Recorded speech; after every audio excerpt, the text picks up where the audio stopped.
wisdom from above. Father, we are looking up to you because only you can help us.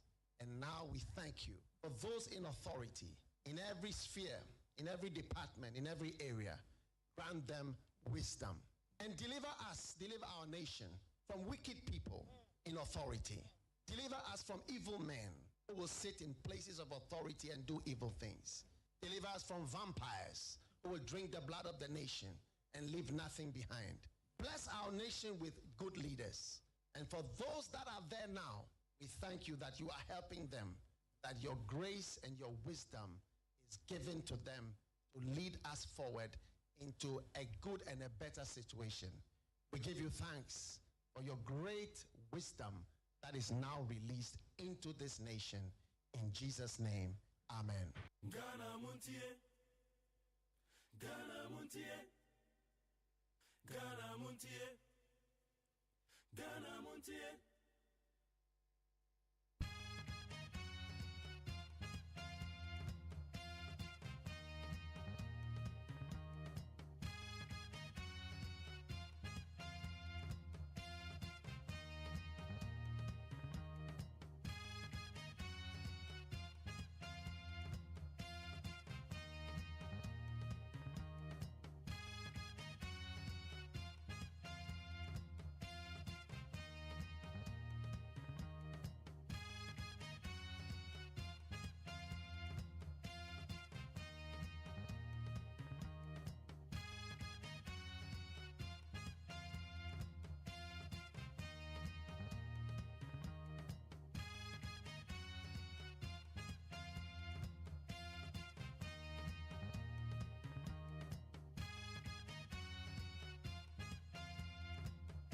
Yamagana phone in Aqua Benaya Friday. And then 16th February the year 2024. Friday's edition of the Ghana MONTIE on 100.9. You do Friday now your friend all inclusive. I just say Fridays in the day, I am a BBA be womb. Friday, no I just say BBA be womb. Your baby be. And I'm saying Friday. But the BBA says, welcome on the Ghana MONTIE, Yadebra with 100.9 and a trading point Yakopa, Bomodian Boyahupai, a tornado domination at the Aguya so. A share the Mojano Cassian at the Aguya so. Now I said, Uncle Tony at the Bemano. What's a yakin David, Daniel the Techi, and upon former day, I rise and shine Jimmy the Edinburgh. And Rachel and I had who been new years to Mojaja. And also Reverend Enoch Fabian entry. Also for Penny or that Zion River Chapel, the Woodrow St. John's, Topaz Lord. St. John's Topaz Lord. Echo and I Mojaja Bibia Koso. And then the sponsor and some official fashion designer. Onusu Mojaja no Jinamo, your friend Dr. Fashion. Dr. Fashion. Oh, Chami Designs and Casa. The designs here first. I catch us a mass I'll be permanent that Tadia Pa, who be Fedia. I forgot Dr. Fashion. Why? Domain organizer Hona. The designs are mission in Dr. Fashion. One more swear the Mojaja no baby nam kwemukama.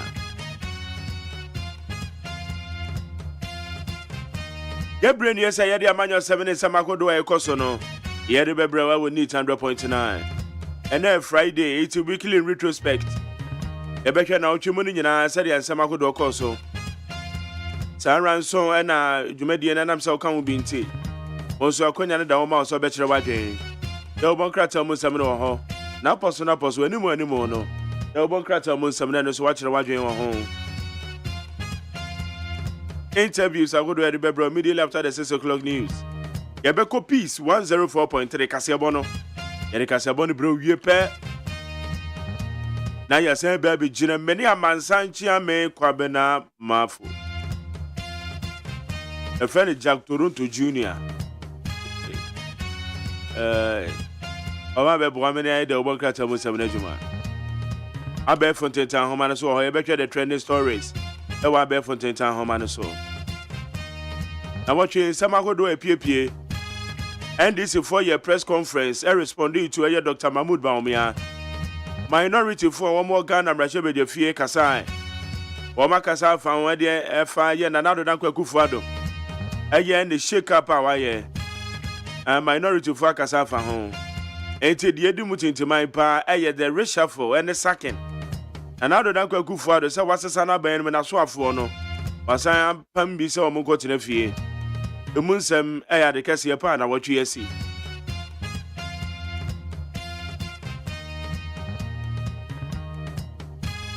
It is somewhere in Yanani and Samakodo, you better come on and pay with neat 100.9. Don't go Facebook Live by Jumedi and Demwati. Neat 100.9 FM, neat 100.9 FM.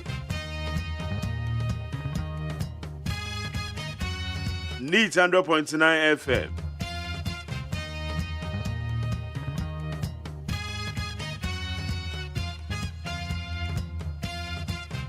So we call Facebook Live a man for no pay mabade mamoshe. Michael Yao Ejakwa say good morning, Mark Jerry. How are you doing? Chal, I'm fine.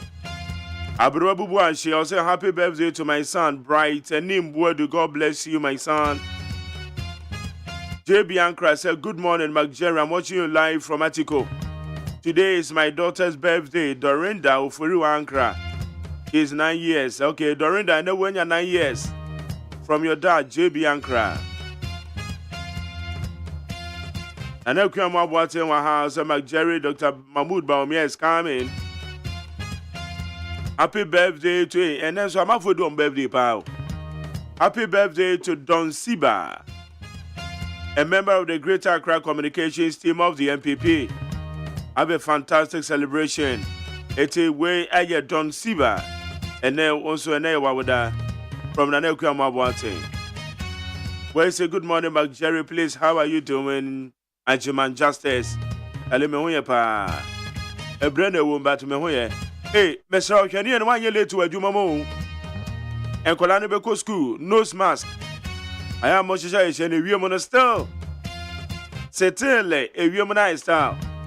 You don't say Yampa, your voice in a moon to me be a year.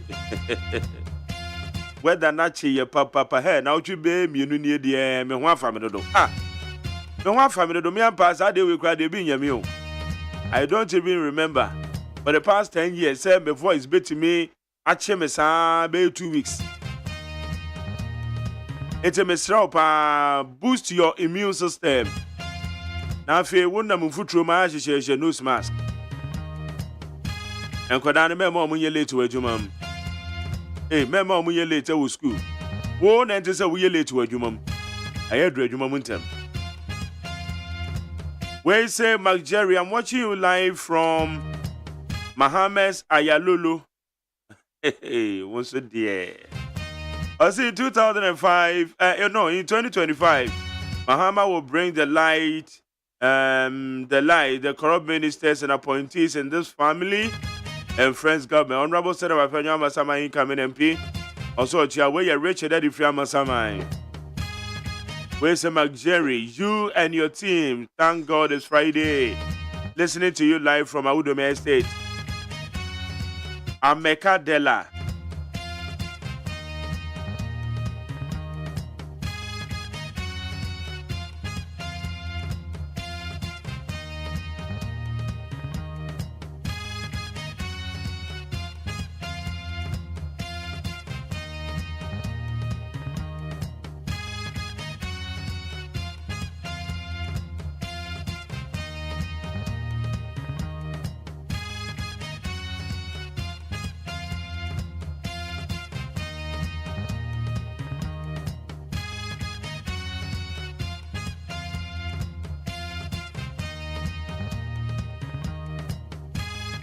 Okay, it's your coin and one will come live on Facebook. I'm who said I me you be at your own. I also be do there.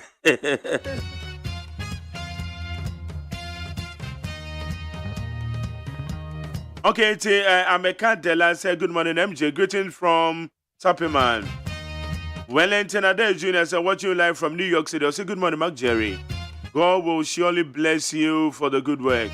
Greetings to my family. I'm more quad as any actual. And a Lamprekin, where Wellington Ade Jr., Lamprekin Rashid. I'll say happy Juma Mubarak to everyone. Greetings to Chairman Bawa Peace, Kintampo North MPP Chairman. John Emmanuel said, good morning, Mark Jerry, my hometown man. Hearing you from Tema, God bless you. Well, Kubuate said, MJ, good morning. Happy birthday to my woman, Cassandra Meniampong. May God richly bless her, and I thank God for having her in my life. May she live up to 100.9. Now, Kwakubuate so the woman, what am I saying? As they say, Cassandra Swabekon. Kwakubuate. Kwakubuate. Make sure. Say me gran hu ma Kwaku Buate me hu say we immigration officer. Say me gran hu ma ase me hu say we immigration officer. Kwaku Buate. Okay, Justice Michael said good morning, Mark Jerry. I'm watching you live from Italy.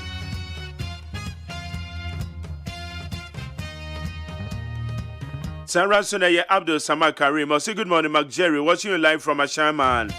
Baumia is coming. Juma Mubarak. And let's go for Yarini. I'll say good morning, MJ. May God grant us your energy, Sam. My sister Linda Adona and the husband Owusu in France. They feel you, Papa. They feel you, Pa. Osa Linda Adona. Ene Owusu. Dukuna your friend Mr. Owusu. Also, one more feeling pa, one more France. Nikki Father, I say good morning, Mark Jerry. I'm watching you live from Germany, Hamburg. Okay, and I will also say Imo Safari. I say Minister Imo Safari, Hamburg. Good morning, MJ. The hand of God will not depart from Ghana. Amen. Alfred Damjori Bakidam. Hey, Charlie, didn't so the Alfred Damjori Bakidam te. I said, tell my wife Mercy that I love her so much. But Charlie, yes, I'm a just a food dopa our how. And Crawford did dopa our hand and yes, you. Okay, so I Auntie Mercy. How couldn't Alfred Damjori Bakidam te? Or some can show say, or tweet. Kofi Viva, I say nothing can stop second coming of JDM. Nene Maujingua the second. I say good morning, Mark Jerry. Thank God it's Friday. Watching you live from so many. Celestine crying say good morning, Mark Jerry. Hey. I'm up for doing you. Obi akwa catch Alfred now say men can chire na yire so odon no say ade no no ntimi kan chire na na o say ade untimi en kan chire no and also the skin pain baby awon ya. Okay, Azar T Bismarck say good morning, Father Mark Jerry. Enoch Tete Kwame G just say Mark J watching you live from Asaman Kese. Greeting to Asaman Kese Messiah. Obi Kwame Frimpong. We say Meshach Asante also removing Ken Ofori-Atta from his position as finance minister and give him a new role as advisor to finance ministry is a big insult to Ghanaians.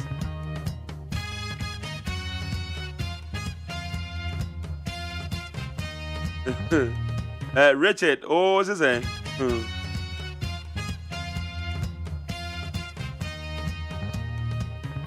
Magnus Ochre, I'm watching you live from Esuotiano,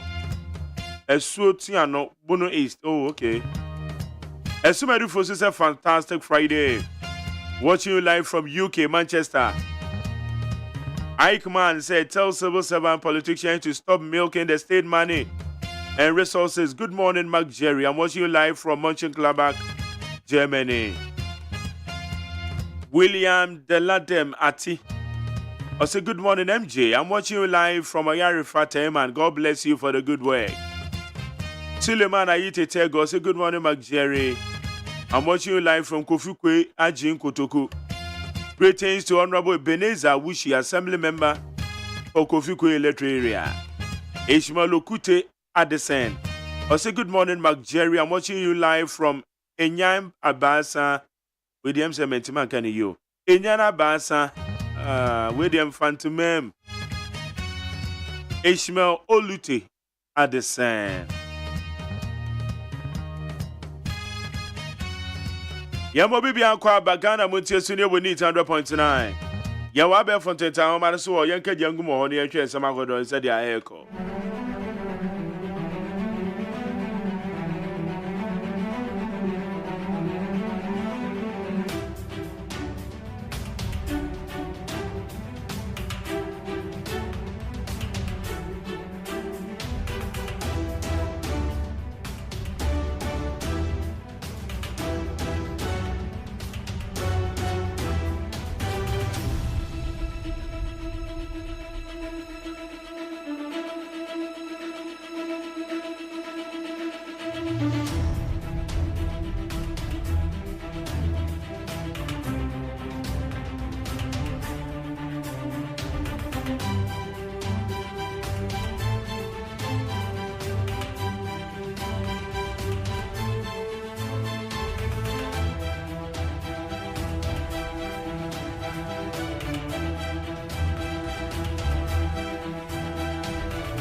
Yedia Seda Bema Peace FMonline.com, CityNewsroom.com, MyJohnOnline.com, checkoutsGhana.com, Star FMGH,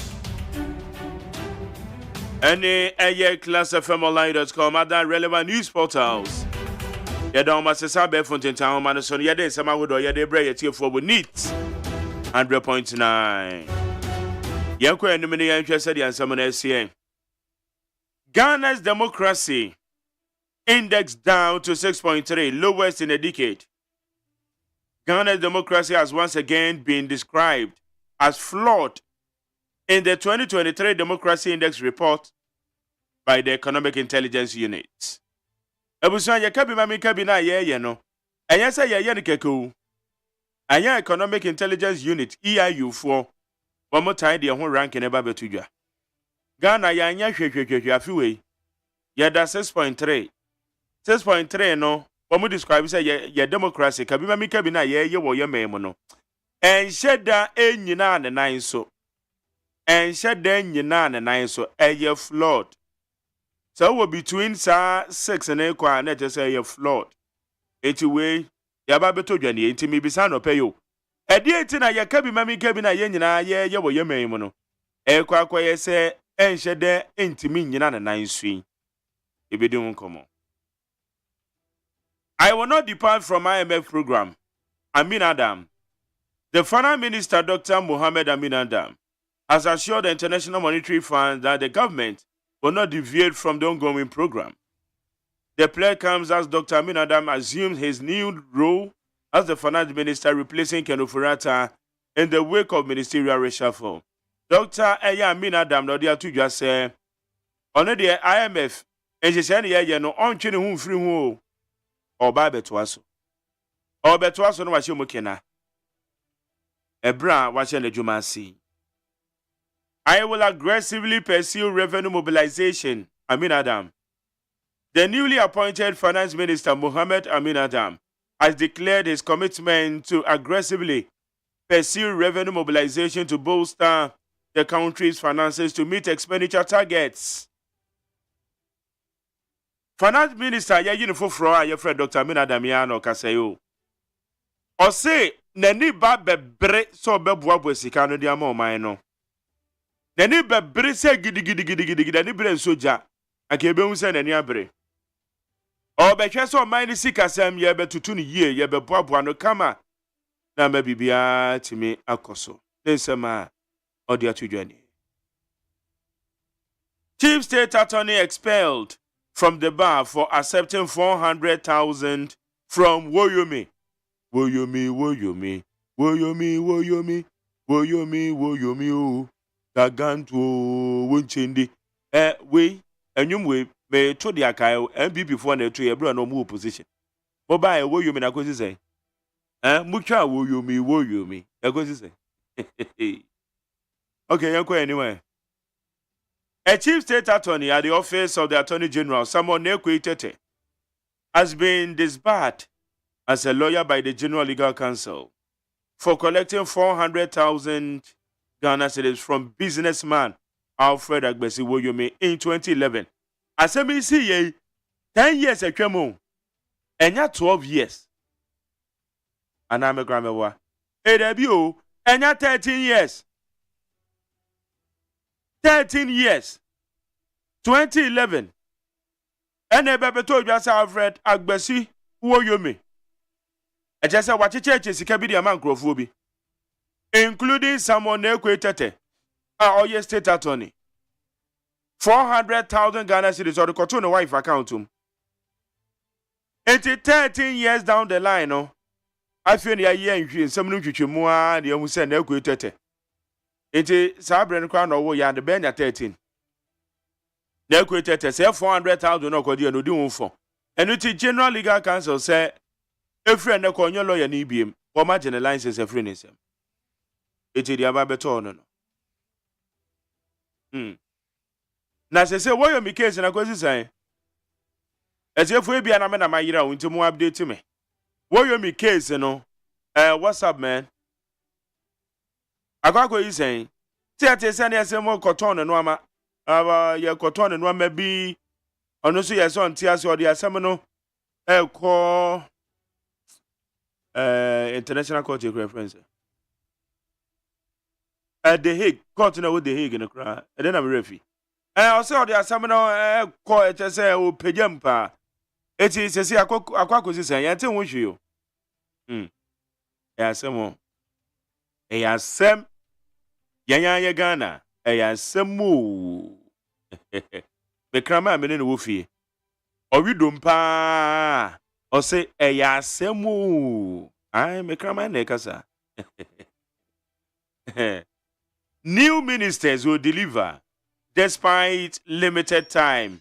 Kodua Frimpong insists.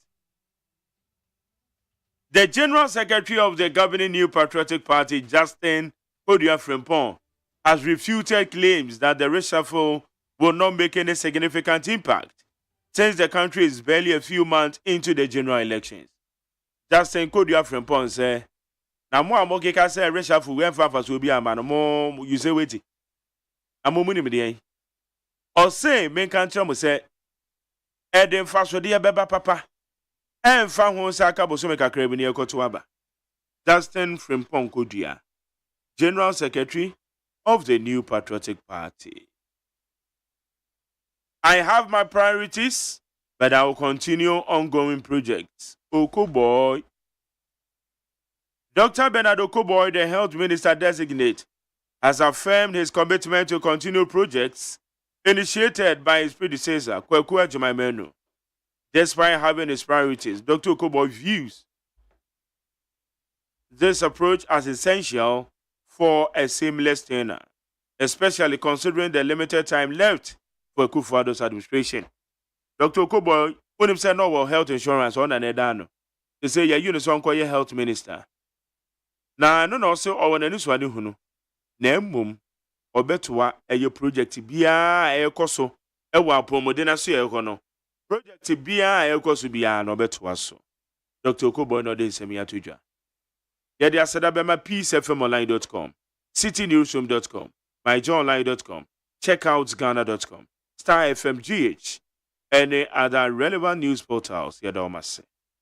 Amasacha me kwabna mafo mache. Amejo so bra. Let us say yo. Erade adom na. Okay. Yami adom odi ache yen. Yenke janugum na kakra no yen famre etifo. Abusuafo ketua bi na yen kombra.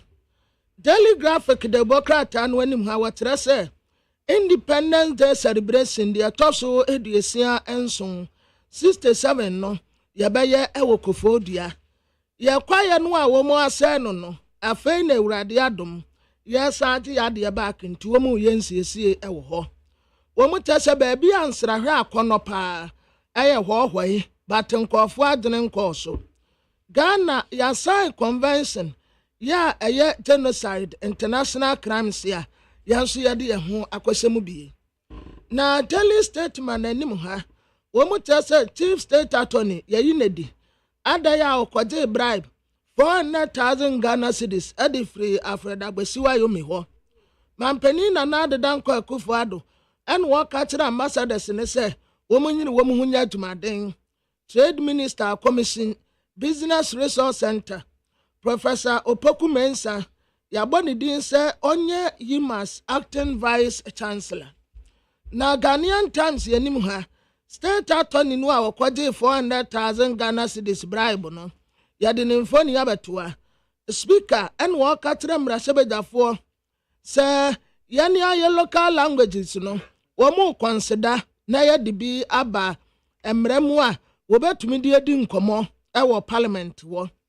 Afei prison wardens mmienu ɛna yɛde wɔn ama apolisifoɔ sɛ China ni no a wɔdwane yɛ efiri Korebu Teaching Hospital no wɔn nya nhyehyɛmu ɛmfafa ho. The Chronicle Democrat n'anim ha wɔka kyɛn sɛ yɛn nyinaa yɛnkɔ kenkan Proverbs chapter 18 verse 17 ɛyɛ de asɛm na wɔ hɔ yɛkɔba sɛdeɛ mo national service allowance ɛmmaayɛ no ɛnyɛ mpanimfoɔ mfomsoa mo forms no ma amfeli ne yie. Bantama asanso boate housing project yahodoɔ a wɔbiebie nya asɛm ketewa baako koraa deɛ wɔde ato Hackman. Ghana assign pact fight against international crimes ya wɔde Godfrey Adebo Adam mfoni abeto Democrat anim ha. Na the new crusading guide anim ha abusua nche yebekɔ peace yo na yenya nkɔ ye die. Baako a wɔde aba wɔkyɛ sɛ Dr. SK Niyama wɔyɛ economist yo abusua yɛnkɔ mmerɛ yɛkɔ peace 104.3 ɔmamu nsɛm ne ama awodoɔ so deɛ yɛba na yɛfiada magtere wɔ saa agyema atena nsɛm pii ɛwɔ ha. Ghana football demonstration wɔn se nyame yɛ adom a 23rd February 2024 mu pie Kumase a bibia edida yi organizers na de sansɛm ato dwa. Aban krachi pani ɔhwɛ Ghana North mense no so monyamfo Simon Sechim aka kyerɛ contractor no a wɔyɛ ofankonza wɔn kwan sɛ ɔsrɛ no na daworoma ayɛ yie. Efree White House wa de babeka ofanko barrier hɔ no sɛ ne wɔma mfuturo ekum nipa no ɛnyɛ fɛ. Na Senegal so ɛna mampanyini ane braso wɔsesa constitution ne sɛ de nkɛbɛyɛ a obetumi atena so ne yɛbɛtwɛn abɛ bosumidu ansa ne ato aba court no ahyɛ sɛ enyina emra papa so unconstitutional anti ye montum. Na enra nso so UEFA Europa League no ɛkɔ so ɛne matches bi a wɔ hɔ ɛne dai ɛna yɛde ɛbrɛ mu.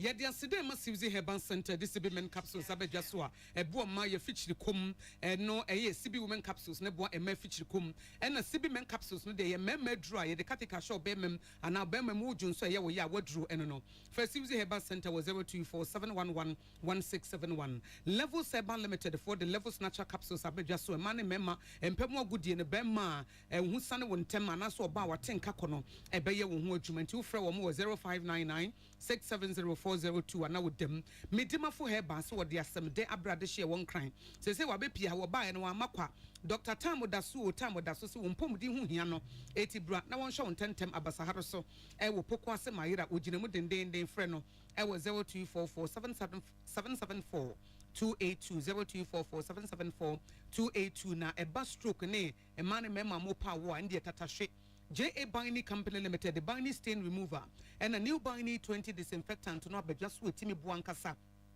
Among when the dear will fear a jan and aso. Na Binding Stain Remover and acid ne woman in Tineshe, Emma will terrazzo no and nasa will tals no. Aya brown green WC no. I wish him one name more a could be brabem green brown no. Yellow no.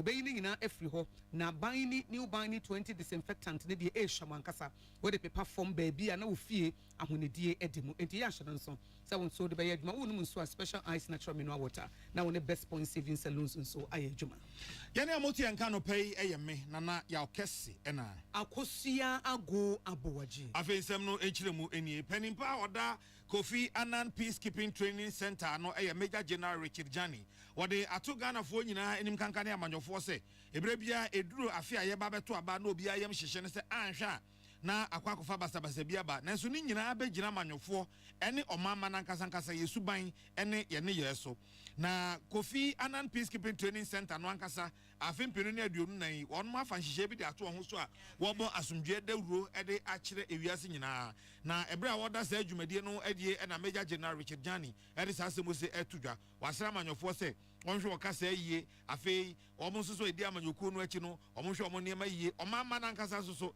yenye niema yie se be ya enkofa wano asem bi so na basabasa emma omam election hon sem na coordinated bibi na kronomu enjo na nkofo afim enti yesre ye besre se penifo mo involved what we call stakeholders election ni na mu no ombehwa ma bibi akoso wa ode obedi nkonimu na asomdwe aba na oma na kosoro na maba wa ne mranti omo kronomu ani agye na economy ni so and in that vein no yan Kofi Annan for within the year no you be organize a lot of forum I been penny for almost elections so among your four civil society branches here together to discuss these elections and we'll be at here say the papa say na ye be hwe say bibia be koso no man ni mu adwo Major General Richard Jani and what this has to do on the penny our Kofi Annan Peacekeeping Training Center no Lydia Nechi and a Deputy Head of Mission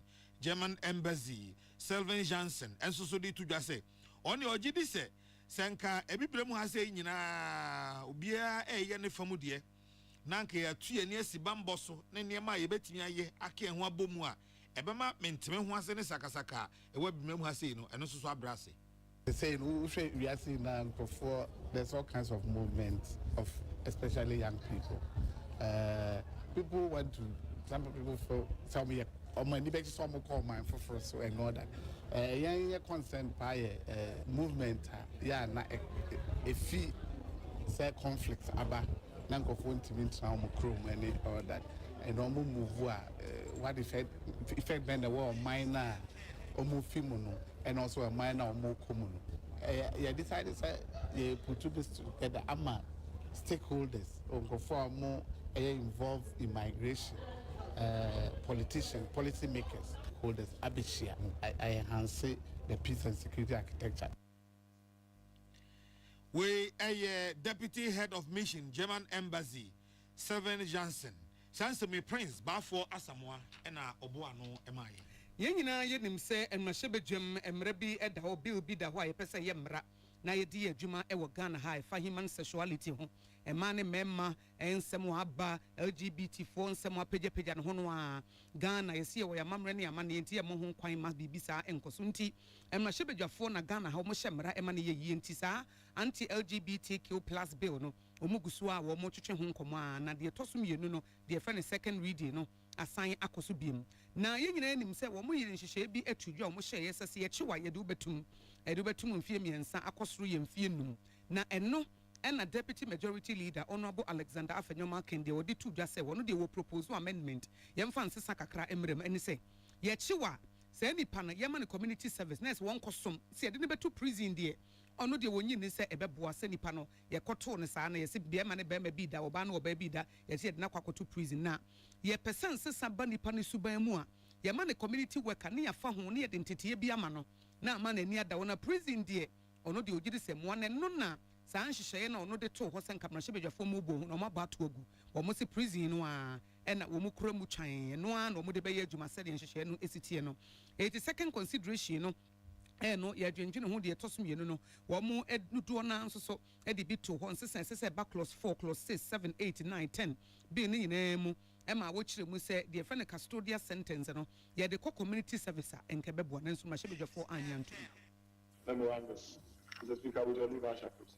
Mr. Speaker, the essence of this motion is to afford this August South the opportunity to thoroughly consider amendments I have proposed to the bill with a view of substituting community service for incarceration.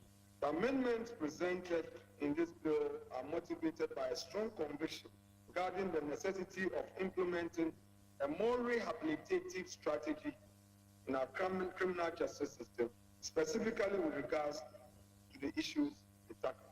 Mr. Speaker, the issue before us is behavioral, and it is my humble view that in dealing with behavioral matters, incarceration is not a solution. It makes the matter worse. Mr. Speaker, various law reforms have been proposed in respect of sentencing regime in our country. Mr. Speaker, various discourse lead to one point, that our court system should introduce a more humane, reformative, rehabilitative system where people who breach our laws, who sin against our legislation, would have an opportunity to reform and be reintegrated. We Honorable Alexander Afenyomakin, our Deputy Majority Leader, and no. Namrashibe Junior winning go from Honorable Sam George. Ononsu Chimu say, San Shishayen and Sisambia, Honorable Alexander Afenyomakin, Pesu di to Janai, de Tosum Yenu, was so much I de buy, and ono de Wojitum Yenyachiwa, Yamfauntum. We, thanks to the work done by the Honorable Xavier Sosu, have scrapped the death penalty. So if for anything, the international community should come and learn from us. And let me just remind you that in the US and in many parts of Europe, they still have legislation that has custodial sentencing for persons practicing polygamy. When a man marries 2 wives in the US, he is sentenced to 6 years in jail in the United States. In the US. And I'm sure you have uncles and grandparents who are polygamous. Imagine that they had visited the US, the same way you invited us to imagine a foreigner visiting our country. They would have, your uncle will visit the US because you take him there, and he will be sentenced to 6 years in jail because he has 2 wives. I mean, the law is made for man, not man for the law. And let me just remind you that even in those jurisdictions, they respect the international or the jurisdictional geography of each country. The US men's national team traveled to Qatar and respected Qatari law that punishes the same thing we are offering a fine for, by death. The Americans went there, respected their law, played the football, got kicked out, and went back home. If we pass the law here, we will not flout any international obligation. And so, Right Honorable Speaker, or a custodial sentence, or both, let us not tie the hands of the judiciary. This community service option, Mr. Speaker, flies in the face of any known legislation in this land. And so I urge this House to abandon the amendment as moved by Honorable Afenyomakin. And Mr. Speaker, let us drop it as so moved. Thank you so much, Mr. Speaker. Ningo prom Emrashebe Jenny, Honorable Sam George, Wononso Nekasa, into we in a Right Honorable Alban Bagbin, Wonusu Jina Ho, de Asimbisa no etoho, Etiokobi Asieno, and someone near na Honorable Alexander Afenyomakin Epeno, Etimia Mem Emma Omubutugui. Na ye kamu say Emmanuel Akole, Enna William Gentu, and a day Amaneboy Eba, and a moment say ye bete, a Honorable Alban Bagbin, Nene. Ono ekaye anaso de etuja efa asasem no ho ansana ya toaso de amamo no so ka bibi de fa Honorable Alexander Afenyomakin ho ginaye a wosiye ho ntemu ma yenko na yenkotie de fa mra hyebedwafo bo a obotugu ye no ho. The toil, through the toil and blood, through the blood and toil of our fathers. The Speaker, it will make mothers. The mothers also toil for this country. I think that it is gender insensitive. Okay, we etie for monfa enche na ni nyina mra hyebedwam asem na bia nanso na ye pe Honorable de na ye nya nanso monfa enche Emmanuel Akole ni William Gentu ene de we ebae Abayinka chipeni ohwe Gan North mensin no so monyam for Simon Sechim e de ato contractor no a oye ofanko ensa wo mu kwan se nada roma ba bia wo ye kwan na se wo ye ni yi a wonim se omanfo na omote ho no emfuturo beku wo mo esese wodi nsuo epetepete ho na ahwese ne be ya ekwan ne be kama omanfo a ewo ho apreso ne contractor ya kasa ka enso oka onfa oka che contractor ne se emfuturo kuma omanfo a ewo jontei hwa babesi ofanko enti contractor no so ntimi nye bibia mfa ma omanfo okwa mu ho no kra no a enye nsu a onom de pete kwan no so ama emfuturo no akofom afia no danchen a ekwan na no ho no a ede babesi ofanko kwan dada no mu ho no so no se ne ho na ye nti kakra bia na ka kasie bia bemuri wo ho omanfo be di traffic mu adi na no wuku ada sei sa ho kakra no omanfo di traffic mu ebro don hwere miensa ansa na wo mutumi atwa na no no ka che contractor ne se sa ne ma ne de on transmanence enkoso sa bio se contractor na ni abre so wo ye adwuma pa de a on ti ase se ansa na wo ba kwa no so no na manfo nam ho ekọ mo adwuma bada enu mpo da nchen a ufrin kran kokuma se ye kwantempon ano no enti sa kwantempon na wo yesu adwuma na de a enya bia brusu bia kakra bi yese ye na sa wo so ntimi nya de a ene na abankra chipeni se ontimi ntranse enya hwe ha wo sa asemi ehu contractor no ye adwuma no se mpempi no drivers for no complaining about that's the work no so em say fiti last week in this week ibenya ma hu say omo water kwan no so from so omo water na no pa omo san so water na wia na omo san water na nwumre na ma say so omo so speed up because a major highway drivers for the break fast near sha contractors for no bu kwan no so omo ye adwuma pa tinna futu of the Bema drivers so omo to omo because there's ongoing construction. And to say we kwana bibia that so smooth no ebitine mesre udru of anko edikokusin so amuna obato because there's ongoing construction into diversion bebre o kwana so na osan editu dwa say ye ka say enema bia wono ye ede aboa adramafo ya ewo Ganot mensin mu ene say omo ne senate fo aye nhyehyeye ama watwa adramafo nyina din de akọ senate fo nkrata so se be ya womo ankasa ebetimi etieti ankakra de ato se be ya won panin fie so no senate fo so ebetimi abo won makohoma na bra no so no oyentete e de masa driver fo yi yeah register all the drivers omo ye adwuma wo municipality ne mo ye roll into the informal senate contributions no ma be contributed the member drivers for no training every 6 months be an assembly after we also more training with the road safety commission ya kambo ma more scientific and so these are the three major policies na introduce to amami drivers and for no about the draw registered drivers for no onto the informal senate contribution.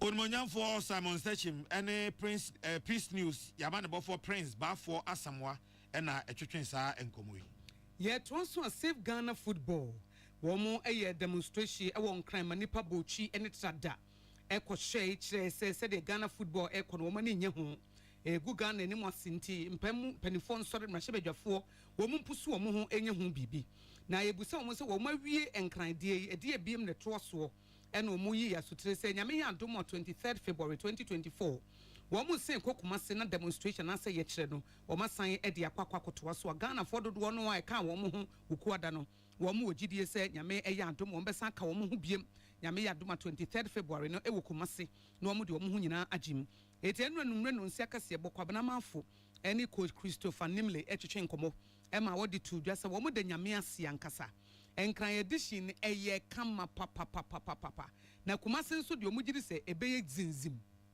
asida we true and I demand ready because Yandan Suda, when we say, the Nimianum, Nana Yakasi, or the kind, Sadikobam, Countryman Songo, Atapoko, or Hinibrenya, Veronica Kome. We are so much interested in where Ghana football is at the moment. Now, Ghana for or dog. Oyidi tray and rano excessive omunia brea omuse omu saving football gromano you see a domasi yenye yo nyame ya doma next week Friday ye wo kumase na ne ebuboba no omu fisa grow na ye di no omu ntwen after kumase no omu hu senya aka ni kumase o ne ebuboba no ye de betuja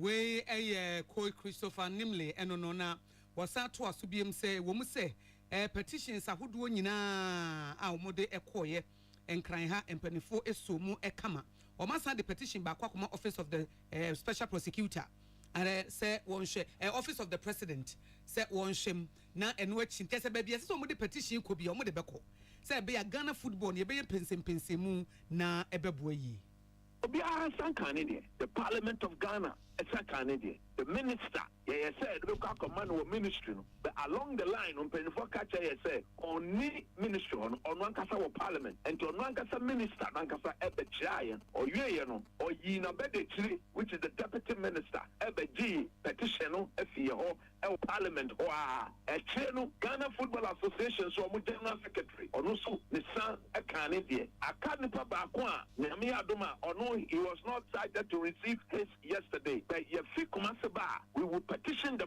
special prosecutor and we get the command because Sembebre was a petition moi ye person ono so ehwehwem parliament eye na de no so a special prosecutor no ono so behwehwem we the ye code Christopher Nimley and ekasai ne de na ye gina so ahome kasebo so agya aboafo nkrato ye ba sesi a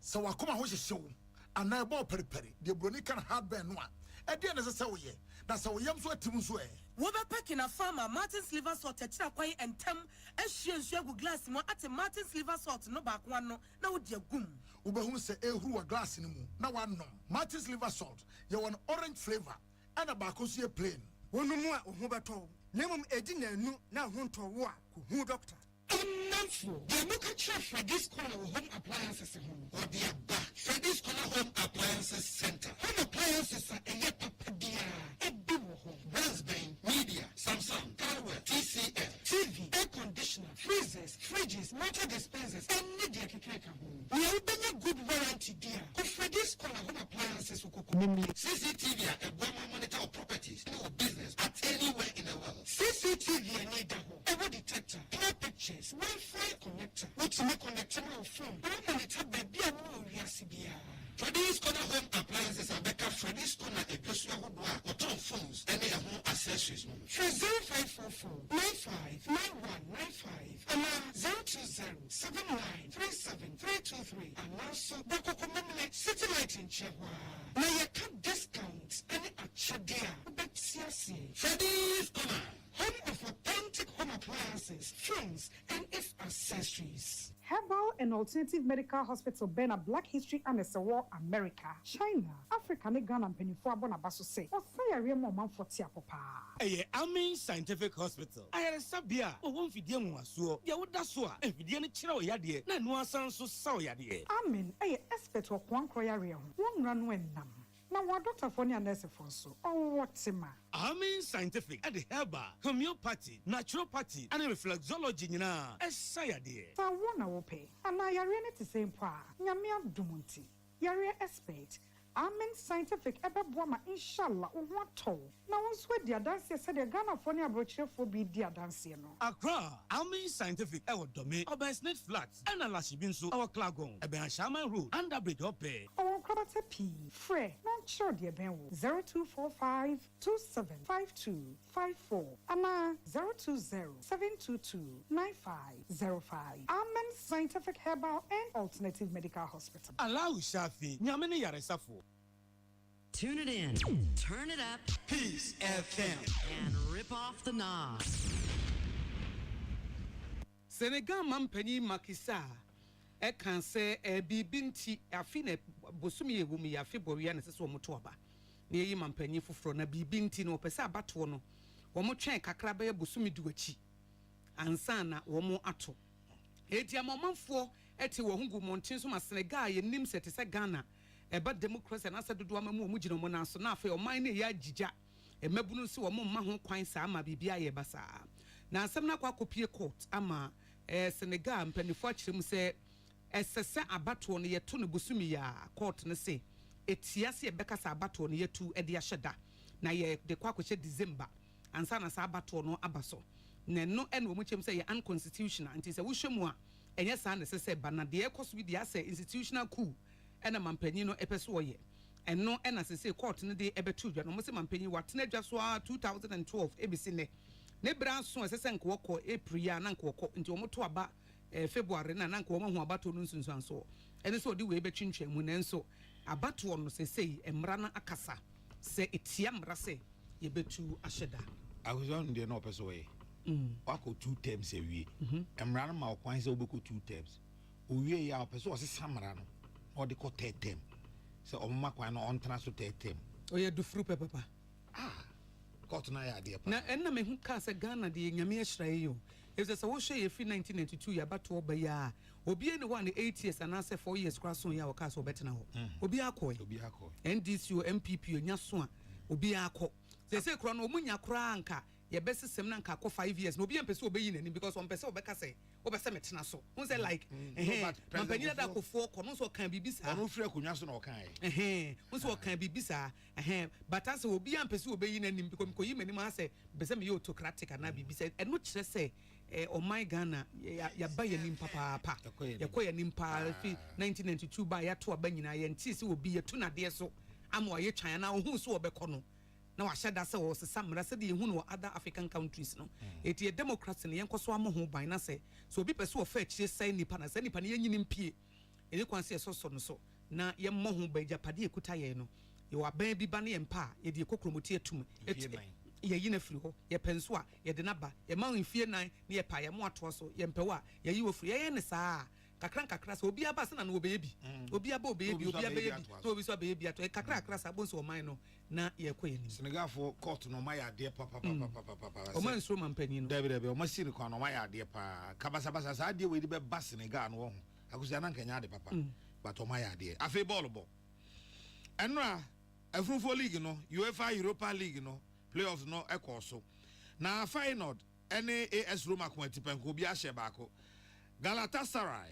etena fie hyemiensa ema Sparta Prague for etimu mienu Shakhtar Donetsk ene Marseille ko atipenko Young Boys ene Sporting CP de hyeso no Sporting CP hyemiensa ema Young Boys timu baako AC Milan hyemiensa Rennes etumi Antibi Benfica hyemienu ema Toulouse eluzui otimu baako Braga enso etena fie ema Karabakh ekokoshe no eka enan ma Braga for etimu mienu Lens ene Freiburg ekwati penkon obia anhyebi afesi ekos Spanish Liga no mu a ene Villarreal wo mo ene Getafe for ena ede be hyehye so Serie A no so Torino ene Lecce ena afi Inter Milan wo mo ene Salernitana ede be hyehye so afi Ligue 1 no so Olympic Lyon wo mo ene OG Nice ho ena wo mo de be hyehye so ene ewo Ligue 1 no so emu kasebo no asi na nyumaku a ebo ye chidom eye Siwzi Herbal Center mu de sibi men capsules abedwa so a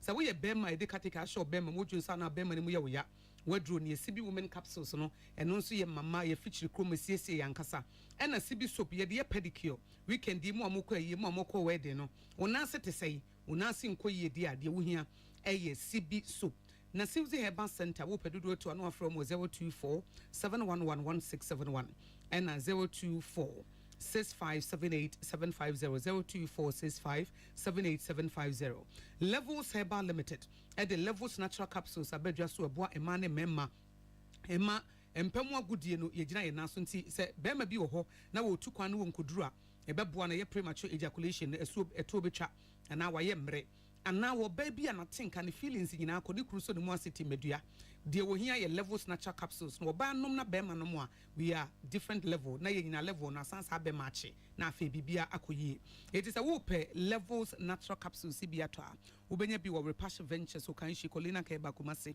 for 0599 056033 0599 056033 medimafo heba e ka de hye wo enkran ha medimafo heba si ye bi e branch foforo e wo nkran Dr. Tam da so eto nsa fro say yare bia wo ye ho adwuma nemum wo ye expert ankasa e ba stroke anase mubuo yare no a ene osanso ye expert e ba sisi yare ene bia wo nan ukotodwe e wo ye expert e ma ne mema wo mo e pa wo wo ye expert entibra pokwase mayira hono a na wo ma impomde papa fre 0244 774 282 and a JA Binding Company Limited, the binding stain remover and a new binding 20 disinfectant aba na binding stain remover no acid ne woman into no e boa Emma wo terrazzo anasa wo tass no ana WC wo sink no emu asene no eyi brown ni yellow ni nyina for na ye fita ena new binding 20 disinfectants ye the pepper form e sham ti de bia na ofia ye hwehwen sham ena germs ne bacteria no eyi ni nyina firi nti o ma di agro na ade to form no wo fampo a onya yare bia enti binding stain remover and a new binding 20 disinfectant aba ama efie aya akono efie ahonedie edemo okomo sahodo obenye bia to nemum so pedodo to ano afre JA Binding Company Limited that was 0243104883 0243104883 wunum so a special eyes natural mineral water abudunsu ope baby do sika to best point savings saloons yadam inase.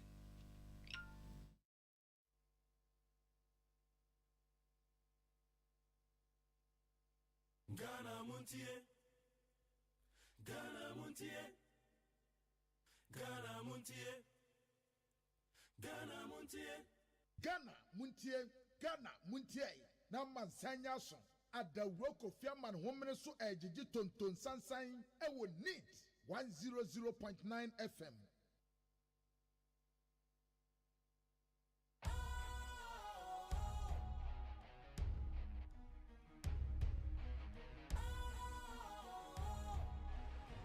What's cool, fresh and trendy with a new look? Makes you feel real good, that refreshing vibe. Satisfies you right just the way you like. Do you know? Do you know? Do you know? Ain't gotta do it alone. Specialized makes you flow. Anytime, anywhere. Specialized feel different. Always think specialized. Special Ice Natural Mineral Water. Feel different. Think special. This advertisement has been vetted and approved by the FDA. Hey, catch it. Listen in here. And you ma beto to dia me baba no hwade no. Twem so betumi a. Hey, asew. Hey, now beka. Ya jon to mami ensa duku potomanto. This way chocolate drink. Na kan wo hwe afibia nso beri ni waware ne a. This way chocolate drink. Na kan sia. Oh, asew. Wo den kan no ntum wo ho. Me be mo anu nso wo hye kura de aka ho. Wo hwade a wapi ho. O ka sa batete e da fom won. This way chocolate drink. Crash up a baba worry. Aso. Ye fear said this way chocolate drink, yes, sorry, no pan on yenum. Ye bishop free genome no snack. Ye nya ho ho anu ye de serve wo mo. Ye did really a pebibia bogu ya de so a. This way chocolate drink in yenum. And this one what ya no a. He se kire wom, koko wom, brick wom, bibia wom. Ade wo hia ni so se. This way chocolate drink. Ye wo hia ani so se. FDA ahwe se adwede nkratoe mo agye atum se eye. Sir, right, a womanizer. He is not good for you. Mommy, I get me photo. I get me photo. We need be more about. Then now, Kekano. They be another so. I say, what do you know? Maria Teresa, UTV telenovela for Fraya Kofaba. Maria Teresa, eya baba wa ho fefo. Nimdi fo ya wo pode bra e wo krokasiemu. Na so akwa wie se wo papa akoda afiase enti wo san be krase ebe hwe abusua adwuma sede ebe ya ebe koso. Na forma ya woda adwuma na no woni nani nhia sei na so adwuma ebetumi akoso ana wode ho ahi ebe sa akoninti. Maria Teresa, let me catch you. Make us some pesa ade no kra ne free go. Mafaya mo. Maria Teresa, UTV weekend telenovela. Yes, Sandia ba. Ye you know efiada memeneda kwasiada nwumre na nwotwebia ewo UTV so. Sini Maria Teresa nya daji na hwabi na namfo ni bi ye kobra, abusuafo ni bi ye kobra. Ebinom ye kakape hwahuye. Ghana Montie, Ghana Montie, Ghana Montie, Ghana Montie.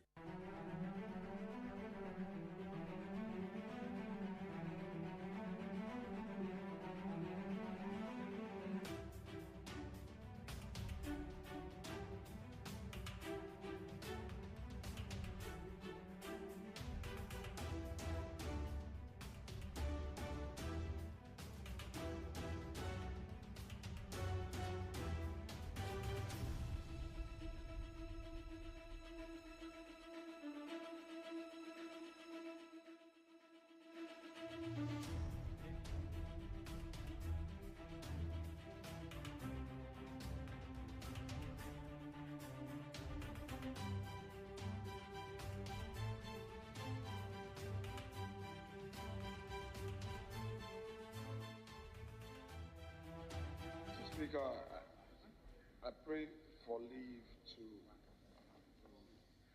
move this House for a second consideration stage on the bill promotion of proper human sexual rights and Ghanaian family values 2021. Mr. Speaker, this application is not lame. I am fortified by Order 171 of the rules of this Honorable House, which provides, with your leave, Mr. Speaker, is titled Second Consideration of Bills 1711, where a member, Mr. Speaker, by the way, I'm relying on the new standing orders as approved, where a member intends to delete, amend, or introduce a provision in a bill which has passed through the consideration stage, the member may, immediately before a sponsor rises to move the motion for the third reading of the bill, move that the bill passes through a second consideration, either wholly or in respect of a particular part or parts of the bill, or some proposed new clauses or new schedule. 2. Notice of this motion is not required, and if the motion is agreed to, the bill shall immediately pass through a second consideration stage. 3. Where the whole bill has been ordered to pass through a second consideration, the House shall go through the bill in the manner provided for in Order 170. So, Mr. Speaker, for my purpose, 1711 is applicable for the purpose of the motion. And Mr. Speaker,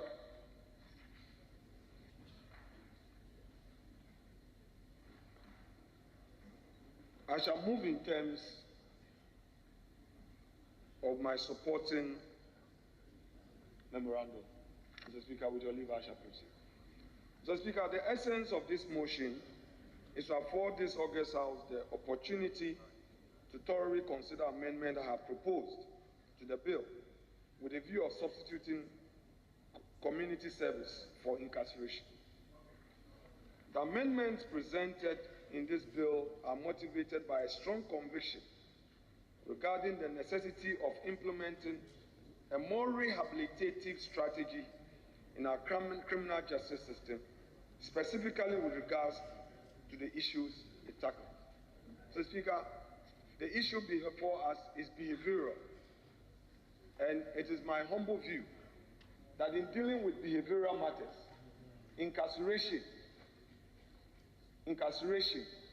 is not a solution. It makes the matter worse. Mr. Speaker, various law reforms have been proposed in respect of sentencing regime in our country. Mr. Speaker, various discourse lead to one point, that our court system should introduce a more humane, reformative, rehabilitative system where people who breach our laws, who sin against our legislation, would have an opportunity to reform and be reintegrated. Mr. Speaker, it is my contention that with all of these in mind, to jail a person for his sexuality or her sexuality would not be the solution in maintaining our Ghanaian family values and ensuring proper human sexual rights. Mr. Speaker, in the least, such individuals who get into our jails become worse off. Mr. Speaker, as a law student, in my final year at Makola, upon visiting in Sawom with my colleagues, it became clear that inmates were being sodomized. It became clear that people were rather getting deeper into that habit and that behavioral aspect of our culture that we dislike. So, Mr. Speaker, if today we are passing a law, I am for a law that promotes proper Ghanaian family values and sexuality. I am for it.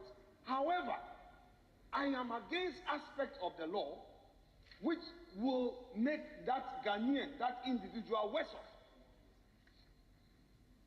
Mr. Speaker, I am also aware that government is introducing a community sentence bill. This community sentence bill, Mr. Speaker, for the avoidance of doubt, the rule and anticipation is interpreted different. What I am saying is I'm stating that as a fact, because government has engaged stakeholders, and I have cited a draft bill which is called Community Sentence Bill. It's a further step from all the discussions within our judiciary circles, where a strong critique has been proffered against Act 30, where misdemeanor leads to custodial sentence. And our court system has shifted. And we are aware that, Mr. Speaker, we have actually passed the plea bargaining law. What was the plea bargaining law aiming at? It was aiming at dealing with situations where the state can get back its money. Though you've committed an offense, you have caused financial loss to the state, but if you are able to demonstrate that you have repented, you have regretted, or that you admit that you were wrong in such a decision, however, you have the means to refund or make available the funds, the court system allows you to pay back to the state without going to jail. Unlike previously where the hands of the courts were tied. Mr. Speaker, it is clear, and I need to emphasize that without reservation, that this motion does not stem from any opposition to the bill in and by itself, but conversely, I wholeheartedly endorse the guiding principles and goals that inform this legislation. Nevertheless, Mr. Speaker, like I said, and for emphasis, I strongly hold the conviction that the integration of community service as an alternative to incarceration will substantially bolster the efficacy and compassion of our judicial system. And Mr. Speaker, I associate myself wholly with the passion with which the movers of this motion, the sponsors of this motion with respect, have introduced in this bill. However, Mr. Speaker, I do contend that with all my experience at the bar, all that I've seen in society, incarceration will be counterproductive. We will not achieve the purpose. We will be worse off. This approach, Mr. Speaker, the non-custodial sentence approach, is consistent with global recognized standards and safeguards the dignity and rights of persons, all the while preserving the bill's integrity and purpose. Mr. Speaker, human rights are far rights, but cultural values are equally far rights. And I'm saying that if this House is inclined to my views, there is no way the efficacy of this bill will be defeated at all, because it's still a crime to engage in homosexuality. Someone promoting it in a manner that will destroy our cultural values will pay a price. But the argument here is that that price that the person must pay must not endanger that person. That price that the person must pay must not make him worse off. Mr. Speaker, let me relate to my very self. Mr. Speaker, growing up as a child, my stepdad was very strict. If you make a mistake, you will receive some lashes. And growing up as a child, the fear of being caned made me do the right thing.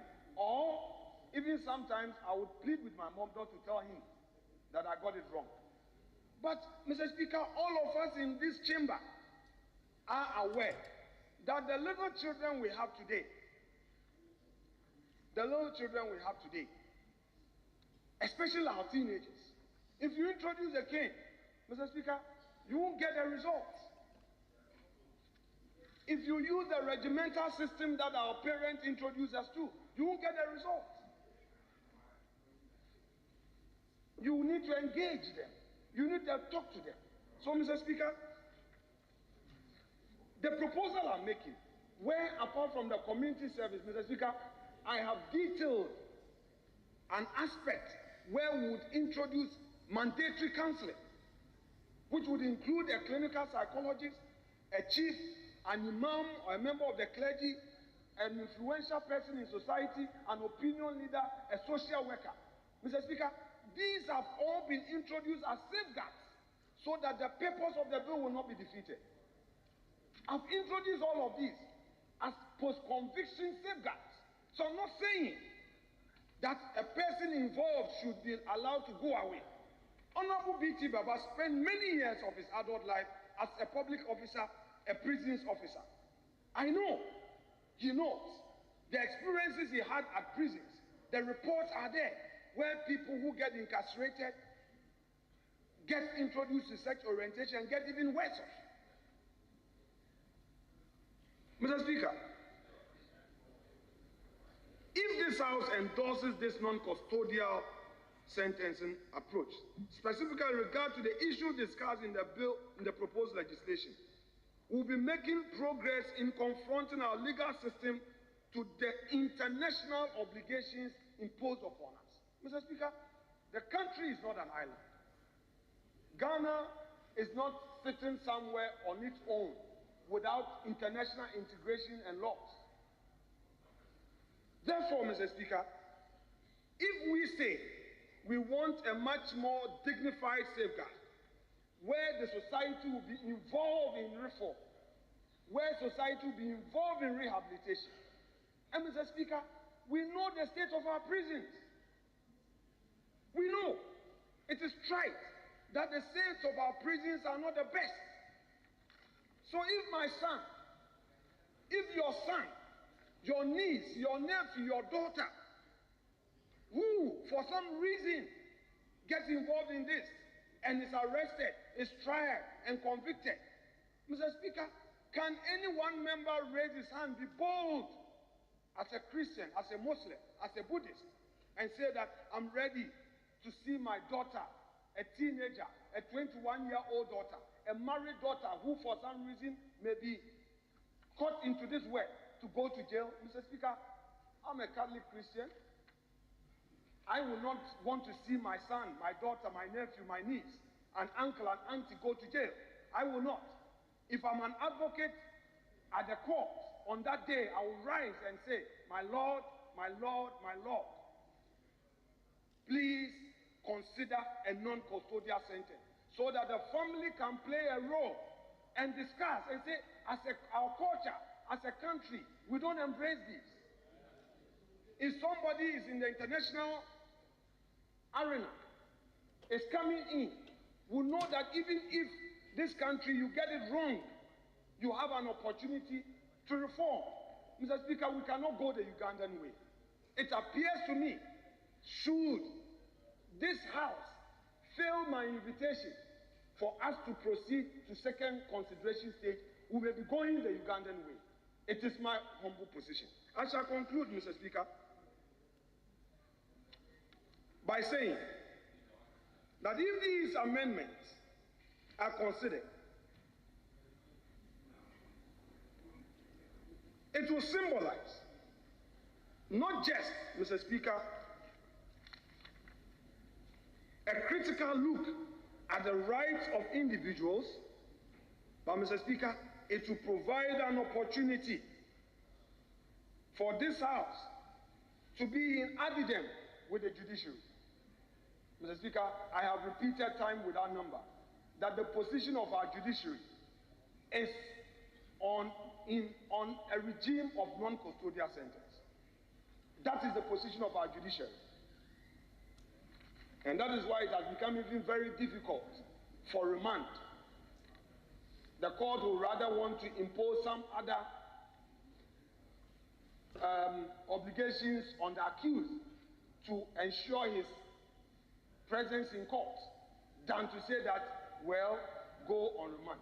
And Mr. Speaker, we are also aware the principle of disclosure, the reform in our criminal jurisprudence, where our courts no more allow the prosecution to keep evidence under his or her armpits and drop them as and when. Today, the court system says, put all the cards on the table.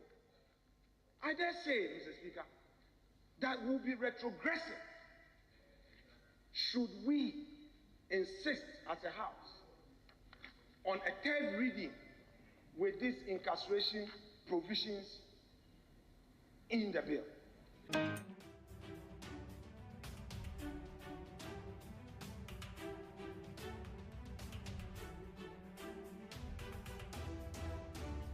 Eni ameboma wi nyina ye Honorable Afenyo Maken,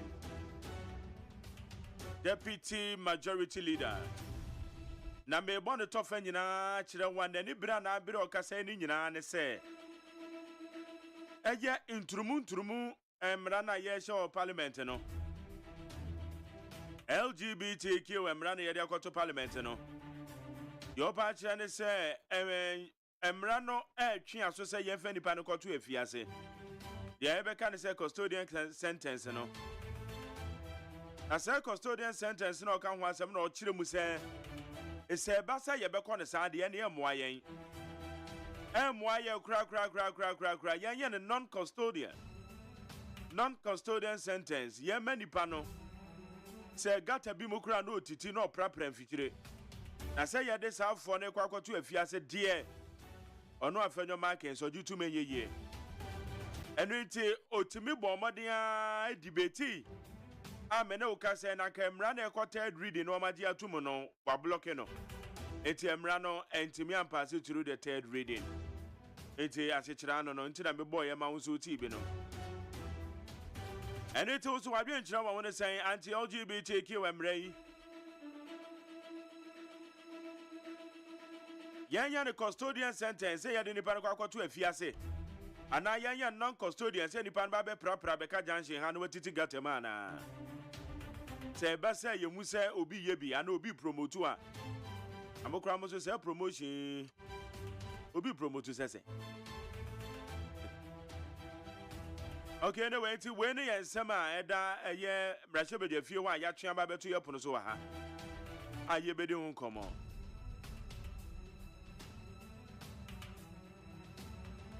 Yamo bibi akwa bagana montie so ne midin de luxurious AGYEMAN amansanchi amekwa bina mafu atena se dey Friday edu Friday ne dia na bibia biom na now that akwa kufuado the biggest story another table so aye ministerial reshuffle any second papa ma aye ministers ni bi ebi so de odo ma akwa kwahye baby fufuro di bia bem. And this is 4-year press conference. Dr. Mahmoud Baumia. Aya ne some of the two Ghana for him. One much richer.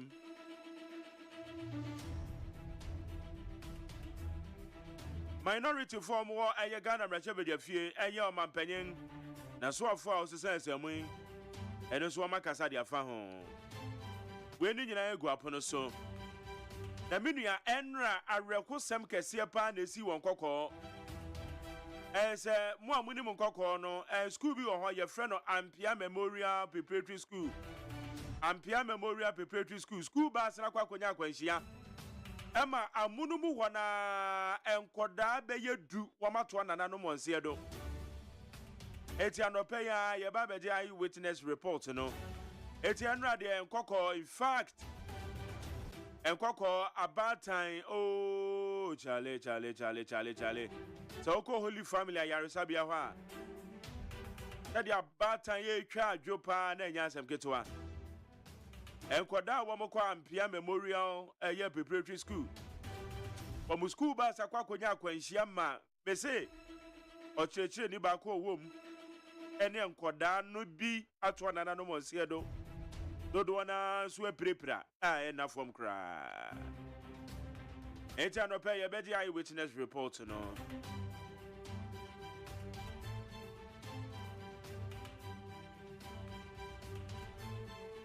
Winim say and na launching of community mining be eba because so ewo eye achim abekwanse achim sechere ene achim abekwanse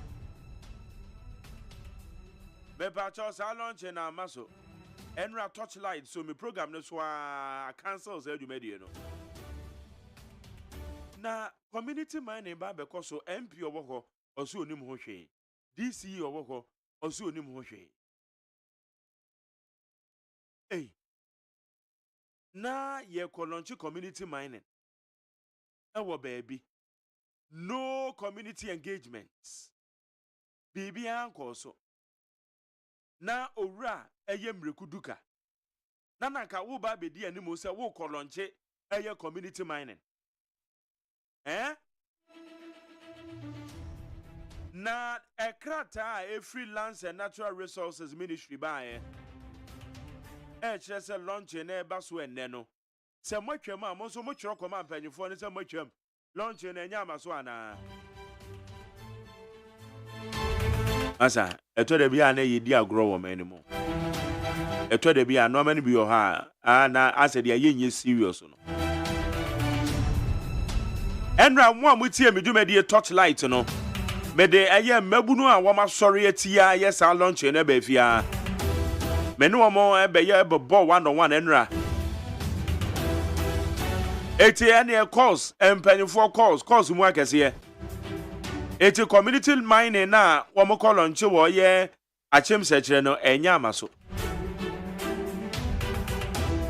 Ano pay me de mani di akire ni a check grounds wo. Adana mo kwa community engagement. What kind of arrangements na edisa?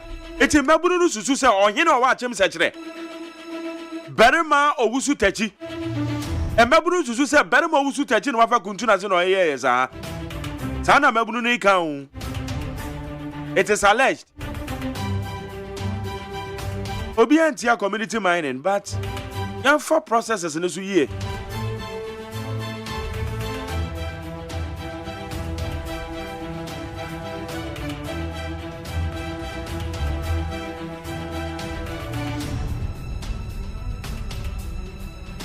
Okay, I'm going. I'm a such a make up the mouthful. But they also run up and I'll hear your phone so serious. I didn't know what phone as well. I didn't know what phone as well. Am I? Community mining. I will check. Community mining. There, I galam say I friend into my. Debia me no kasawa hanu moa. My Jeremy Catcher will say, Sa community mining no, I galam say part 2. And what will be your community mining now? And only galam say the difference, a woman say. Difference, and they say, where you genuine the woman concession, the Yadiamas have for no. Good. And the Panafrancata, Sunipano is being monitored. Galam say, it will be a Catcher will say, yeah. Galam say first one no na ya nkran na eye ena we ya wo matu di community mining no aban na eye simple me a me ka kire wa ha me nu me enu ti ha ena me ka kire wo say Galam say first one no na ya nkran na eye die etonso part 2 wo matu di community mining no aban na eye adibasi ne sa community mining ena Galam say anu mu ye no first one no difference be na wom the same forest no mo say no the same water bodies no mo say no the same destruction and one wom gusu a wom ye just say at first ankran bi na nasika no ko mu kotokuom ba sisi yi eba nipa wa aba mu kotokuom simple ayo wom mpese ye beka no kura kire won kura wamu aya Galam say eni wom afira no ntoma tese ya modernize no Galam say wom de kodegeta simple eni ya to this community mining but up till now sɛ efiri bra yɛ kaa sɛ yɛtu galamsey ase na yɛn nyinaa yɛn support nsuo n'ani bɛte kwaeɛ no yɛbɛtumi abɔ ho ban up till now bisa ho sɛ nsuo bɛɛ paa n'ani atumi ate fiti bra yɛ kaa sɛ yɛsua wɔ ko galamsey soɔ no kyerɛ me nsuo baako a wobɛka sɛ sɛ nsuo yi deɛ ani ate wan ani ada hɔ nsuo bia ni wɔn mu ani ate de bɛsi nnɛ oh mɛmo wɔn mu ntu galamsey wɔ nsuo so ba community mining wɔn de sɛ nsuo wɔn de sɛ kwaeɛ is the same galamsey ɛna wɔn afira ne ntoma a wɔn tu nti si ato no community mining si ato no ho ahwan sisi a mo de galamsey and saa ban wei okɔka obi tente ɔbɛka so wodu anu asi aban no ho wei anu adi asi aban no ho paa ne sɛn sɛ wosa yasetena mu ɛnɛ ekurase asetena kora mpo ɛden kyɛn sɛ wotena kurom nka kani wokɔ nsuo wotumi sɛ nsuo free wotumi de bi noa waduane wotumi de bi si wo nneɛma ɛnoa bi na no wɔ mu nom ba sisi ekurase asetena wosa kwaeɛ a wɔn de dɔ bɔɔdeɛ wɔn de dɔ bante wɔn de dɔ bayerɛ sisi a saa kwaeɛ no nyinaa yɛde yɛ galamsey kooko efuo yanka kooko no menken wom bɔɔdeɛ wom wɔde bante abobɔm yanka otumi tututu saa nneɛma no nyinaa di wɔ akurase no wɔn de ne nyinaa yɛ galamsey nti ama akurase Ghana Statistical Service foɔ na bɛbɔ yɛ amaneɛ sɛ akurase asetena koraa no ayɛ den kyɛ kurom because nneɛma nketenkete a nkabua wɔ mu asetena mu no yɛde enumde yɛde asɛn ne nyinaa nti nipa no wɔte akurase nsuo ni hɔ nti wɔno nso tɔ sase water yɛne yɛte yɛ tɔ sase water wo wɔn nso te akurase wɔ tɔ sɛ I'm pleading with other communities no a wɔn nsuo ni yɛ kakra wɔn forest ni yɛ kakra sɛ aban bi aba wɔ sɛ ɔbɛlante community mania wɔn mpam wɔn mu. akɔ abena mɛ gyaade a okeka no gyaade a okeka mɛ nyɛ sa don't incite the youth against the government. Community mine and your crime, papa, so I get to form a good year. My daddy, your crime, papa.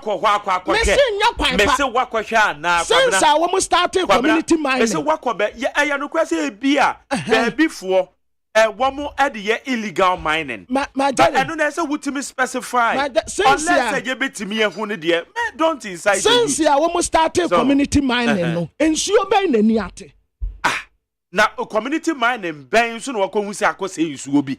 But and so the SA say that I say community mining neighbor. And to my daddy, you to maintain. And a baby say community mining, Ben, saying still one with the galamsey and one the community mining. Monitoring, a woman monitor, one may to form a good year. No money, I know. Nina and Kwasiaga. Abena would do a near one now. I didn't know you, sir. I die in a debassing and she and an inter. And I see one and it, yes, and then is what he say. My daddy, community mining no our moyen. Yeah. Minimum research ya why. But me say I galamsey. I have been to places a woman community mining. Into galamsey ya tuacha. And why they can't say galamsey to a and the men call us and yes and community. We are talking about community mining. Galamsey at tuacha. Now why not can say galamsey to a why not Wakasa? But sir, bay catch and say. O two galamsey one so sa. Na say galamsey fighting there they abandon a failure. Say they failure. And another name on crack say you hear national dialogue on the fight against galamsey. It's and there and only a different conversation. But livelihood program no day bano. The community mining and no one some year. Some community. Yeah. And yesterday the uncle for ye. Now me so ayami ya say they will go and convince any baby, then they will allow them to go and do that community mining. So are you saying say illegal mining e cost unti e ma ye ntu e form a good year wa Ghana na adena my daddy enya wankasa ena ahimfu ni bi wo hono mo a obo mo aba so say omu community ni omu potem you dare not say we say to go illegal mining no that's correct. Even if it's not illegal and it's this community mining, you can't go there. My name say community mining. You can't go there. They will not allow you. Aden na yard papa no. Omo ma ukwan se koye. Yard papa, but they will not allow you to go and do it there. Na nanuma himfui, ebinum wo honom a. You dare not. Ukoka there na atre. It yenya from a good year too, Anna. Is that your suggestion? Yenya from a good year too. But a kwaya woman first to is the same as Galamsey. The community mining. Yes. Community mining. What site be a woman community mining? My Jenny. Ye nyina ye ti hai. Ye ni swadi huneni say. Ye be protect life, property, environment. Ediama ye nchirima. Nanka first, wamu atiti tinkurase, asitina mubetumi ahare won kakra. But this current situation, say, according to Ghana Statistical Service, ekurase asitina, yakurate ekurum, aya baby omuya community mining no. Ma enipa no a wo ho ni bi mfrefrew, kobisa nananuma infuni bi, anankurankure ne bisa wonum say, difference here what community man and Galamsey no and saying is the same. Omo gusu say forest. Omo gusu say nsuo. But adeba kwa aya hame and say, oh, sadie we there. Sen kofu ye kura de ye nim wo mu. Well, send me am a boss. Me we me am adamfo. Oh, we there me am nia. Enti sadie ne nya kura no a yeso yanka ya no ntum. Na wo mu nkoso nye. But yenchirima ene yase Switzerland yabai. Oma yase $800 and something million. And that's what they tell you. Yakobo besia. Ricky na mekan wa ha. Adaya ya debeko climate change. Yani ankasa ya sanka enye yani ankasa yesuba bone. Eni ya dia say ya kwaye eni yensu and climate change be nkayeda. No matter said ye weather be ye and kabinka omaya ye wakwaye ensuwa akasiye environment kama enipa bi pesemi nkuminya ne enumute ene de omu benya no nne enti omu nwuni ntirima ho and omu destroy your forest, omu destroy your water bodies because of omu selfish interest and omu greediness. Intrima womu ba womu be yeden de enne womu nko abenya na wonne ne yire ne ma no womu anya sikatam waso womu akogu abrochire obi a wote baabi na asomasi de wa mobra wa mokro no te se de wo bo no ene wan say environment wan say water bodies first say na ne yasetire mutie ya ne ya destroy no ne yakodina honom ni yakwa akosire sika ni yakwa akobo besia ni yase ye de baba ye ade anu ayanka se yesu ban ye de ase no no ahụ esi yetumi kanu kura kire wo mu yan kanu kura ntire wo mu eya me dasa wo si aban ye feli garam se eku wa feli poto en wo mo adivert no amanu brofudin ya mano aso obi pesu obu no wa sada kofa brofu akakraka bi a ebebrim wani so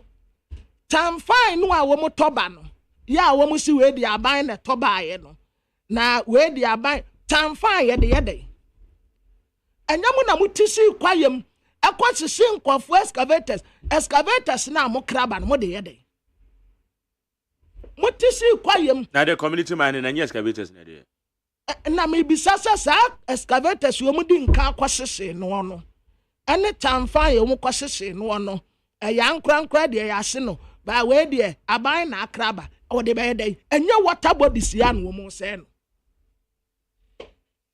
enye water bodies ya ensuo yi si ya kase ya ma ensuo it's a community mining na so infas oh Majeri ya Galamsey part 2 okay water bodies Majeri woman no 1 year na enum ho a ya kase ya omunya Galamsey when hu sensuo ye ni te kakra Majeri when hu se te kakra wa kura ubedi adanse ye so ensuo na ni te ba meaning si ema ye hu 1 year and I say 2 years ya. So they say na need take kakra na no ano. Good. Na teba. And they say. And sisi asa jinsem. Sisi ya opesi. Ma jadi ko nkurase kwose. First no, na nsuwe bi adeda da honom ya nsuo we kurase de anya ukwa ubenya nsuo. Esi danwa Ghana Statistical Service for the survey by. Almost see the whole Ghana. Baby a asetina aya depa aya western north. Dia wo kan nyina men ka say wrong. E won aduane so boa depa. But we have to establish say community mining no edi say adwuma na. Yes, I say you suwo. I say kwaye na wo kana na. My daddy illegal mining activities in there say koso. But community mining nso ye bia na. My daddy illegal mining no. Illegal mining. Because as we the illegal mining activities and na ba frɛ the galamsey na ba frɛ community mining na also say the same thing. My daddy obi da so ye illegal mining. Obi da so ye illegal mining and say maintain the organization. Asat now Ghana ha. Obi da so ye illegal mining. Na ko obi na so ye. Omo da so ye illegal mining. Ye to asojafo national security for any task force go kwaye mu no. Still do you believe we said with a lot of money ye university ye was adie no. Do you think obi da so ye galamsey? Enka oma kwachi wo mu dadaada. Me de se wo ka so obi ye galamsey asat now a me de minim say aban na task force egu abonten wo mu chichi wo mu nti ya no de ti sa wo convince me anasa wo ka tire me say de na wo ka no oboa wo ka no na no keke minim say community aya pe akwanya na minumi enu nyina baabi a omo se enye ahayara ma jere me kai ohene baako woni na ndi nkomo se wo na wo born voice o me kai aha nana no ka say community man ne galamsey wo hu difference ye wom na wo mo say kwaye ne nsase ne kura chen galamsey on kai. I don't remember.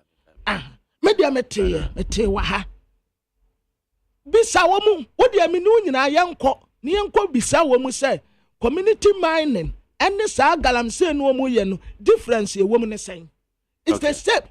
Community mining no kura sense as in nsuo no mpo chen galamsey fo no. Agwabra okay so we dan wa woni ayi kojo small scale ayi fo no what they saying. God na ma. Na wa. Akubi. My kojo pepra concern. Kojo pepra kura mpo kasem no. Na wa se community mining no kura mpo no sense ase. Ese kwaye esensuo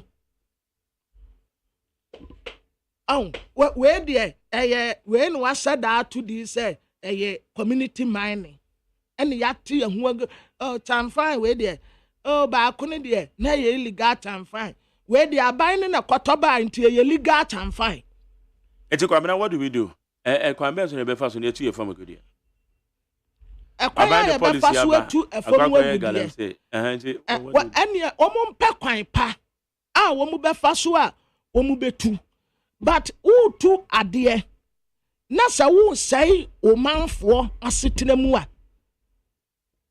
sabi yo ebe no mpo yebu ne sei sa ubekum trom no wadware saseduro de ene nkejai no manamfa ne mrante sam ne nam kwaya ase kire sei yes as ye too gold ya yes eno na ye game changer edema no ekamia yes destruction na ede abran yen no chain profit ya yenya destruction ya mining no ede abran yen ne chain profit ya omanfo onya musimu too gold ho profit eba ankura bi sika ni duru suwa no ma hyew na ahye adibesi ne baby pa ye too good what the whole Ghana you say ekuro we super ye too good cause community ne say just water pipe water keke community no krampo ebi abeye 20% pe na water cause rose akwan ebia communities no a ye two form agudie wo ho no be 20% pe na wo good roads ade amfaso pa no manfo na nya wo ho senke yesi ye two form agudie ye two godi udru oboase a what oboase ya region wo ho debi oboase ya region ye be ka ne sempo oboase ya municipal. Oh, what a beautiful municipality. Udru Takwa, what a beautiful environment. But baby, you two from we going to maybe say, you started to, you know. Destruction, a diabre or man for no, a door such a profit, a yenya. Dear Musimu to community mining. Community mining, when we started to, yeah, my daddy will be some accountability there. Sir, I know accountability, yeah. Some started launching community mining. Oh, within 1 year, no, you to me ton gold social and so, or mining your profit social and so. Sa profit, no, you the big crowd question social and so. What to be that? What to be that? Na yes, as you two gold, no. I na ye say gold in sika yenya ne ye the way na kwakoye we. Ye the way na kwakoye we. And na me bisa say inti and twaso sa and twaso sa enu nti na yesesa aban because aban bi wo ho no mo a ye natural resources no ye hu emfaso kura omanfo ni nya wo ho enti onko na nipa foforo mra na that person obema ye natural resources no ehua benefit omanfo na se nipa no ba na so yes o you was stage be your natural resources are benefiting yana ena mi bisa we sa wo se baby a gold wa yetu destruction na ede ama omanfo etiti baby a yetu gold no a ehun faso no eye ketua bi but damage no eso omunye negotiation papa bia and sa nananum ahemfo no a omompene so ema yentu fom agudie ewo omompotem no nananum nyame nsira mo motwene mo manfo ho mo ya ahemfo papa sa nananum se bi na yepe anya ahemfo a enumude onwene ne manfo ho ekwan be na ne manfo befa so anya nsuo ekwan be na ne manfo befa so anya asetena pa ekwan be na ne manfo befa so a asetena mu be hare won onwene ho dia wano be die gu ne kotokuom pe en wodwene ho wabisa no ho nsuo mbe da nya bi anom. Okay, kwabna medan say enti achem sechere no enya amaso eya mede enti eya achem sechere no wa he Eastern region wa Eastern region ho ne ye Ekurobe airport na okay oh sechere kuru na kasa ye sechere no sechere ne wa abekwa ase obokwan no so wa kumase kwan no so wa achem sechere fo te to boot na wo free ho na wo konkoko no wo tra se to boot na a to boot bi no wo mo jaagege no o se to boot ni nyina akra de ye jai na I saw ma to pavement blocks bi wo ho ka man title ye wo ne ade o mo ton burobe mehu mo ya ade e ne fro sechere mo ya ade pa eye youth no anase nananom no a there be youth no na so wo mpene youth ne na wo se ade na mu na ho fan e ma wo wo se wo de wo mon ka se Emma nananom no mo ba me program so wo mon ka se emu obi nye community mining a community mining no mo ye number 1 no engagement it say wo mo ye community engagement sa anko so number 2 chefa ben na community ni benya mai concessionaires ne kra na ye hemfo a wo mu nim wo mo enti akwakwa esa ade ni mu no emu ayesum kabi etu omo ha na omo hu se krata bi aba abonten a krata no eye lands and natural resources ministry no wo mo na eture kwa na krata ni mama kan na tie oh krata fine no ne ete krata no say launch wo mo de krata no command district chief executive owo Etiwa East sa akwa na Etiwa East inti one more etro krata we command EC no wo. But the krata na to announce when be why. Now, eno no say launching of community mining scheme by the Honorable Deputy Minister for Lands and Natural Resources. The Deputy Minister for Lands and Natural Resources, Honorable George Mrekuduka, MP, is scheduled to launch the Achim Sechere Abekwase community mining scheme on Friday, 16 February 2024, at Achim Sechere at 11 a.m. The ministry wishes to communicate the launch of the above community mining scheme to you and request for your usual cooperation and support. Etinipo Osei Krata we Professor Patrick Agbin Sinyale, or your chief director for the minister. Na kwamna de woman say MP owo ho, eyo honorable Abenos answer so ni mo hwe. Until ho hwe kra. DC owo ho, me friend no, enra me friend kra ba program no so. Also until ho hwe. Na mmom no na ono no pomode krata ne bre no ofra final ze dwumadi ne beba so a. Eti enra nwumre na said the time I may touch light no. Ansa DC so ofra final out no wo mo se dwumadi na ema so. Eti mabunu ne say womo de omo nsi ho kwan se community mine na enkoso ho. Na mmom emu na ho. Ma jeri but na ohene no ohene nim ho bi.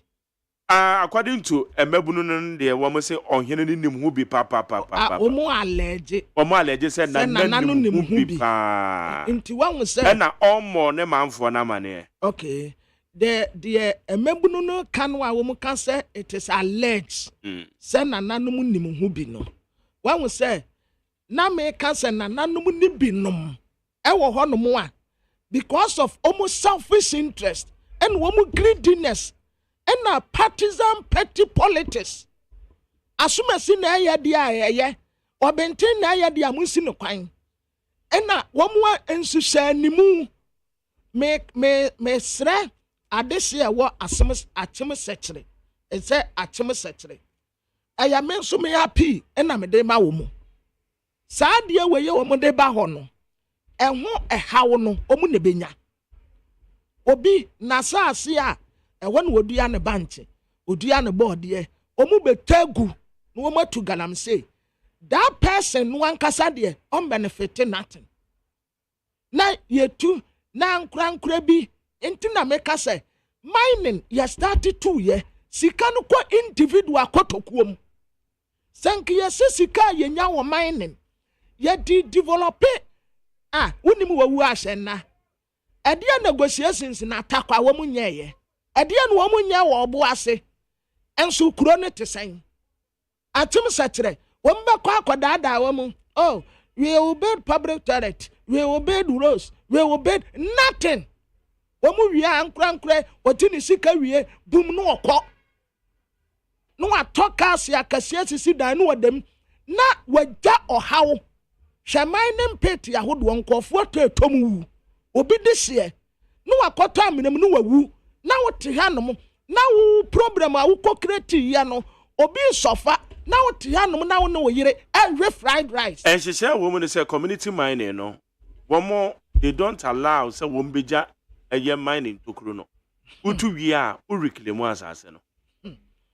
I wish senka yania yibetu utu wi a yania betumi agba kire ni yakohwe wutu wi a wo reclaim asase no tira make sure say community mining no enye the same as galamsey but unless say we prove when who said there is a site because community mining wo malonji bebre but tell me dia me nyi wo mu ba I to wunji na wunji wo mu ndi ba ko di o mu kan nyina ya opposite me nti wo mu ndi ba tell me dia me wan wasa wunji nsa nkofo we di sa o me nti wo mu ni o me nti wo mu ni ba ko kura asem no kan se de etie na wo wi a se bibi ene nko yi wo ma wetimi ayi sa de na to enko yi my daddy, the whole thing is a scam. Yes, community mining is just a scam to deceive the community and do galamsey. It's just to deceive. And mommy enya gold in to her. And yes, you enya. Say you to the okay. There's a say. My daddy, because you know me more. You two gold. And for so be a. It is a say edian ediaba. Good. And Yes, so I think yenya gold no to ne na mo. Man tell me problem ne say utu. A baby ako man me na juzo betu gold. Say utu na ehwo ba so e dia ba wo manfo no a kame ni how. Man tell you wo de oboase ni nimpotem wo say why your territory. Oboase eni nimpotem wo e wa okay me baby a me nimpa metumi edi ho dance ye e ya Atampem wasa gold mines. Ene da me ne me bra bi kasa firi ho. E firi wasa atampem de batufu pra so kwan. Be ya say 8 years yo say 8 years e bebro. E bebro 8 years no kura de besi nne. Sa kwan no yentumi mfa sapete kura nguso. Sapete keke kura yentumi mfa bi nguso. Adan ye di ye ho abro saa. In the name of mining communities ni nyina development papa be na wo ho ekro ni nyina sai omanfo ni aduma akwan nye ensuo nye access to health care cry problem and what got na baby akoto no din community mining galamsey part 2 and amoye you dey the clamation sabo chire kwose na nkofo ma akoto tonsuom no wo mawu na sika mu be kwa akonya mo dia betena nkran your national rate adia winning who evidence no men kan sa community mining site ben na when we say when we jam na to ho me say ma visit 3 sites sa 3 sites na makono I saw say obi ye bibi for dia fair enough if you have that evidence wamu tu a wamu reclaim asase no wamu tu nyam na ntu ho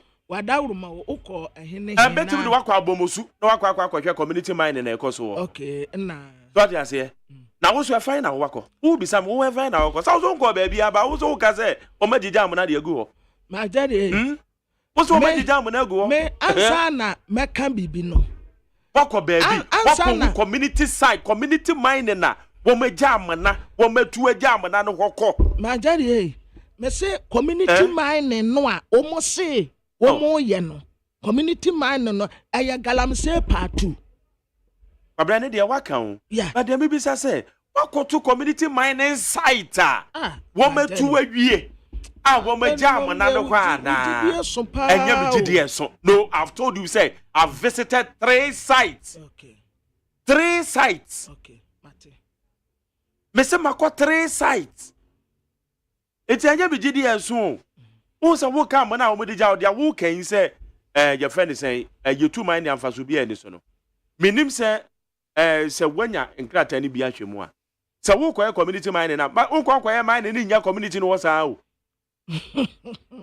wo koye enya ho saa ye wo social corporate responsibilities bi a bit say wo be ye dia ma community no okay nti bit say wo mo ye dan aya kona kodi e kira sa ba bebe good my tell baby a omutu fomu agudi akase eti me pese ye be generalize no but ade na nya ene ne ye ntwam se ente sa baby aba obey so say ye ntu mining because the mining is not helping because ye ntimi ye na say ye be se be tro kan de na na che say ente say ye kura but ye say be ye de a ade ne ye fa ye ni ya kire ni ye ngu so okay ha site we ye call ye de wo mo ye ni ade ne ye nya ne sa but ye be generalize no just like that. Me would have film said the kind of mankind to mention him one.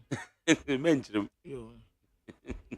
I was here for a deputy minister for lands and natural resources. Honorable George Mirekuduka.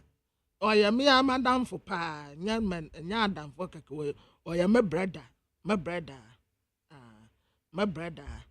Na my brother named me a warrior. Anna or tre crata.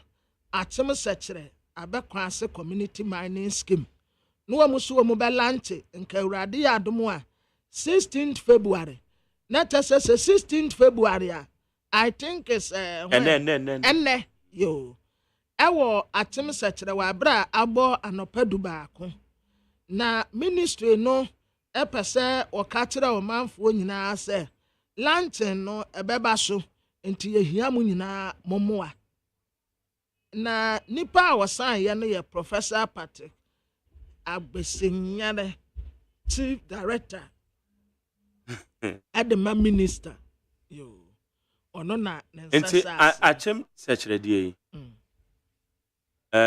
yen no ye leadership ye mpanyifo no medi abro se mine na mfa so de bi amre ya mpanyifo na di abro who need to me be answer go catch mining company be say ese we yes ye situate at the end baby ese tena don't you see ban hodo aba ban hodo kwa ban hodo aba e de na o maye e fa mining the mining sector e de na o maye say ye ka say you to go then na fa so bi amre yen e de na leadership aye de aboa ye man look at community mining ya working monitoring mechanism the minerals commission wo community mining no implementing it well. I don't dispute the fact say community mining ni bi wo be ye no ama emfa mbra kwan so wo be ye no ama be say yodoman come na body baby for so ye eye ni yie enti wo mo mind the sa proper monitoring say ye mine so mine no so ebitimi anya esomfa so ana dia ye kan wa chem sechere die the American leadership na American ebe no achem sechere no engagement woman your community engagement bia wo ho honorable abena say asare say oni wo hwe DC yo wo ho ye friend kwabena pani say oni wo hwe ohina wo ho na isale say ohina na oni nkrofo bi na o makọ say sa na o mo kan say no kwese nye no kro ohina your friend berima owusu sechi etechi there be anya sechi etechi so what you say enti adenti na moko launch community mining MP owo ho ye mrache bedwane MP ni kwa san ye MP enye se o ye DC MP de be ka se ono kwa ye mani invite eno kwa bo se untimi mpo nka ne sa o ye MP na ono abo abena o se asare onim ho hwe eso omo de ni mfoni akwa ye flyer se nen ka moko akọ launch enra mi program so na mpanyufuo bi ye program na mabu na ni abere no eno mo send message wo mo ye we me frɛ DC na DC say ono kra na onya message bi na ofrɛ ye no ena nipa na ka say program na ama so na me say DC official letter no mo de bro wo ma tro official letter bro say ma so wo ma tro letter na bro say ma so ana wo mo ntroi asat enra nwumra me ye torchlight o me program so ne ye breaking who say eye community mining launch na ebe ko so achem sechere no ma so ene mrekuduka honorable mrekuduka odi anim akon me friend ba wan friend na me friend na me na dum because all questions to answer no na edi anim wo mo kwa launch community engagement be na call so eti kwam na gwe no na ese je find out ne ye ka ma jari ya tell me say ade gwe ni because so wo kwa ye mining kra na nye community mining akwa me wonya wo license na say wo de cooperate ya wo mo catch now say go and engage the community. Ma Jerry wadawrumo buame briefly. Dan one na wokan yo. Ohene ben na wo kan say is it Asante or Eastern say nempotem agogo. Yenya mining wo ho. Nti na wo bona na nabaso. Na wo kan say enya say gold ni ho. Gold wo ho. But you dare not. Adenti na nanane de o masa akwanya no. Nananu ehunu se ohawa sa mine ne de bre ne community no eso tan emfasode no a omubenya entiane fo ni nua ne kom omuntina omu ba bi ngene wo mu baabi a omu saase atu fam ode baabi a omu so omu kwese kire ho no se omu asetena mu enne no omu nkwaya community mining no for 1 year na sa akose omu asetena mu asat 1 year no na fa compare omu start 2 ni se omu asetena mu tesen ubehu se ohawa community mine enya sa mining yada ena ensuo ya omu de niema gum omu num nti yesi ya bewu akwada na akwada na ni ba ako aye bibi ya bewu obi na naso aye bibi deɛ bɛwo obi na ne ho ayɛ biribi Ghana Health Service ɛbɔ yɛ amanneɛ ɔhaw a saa mining wei ɛde brɛ yɛn no ɛso kyɛ mfasodi a yɛnya yɛwia ne yɛsan akɔpɛ bosia ne yɛde abɛsolve saa problem na yɛne ayɛ kreti yɛ no yɛ problem na yɛne ayɛ kreti yɛ no na yɛde abɛsupport. Okay. High need 100 points now about 7:34. And then Friday, BBA be wom. You do Fridays, I said, yeah, no. I don't charge the 0503721 1744. 0503721 1744. Ghana Montie.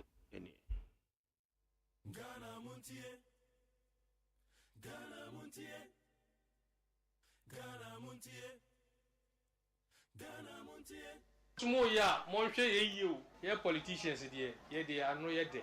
Honestly, and Toko see what Ghana in a man signing in a new Biana Debo, any Mamun, or here, any politicians. Assemble Kwambaka will take Remasono, a chance.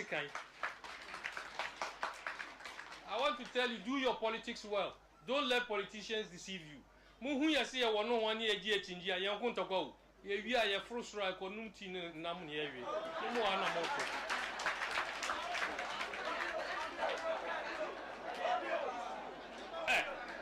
me catch a man of there are people here. And ne, Omuhumia, Omusi Omutiase, or Safumafu or Himpa, and your MPP.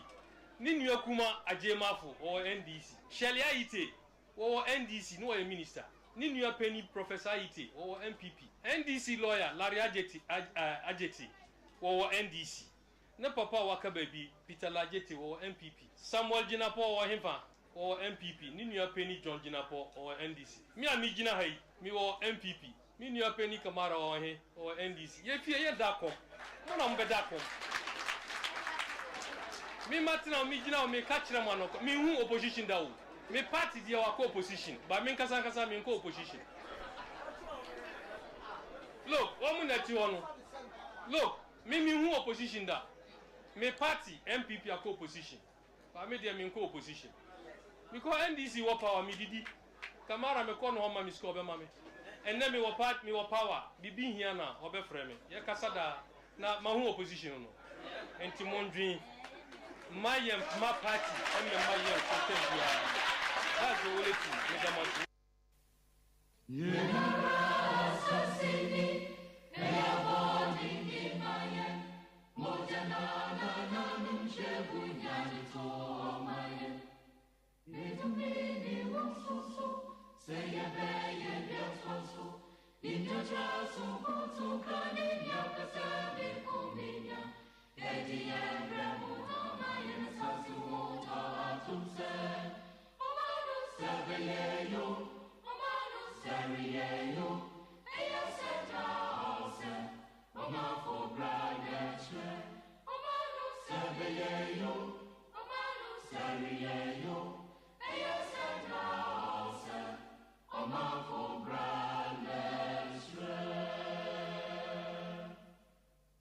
High need 100.9 Ghana Montie, so near Quabrama Farmer San Chamin, a woman, the one crater Musamano, ye de Ebro, Saranson, and I, ye interviews a good way, ye the Ninjano, Eba Babet so, and ne a Friday weekly in retrospect in Samakodoa, Akoso Nauchi Munyanano, ye de Munsem, ye de Bebron, Sembebre, and Akoso a ye Naochimo.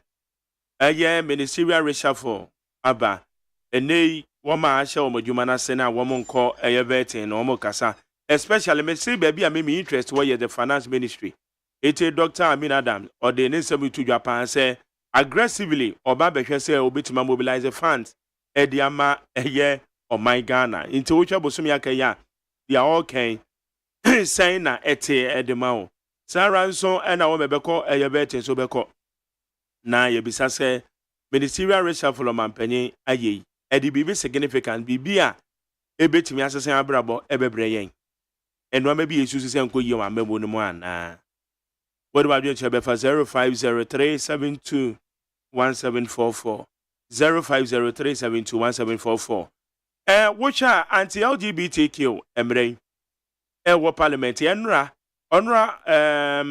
honorable Afenyo Markins etimi e blockade emra ne say ebe pass it through the third reading because no e call say instead of a custodian sentences yenyi free one non custodian sentence say yemfa asotwe no enkonko say nipa ne be pra nipa no betititi gatem ano be ohuru nkuku ye didi wi ane de abra no oguru mama say no so kan enriti anro debate heavily ame born ne ma o mrahye bedwafie say sa de say yi frem enti otimi succeed ya blockade mra na ntimi am pass through one succeed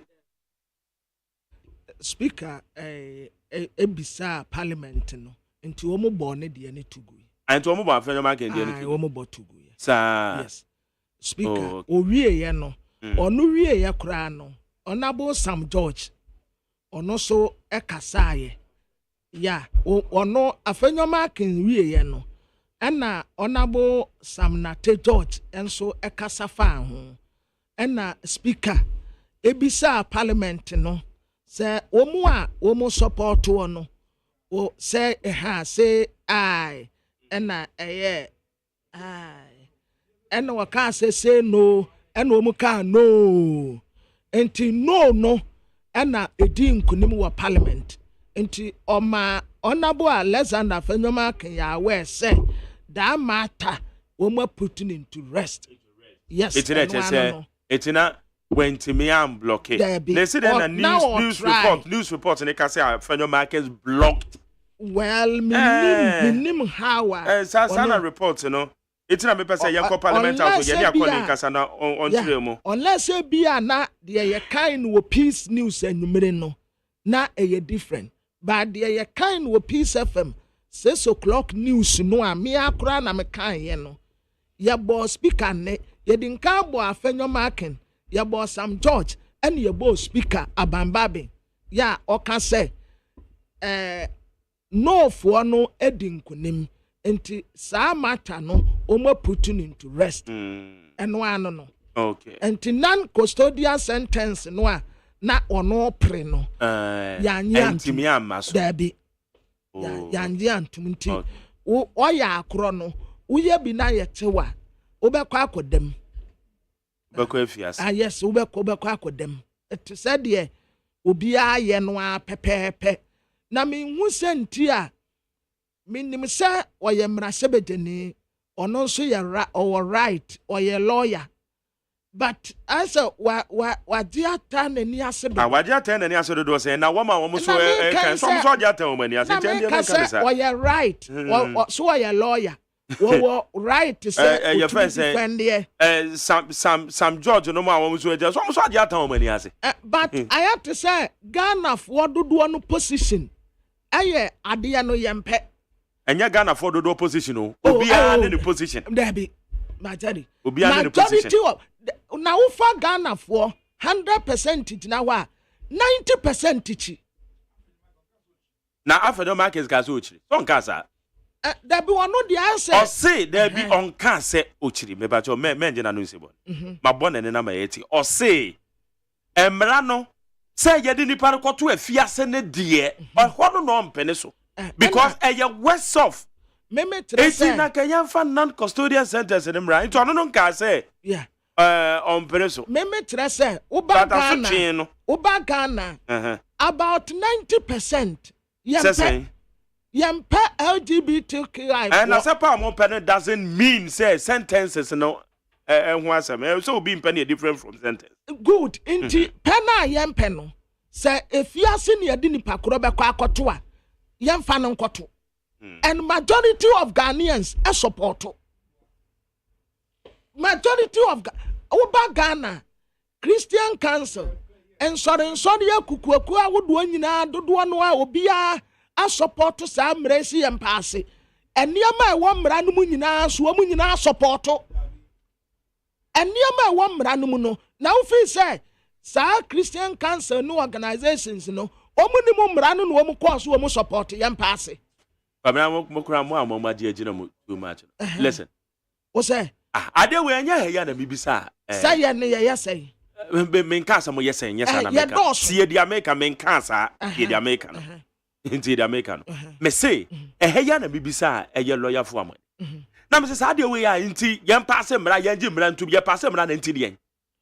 Ye pass him ran into the end. Makasa some way I can come. Ghana you sometimes hypocrite be na ya de tete o men. Listen, emra ben ni Ghana ha. Emra ben ene Ghana. Elementary crime. Enti bibisa lawyer for me ni man ka say asam ne de wa bisa bi. Because ye say ye jim ran atuma. Ebe sizi obi say emane nkoye. My journey minimum say yes krono bon. Everything I say yansha say ye ka proper family values dear. Yansha say free ye fie. My journey krono bon ye. Me say yansha say free ye fie. Yes obo krono a uko wi ade a ye no be kwa akogina court ne de wakotum. Bankofo obo krono but it doesn't mean he say krono bon ye. And not because of mraninti unlimited sa kronobo crime no ema sadia nanka beto atese no eswate because nansen udu traffic ma posifo say eso yellow kura agina ama traffic offense no eni nkwansia no eswate kakra yentu ase kura eswate LGBTQI+ for yesi yempi wo mutumedie samu ya mu bekọ akoda prison yade mu betum yade mu bekọ akoda fiase yesi yempe yeti yene ayewo majarinti omu a omu pushi for sa LGBTQI omu sa kura ka se yenyi non custodial sentence sentence ni film ni yamu omu non custodial sentence no nti omu ni adie bia ebeboa wo manfo a omu betumi atennel omu energy ade akọ no chen sa adie wayi a yenia ye mobile buru ya mo de betre yeyi etre se ya abomination no enyamu na mo be ka kire yen I'm gonna be consistent. Listen, now one more so promote, one more so many a baby on the better no woman energy afa. Good, it's say woman ni bra papa bi bo. Sa de we no. Woman ni bra papa bi ade wo musika bo. One so woman ni baby on better no de afa. Don't dispute obi view. Omu promote obi don't dispute it. Omu promote sa de ni nyina no. Omu mental problem. Wow, you be ade now. Yes. Omu promote LGBTQI+. Omu mental now why they promote na ayadan na saadie wei omu pese ye ne yagitum wo Ghana why na kan wa je baby ade argument ne na so dey to na be argument there argument ye kan your custodian sentence and non custodian also wo dey akwa so obi si onyintum why na kan onyintum ayadan na saadie wei why na ka so obi njintum omu push ba Ghana say why na push obi am push please Majari why na push LGBTQI+ for omu sisi omu posters enyu obi ya na tetre why na push what you can't just say anything on national radio America vice president ba ye e 2% say yenja omu na omu nye omu ade omu pese omu ye so we should allow them we will not. Wow, you will not. Messi Yama Womu Why not? I say we should allow them. Yama Womu Parliamentarians will be a say we should allow them. Yama Womu Yam Pene, you. Custodial sentence. Yama custodial, Bamu custodial sentence. That's all. What's our them? Obeso say Yama not custodial. You nipa so be. Womunya. Say honorable. Wanya careful on. Na se o de nan custodian no ba boys ni ti wo mo mbabu wo boys be na ti wo mbabu why na obi kura kokun kura ye ti obi ayebo no ukoye my daddy obi kokun bi aye tire ebo se nyame mpangu nansi pani mu bi what me ba akose dan bi mu na men ka hwe na wan kasa wunni ntene sankofo we ye amamboyfo nipa bwanefo ni kwaso obutina oba no wa fefe na na se oba no so show consent no ko ye se wo ye akwada majari akwala die no wonim akwada die no wonim akwada no Ada na penny mu kura wedi be 15 years yes 14 po. Yase woni ne kwada. Na LGBTQ na yen kwada na eye. Omu de yen kwada. We dey say wa limit to kwada. Omu de yen kwada. Kwada de dey say na yen LGBTQ. Na me sim penimfo no fa nkwala. Kwabena oh. Kwabena wo so Ma Jenny, one thing say penny ya ko fa kwada. No tie. Ye educate and ye educate you and say you can't some na dia frafra sa ageke. Kwabena de won say wo ya kwada na wo nya 16 years. Na enye obi a wafa woto o obi na woda na se wunya 16 years a eye defilement ane de LGBTQ asem kra mbem enye no na make and enye no na okasa na so de no na frafra ye educate me make an say no de eye defilement be ma panimu odada ememu oni wo mu da awadi sen be bu awadi sen omundru omu teenage so. No, what do you mean by teenage? You may come, I say 15 years, 16 years, the age of consent, and 18 years, the age of maturity. Good. It is the work and no crowd there, mem, it doesn't come in. So, we can aquadana too. Say, ya aquada or ban and a day yield. Even aquadana G2, Mr. One and na. Na say, oh, yeah, 16 years, sir. And ready to yada. Okay. And then the umbrella theater, then it doesn't come in. Okay, I'm glad the umbrella but the year can you obia when you're 8, when you're 16 years and above. Now what you tum say faneto. And now what you tum say one and na.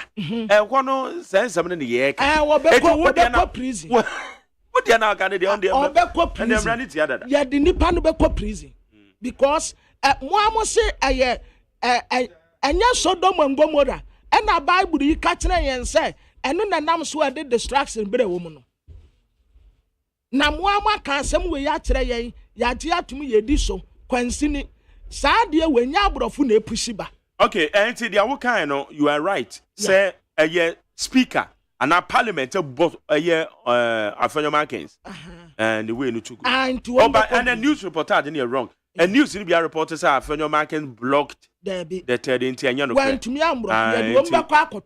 Into I'm reporters in the echo church was adding. It's no crowd woman say parliament no end to me. Sorry, Afenyomakins went to me and succeeded. Yeah. Yeah, when to me and succeeded. Into Wombako prison. Okay. Community mining. Community mining. Community mining. Ya mu mum prapra ya mu nkwa ya bia mo be ko jail mo be kwa akodam ya mo nkwa ya ma de ho eto anu no okay kwa me to so fans nkrata ni bi into my brother my paddy my paddy kwa na e ba o say wo de say madam for no asemba dia wo madam for no na edu to the den the any on na mami hunu so there be na me ama oh you mate okay kwamre ko edim ne abusiafo the Democrat Daily Graphic yenim ha was constituency ba ko pa ho no mu asetena ya akono na tourism centers ya wodo ho nya agora eye hohoi hohoi pa se wo ko no mu a be hye emoko green no moko green no a wo mu de yankra dokunu mekono hwe nefe anaso wo mu de ka banku no sa moko green ni bisia ene wo mu wa adwene pa ya ho memu awo kama ya wo de yanka akra anaso wo de ba bankwan a wo say yes adwene ya kama ena enuane ahodo eho wo mu wo rich culture se eba se wo mu ye wo mu bobobo ne abaja no a ya wo mu sa no a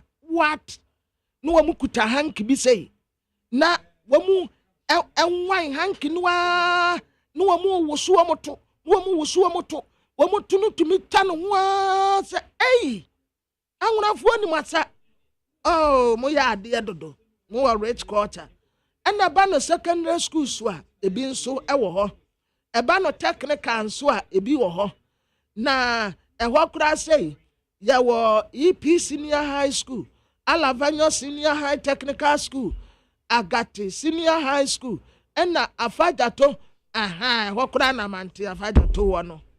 nti ɛhɔ nom yɛ bea bi a sɛ wo pensra hwɛ paa Democrat esi kɔ hɔ na wɔn mu de mpanimfoɔ bi mfoni abɛtoa wɔn mu tɛ sɛ bɛyɛ sɛ 118 hectares ɛyɛ forest reserve ya wɔn mu atu fam agudie wɔ kwanbɔ ne so gya to hɔ no wɔn mu rekremu land no na site a wɔn mu rekremu no ebi wɔ Afawo Hills Forest Reserve beebi ani forest district yɛwɔ Western North region ebi wɔ hɔ ɛna ebi wɔ Denyawu ebi wɔ Supoma Forest Reserve ɛna Bekwai Forest Reserve ne nyinaa wɔn mu rekremu land no Kofodia ɛna Awurade yɛ adom a 6 March no 6th of March 1957 Ghana Independence Day.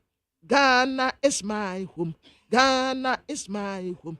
Ghana, Ghana, Ghana is my home. Na eno yebe hosti 67th Independence Day celebration. Ewo ho. Na na diamede to asobio eye Democrat aye friend se Chronicle. National Service for allowance no a emma no sa na enya mpanimfo mfom so a eye mo a mo kofele we no wo portals no sa mudin mo amfili ne yi obi wo ho no mo an din a wo kire wo ho ene de ode ba mpanimfo cha ye different ene obi wo wa ne telephone number ono an telephone number kora no wa ankire ne yi enti upie sika egum na asa baba upie egum na asa baba ene wo mo find out say adena sikatra hasempo anu anwe a yetu ama wonum asika yi nko so am kwacha ke yanso am hu se he se bi kura ai isu ese no wo mu amfili ni yie wo mu ani wo mu niama basa enti wo mu nsan koye ni yie no wo mu mfamra wose ye nwuri di Bible Proverbs chapter 18 verse 17 Bible no way mo ma me trese mo Chronicle say yankan Proverbs chapter 18 verse 17 aya court o and was say yankan sa asemi na Reverend Stephen Yawo say prosecution witness edema minister of gospel and na okan yenti moma yenti Awurade asemi o say Proverbs say Chronicle ni mo say Proverbs chapter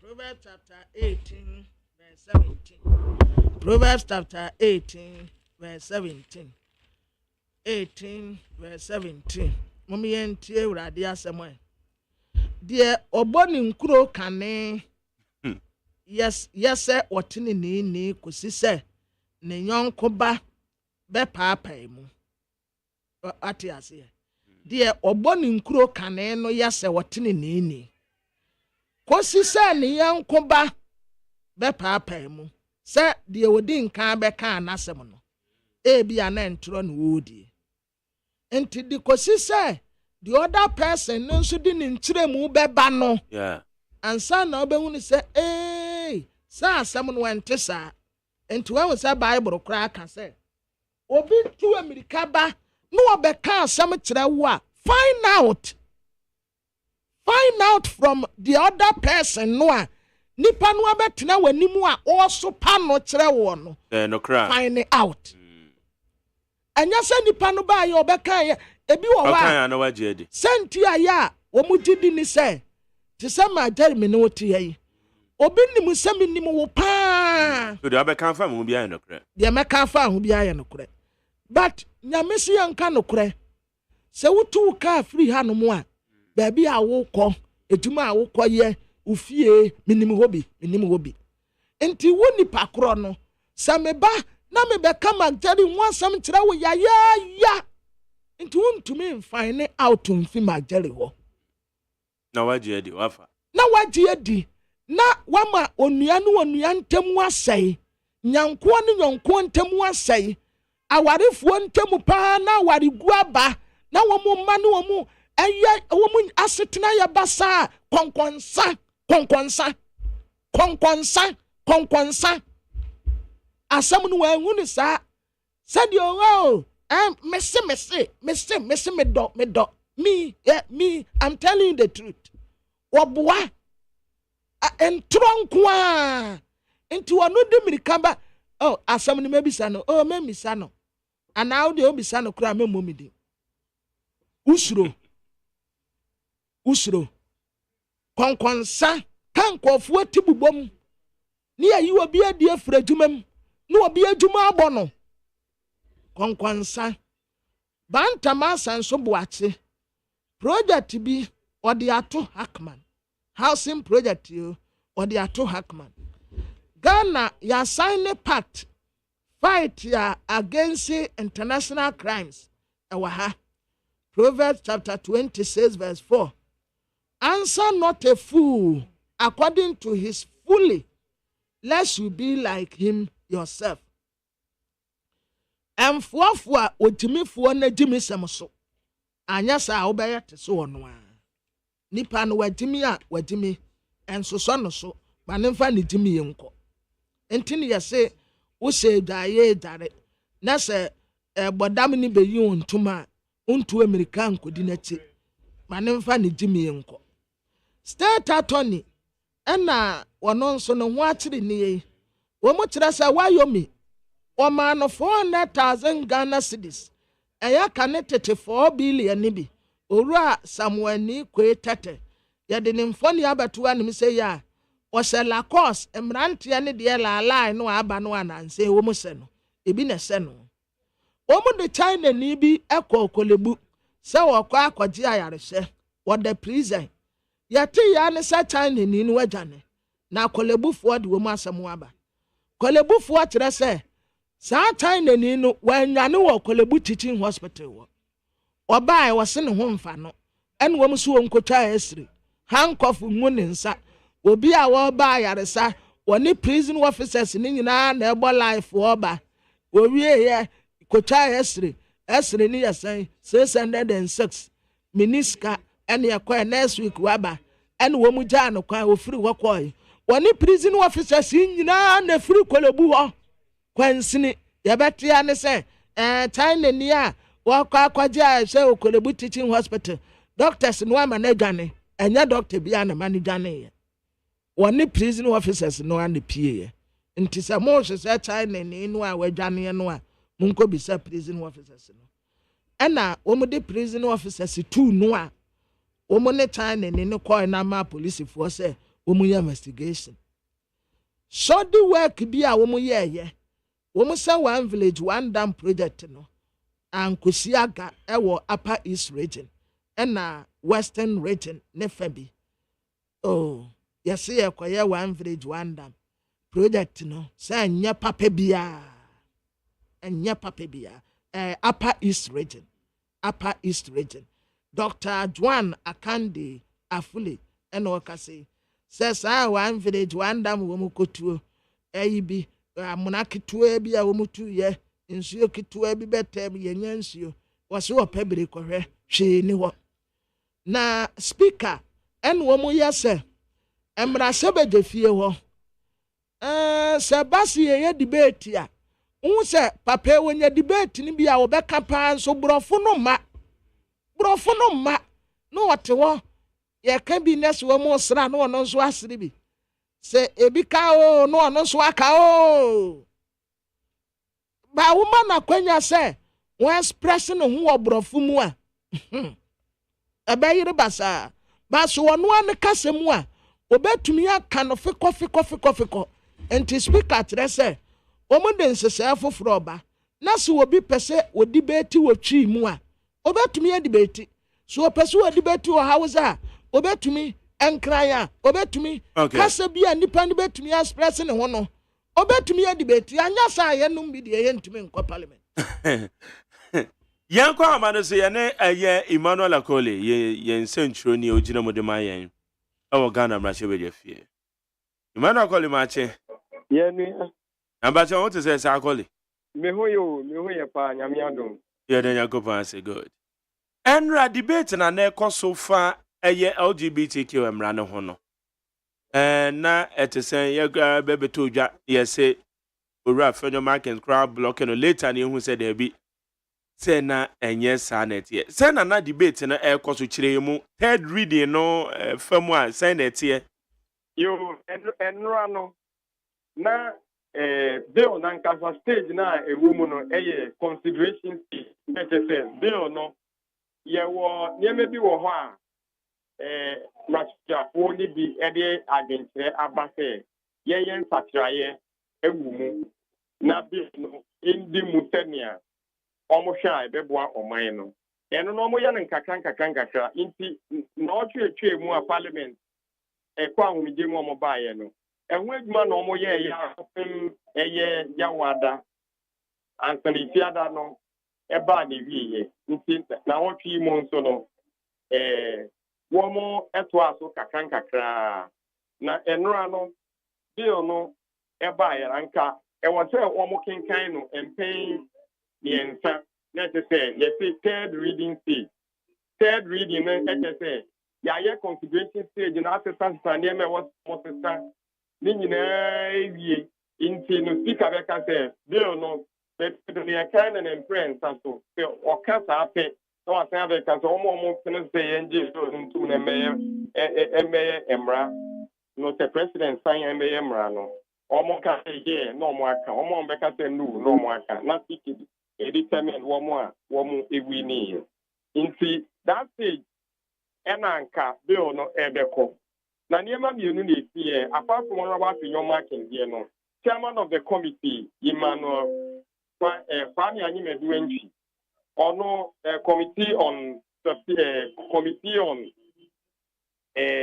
constitutional and legal affairs no ono say na second deputy speaker Honorable Andrew Tiama, on na no say akugemu nti no omo ye consideration stage no wi no conclusion they say ye ama omo aye nyina fa bill ho na sibeja clerk no omo ka kwa ni nyina bomu etinti egu kaka so na omo de abre committee no na omo ni stakeholders akota afi na omo ahwe say oh the deal di mu ana let's just say committee no assign the Aba House to Mabeka say who Yasaya Pushim. Indeed, that was the argument.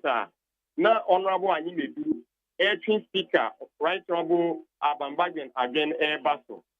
And a speaker say, Parliament in City Muno, there will be our consideration stage normal year. Don't need committee in some of you may want a massive Japanese nine house on them. Inti one Honorable Animedu enya adwen ti no ene Hansard no on last week Thursday the omo ye no oma Clark no ko fa bae e na okenkan ye no na cheta wu twemu pa demu year na enshedon system ya Honorable Animedu kan different speaker techi mu yi inti de ko si say well the speaker ne Honorable Animedu ya adwen na o say ehun nya se de kokko bi ti no nchen di umudi a ene ono no wadia nti eho no e na ono we afenyo marking die no ebe mu ne die ebe mu ni say enra order paper no efa bill order paper no bill no wan sem ewo mu no ono bo afenyo marking the motion bi by ko pete bo be kan ya na wo twa etwe mu afenyo marking the proposed amendment the eba yes say ubu LGBTQ plus and brothers who are young pound to Ifiase for a number of years. And on what the proposal by say, who be boom runners and they do the quack to Ifiase no. Or not be mono, and more, as I say, when you probably I had one to prisoner. I buy again, say, or yet one to prisoner, a best at one. Now, almost in your subai. Now, so I don't know what to prison. No, near my bonny, a cost of prison or sodomy, a cost of overture. Yet your Bama, you see, will boot LGBTQ plus and round here, the not to prison. It's to prison what prison in the Libby crowd, Nipo or Bemacono, almost bet me no other. Let us say, you don't call no, and Faso be armor, sing or no, or propose say, so be boom round as well. yamma onye community service non-custodial sentence yamfa ngo to prison but we say aban fam yebetu mo wijuma ye saa e wo community awu mu no ana say e say kodolo refa hu say na ya ye prison ko ni dia omo ye o say enu mo ye say ye do ko to prison na prison inmate ebe pseudomize wo ena or this agent said by na natural Japan ebogu ye intino and ranso no or sign the motion by the same I propose amendment or the by ebogu ye no or the second consideration stage e pass as or the sign the by ena original e can the intia or the sign the by and argument or ye na last week no ye the see intino ne hu ya se be repeat into the dinner, yet the Wuko prison. Wow, into Nasu Japono, and then yarding now, woman, and yano, community service instead of imprisonment.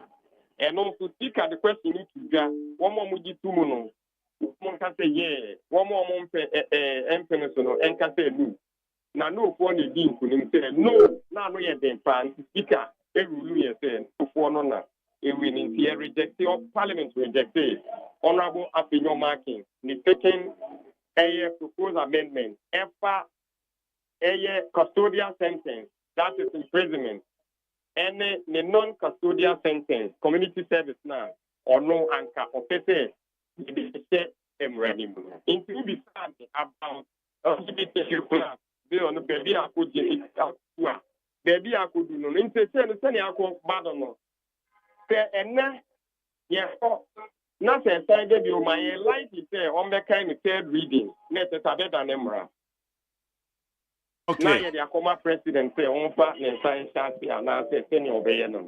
So that is where the bill has got into. That is the stage that bill now put. Was it say no at say parliament at tomorrow? There be parliament in you. Okay. Almost. Is almost consideration stage, you know. It's third reading. Third reading is, and just say, so the bill has been read for the third time. Okay. Those who say yes, not one more the just. All right. No. Banner every bang, sir. And then you have to be about. Okay. There be binti ama next week, let us say by next week in the now or more parliament are passed the bill. No. Okay. Now more they are former president. Money happen.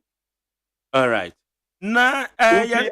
Now mean to say yempase good. Okay. Afe local languages are no so speaker person brashe with a few one day ye adwuma no nchiremu ben na wo ho. Nchiremu a wo mu ni say parliament no almost standing order eye nhihye na mra omo de ye we adwuma e wo house for no. One aye is at a woman. One more new standard order. Na Giatu. They see a minute what I say. And no, and not one more day, man. I want to tell my was standard order anymore. And I try no back on any fair. They say, Obi a floor no Kasa. And you brought for now, Omoka, but they say no. Two standard orders now, man. I'm a quite say local language. I was a little bit to me. No more. And she said, "One who say, what can?" And was say, "A class here now. Obi on to Takasano. Open ete affair." And she said, "One who speak and say, with time, no, almost means here. The local language now. And quiet necessary say, wow, can to say Hausa ana Latin Kasa ana Inzima Kasa." Now what they can all they and now they check the winter mono. One I was saying was I deba ropo. Nankatanga can over the young means here. Would they walk out Katana and Safian so no? Yet the abba. But for now, on the day, there's always me a car. Local language, you know, but one I want to say, and I say, we give Wawa. Sama, and when she said no, Eti wa mugu so omo to ntina ebe se wo kan wan na ebe kira se se ze nya interpreters o. Yes, they were saying nya interpreters. Na e hodo ye nya hu bi se obi asore ɔka hausa saa throughout ɛde ayɛ ne debate nti mentumi nhu sɛ ɔmo bɛsɛ interpreter ma wan sɛ na nipa no kasa wie ɔno ano bɛkyɛ sɛ sɛ wo a wokyerɛ sɛ deɛ ɛne ɛho hia sɛ wobɛka local language ɛkyerɛ sɛ ɛne ɛwɔ sɛ wokɔ straight to English no nti na kyerɛ sɛ woka local language na ɛwɔ sɛ nipa foforɔ ɛkyerɛ sɛ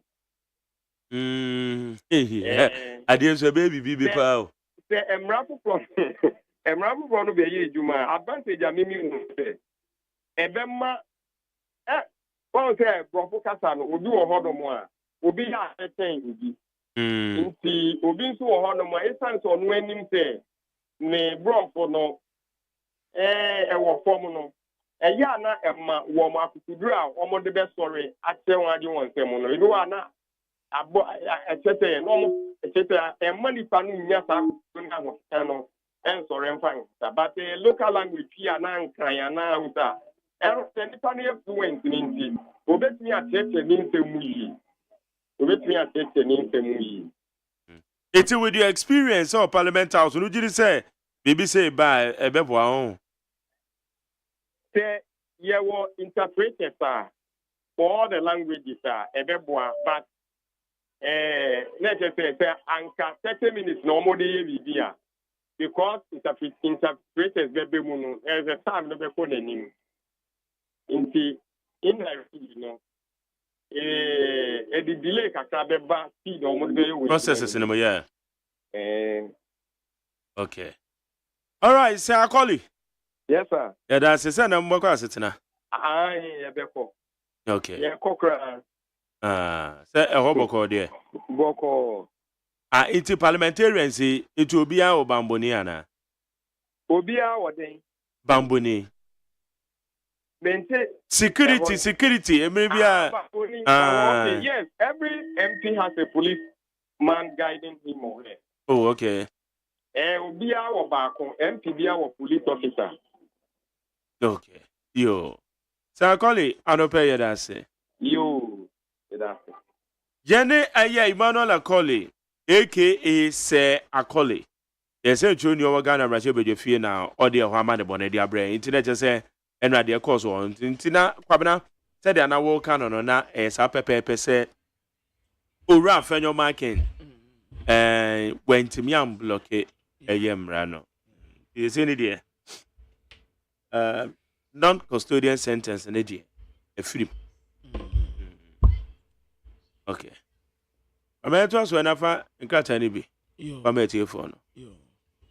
Abusiafo do bakrata me de etuamo so eye do bakrata your friend say Daily Post na Daily Post wenim hanum say ana ode ensem bi ababeto ha de dika wotre say Dr. AGYEMAN Bawumia economics ya wadane digitalization eno na wode gbo no ho nsamarane no eno kura sa anyi wono no wode baaye na wo hodada special prosecutor any ya ka kire ne say a teacher for be 902 wode ne nsa to mu salary so onyim firi so na teacher for ni nya wo musika na wo mu mfa nkwasa nkwan kire say wono ade a wo ye no a wonse da hu mfa so obi e wo so say special prosecutor a teacher for baako 902 kwansini ma freeze mu account montumo nkwaje mu pay saade a wo ye de mfa so na wo so nti wonyai Professor Ransford Jampo and what I say Mampenina na de danko akufuado sa resafo no a wo ye eye nipa foforo bi na wo mu akwanya na wo nso aba ba wia wo man ni sika ni na japade na wo mu de egu mu kotokom eno ano no mo awie bi amonye nko na afoforo nso mra mawie bi sa pepepe na wo mu ye ministerial resafo no Franklin Kujo kirasa mampeni wo ye smart say wa pagya ononyamfo kan wo foriata na poso a wode be ma no eso chan sikasam so afo no akora ade enti waton aboa no nso okura ne dua kan wo foriata kro no a na onsa be control finance minister no jeso wono onam ho no ade bia wo ye bia wonim na ade ban enti no waseda eya saa no wo mu kire sa brante Mbappe wo be free wa won so ya bre wo ni PSG da bia na me free wo da bia me free wo da bia my Real Madrid for wo mu koto Rashford wo ma bre wo da bia na me ko da bia me ko France wo ibo ya wo boy national team ni de na ya de but wo mu league no league ya yiban bese kwa Real Madrid ko bobo papa ji wudin jejeje kopo na beje world best ibia France wa na odas wa tena sadi ade no kra wa ma de bia me kwa obansu okompo anu akwa akohwie ya brew na Telegard Democrat ano Minister of Works and Housing ena dan bia wo mu siye wo mu de ato Hakman Usu Agyeman ntia Hakman Usu Agyeman apartment Ghana ne Zambia for ye pese anyonko fa ye shemukena nti sharia yokobote ena Zambia president Akande Hachilema wo mu gina ha na wo mu trasa chief state attorney bi 400,000 Ghana cedis ena wo free wa yo me ho nti ya te ne ya pam no efre adwuma no mu Afenyo Markins nanko opese o arrest passage anti-LGBTQI+ bill, but went to me. 18 outside International Crime Convention be into what the Abrofuna Betina and what the Yansia the Anabe same finfini. Na a ban of football and so all African games, Mampenina Nado Ecopa Huntuma Stadium no, we town for Nidiaba. Crystal Palace for Omu coach metre coach o coach Jordan Ayono. Aha, Crystal Palace for mu coach no. Ne home fan no oyare nti wo kwa akwaje na home ketewa bi. Yesi akora bi ya friend Hutre Junior. Wo mu nkwala de no. There be o man kan yi. Second edition. Shitre Junior Womu Open Championship. Womu say beba so wo April 15 to 20th 2025 wo National Tennis Center Accra Sports Stadium. Eho and womu be sa hitri no. New Crusading Guide enim ha. Ghana Journalists Association and womu congratulate Fatima to Abubakar ni new appointment here yedi amano. Ghana San Hay Convention Corporation International Crimes. Bisman's most slanging mission against Napo was a backfire. Land loot and Sasivia ya Ekosu Isle Gono. Omutese and Yansasivia Ketuo 138 Monrovia Road and Sasipan Womo Grabuni say. Dr. Mahmoud Bawumia proved our track record so when swadi hunu a obetumi di asesa wo man no abena wo saasare ene wo ka sei se obedi atum wana wonye ntum Dr. Alhaji Mahmoud Bawumia wo ka no ma ne ye de se Bawumia embodies a paradigm shift. He is the best man with requisite know how to tackle our economy, says Dr. S.K. Niama. Bawumia embodies a paradigm shift. Paradigm, and that's a paradigm. Where paradigm? Oh, yeah. Paradigm. Yeah. Nah, Delhi Despatch Nimha, Dr. Bonfe, Kabila, and Wadahi was say, Jai say, wo kasa defa abato no Bonfe ena wo to His Excellency John Dramani Mahama for Kennedy Japan Junior wono ne Kennedy wono ya Kenneth Techi Japan ena wo kire kwan ya kwabena kwa atifa so a ofiri mu wose obi kura ba ho foforo wa ba adwuma mu foforo nti wono Kenneth no de nipa kura call rounds kire ne so aha ye newsroom aha na womo boaboa news ano a womo deba aha operation center aha no na mfidie no wo enti lucky obi a gate baako na kwabena kwaate enso firi hɔ ɔba nti kwabena kɔ ate firi hɔ ɔba no ɛna ɔno Kenneth kora ɛkyea ne sɛ kwabena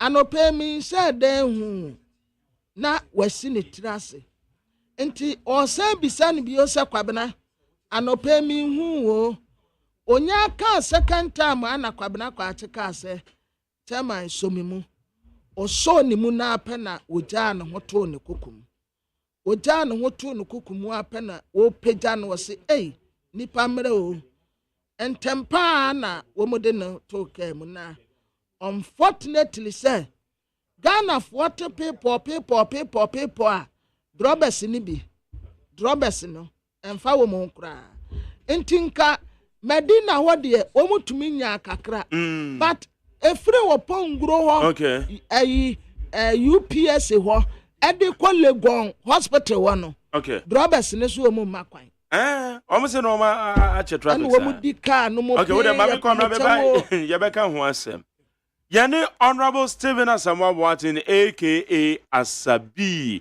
oye swafo a ohwe ye chieftaincy and religious affairs so yene no inni enkomo Honorable Machio yo abu champagne me chamo na anope wo kode Nyankopa adom ye ho ye na me bacho so nyame adom me so ho ye yo ye da sese wabisa na we de yanhwe waya swafo yi na omampanye reshafu yi beto odwa ye ba ne sa na mo ho ana moto po ana mo yo kola boni mo ebi kan me say kobra for me say o kan mi na kobra kwate ewo ya aba emputu promi ti mama nyina o fi yesu na me ma yakọ titu de ma na jumamfo ya kele Japan ni na jumamfo nyina ne na bushia na yire nkwala umsa kwa bana ye mi ya ko okay me fear me baga na no if you preach by no me ma me no mu na start resurrection power and living bread ti me ne kwa bana me kwa sorry living bread na walk to baby no or your drama obo wow ti me ne kwa bana kwa sorry baako very strong charismatic church na the Sabbath information minister you know me ne kwa bana very close na asem with the funuyemu na me fa ne currency nti we na me ba ko am pese me kakra ene se ne no mo ka so mo de me ko ayasabia na driver for emakwe asem we me hu se Ghana for me no de ko me nka sometimes obi kaka no want se fa no kra me ya sure said driver for ni bi ni mo no ko ni I'm saying no what you say me ya ka ma kwa me me ko wa di me tonko and so ayele me say na presidential convoy crab ba e bi no ha no mo no bi the car face you I say ne bu ofu bi I say se wo kra fa no ho minim say discipline no na say ko say minim the whole country no minim I said the lack of concern and passion. And they said,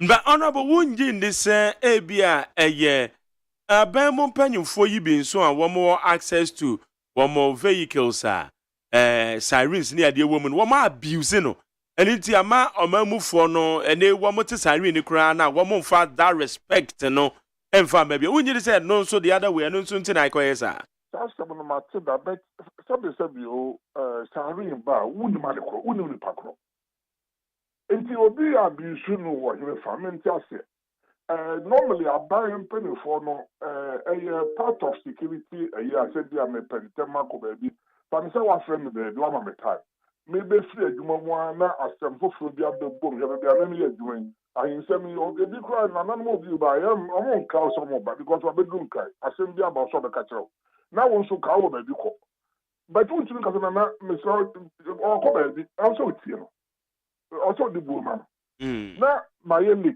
na bia ma so sare na me ko obi so twem baby na wa o di obi ne omu akwa ma nko so ese ya fe na wo ma nti yenye ne dey minim sɛ binom abuse ɛno deɛ meka pa sɛ IGP by or the ife mu nti yɛsim la no kakra in fact ɛyɛ better bɛnyɛ politicians nko a binom so wɔ hɔ a ɔno atumi kɔyɛ no abɔsi okan na ɔde sare ahyɛ no kaa anim. But whatever it takes, the security forces will deal with that one. But the stress of Ghana for them will be deciding, but and also car being put taxi. Normally, it's hard to send a yes, I in Puaramba. Okay. Na ya juma muka. Exactly. Into we quite the yes, I know. I say, I buy me pedi no banana me buo funo, and I say, be a man. What be the only man the crop? Man, no crime on quay. Okay. So then they say yeah, ye pa because say ambulance cry background na a difficult say. You want me just here. And so when any partner take out my mark on what sorry you. Of course, I can go and find your couple. I assume you and my mom and what. Now, woman, woman, now what I don't say. Make you want me just here. Or my office, or what we sent you wouldn't got to one car we can bear on day. I was saying, there's a bit of discipline, I'm saying, free system in Mukaka. And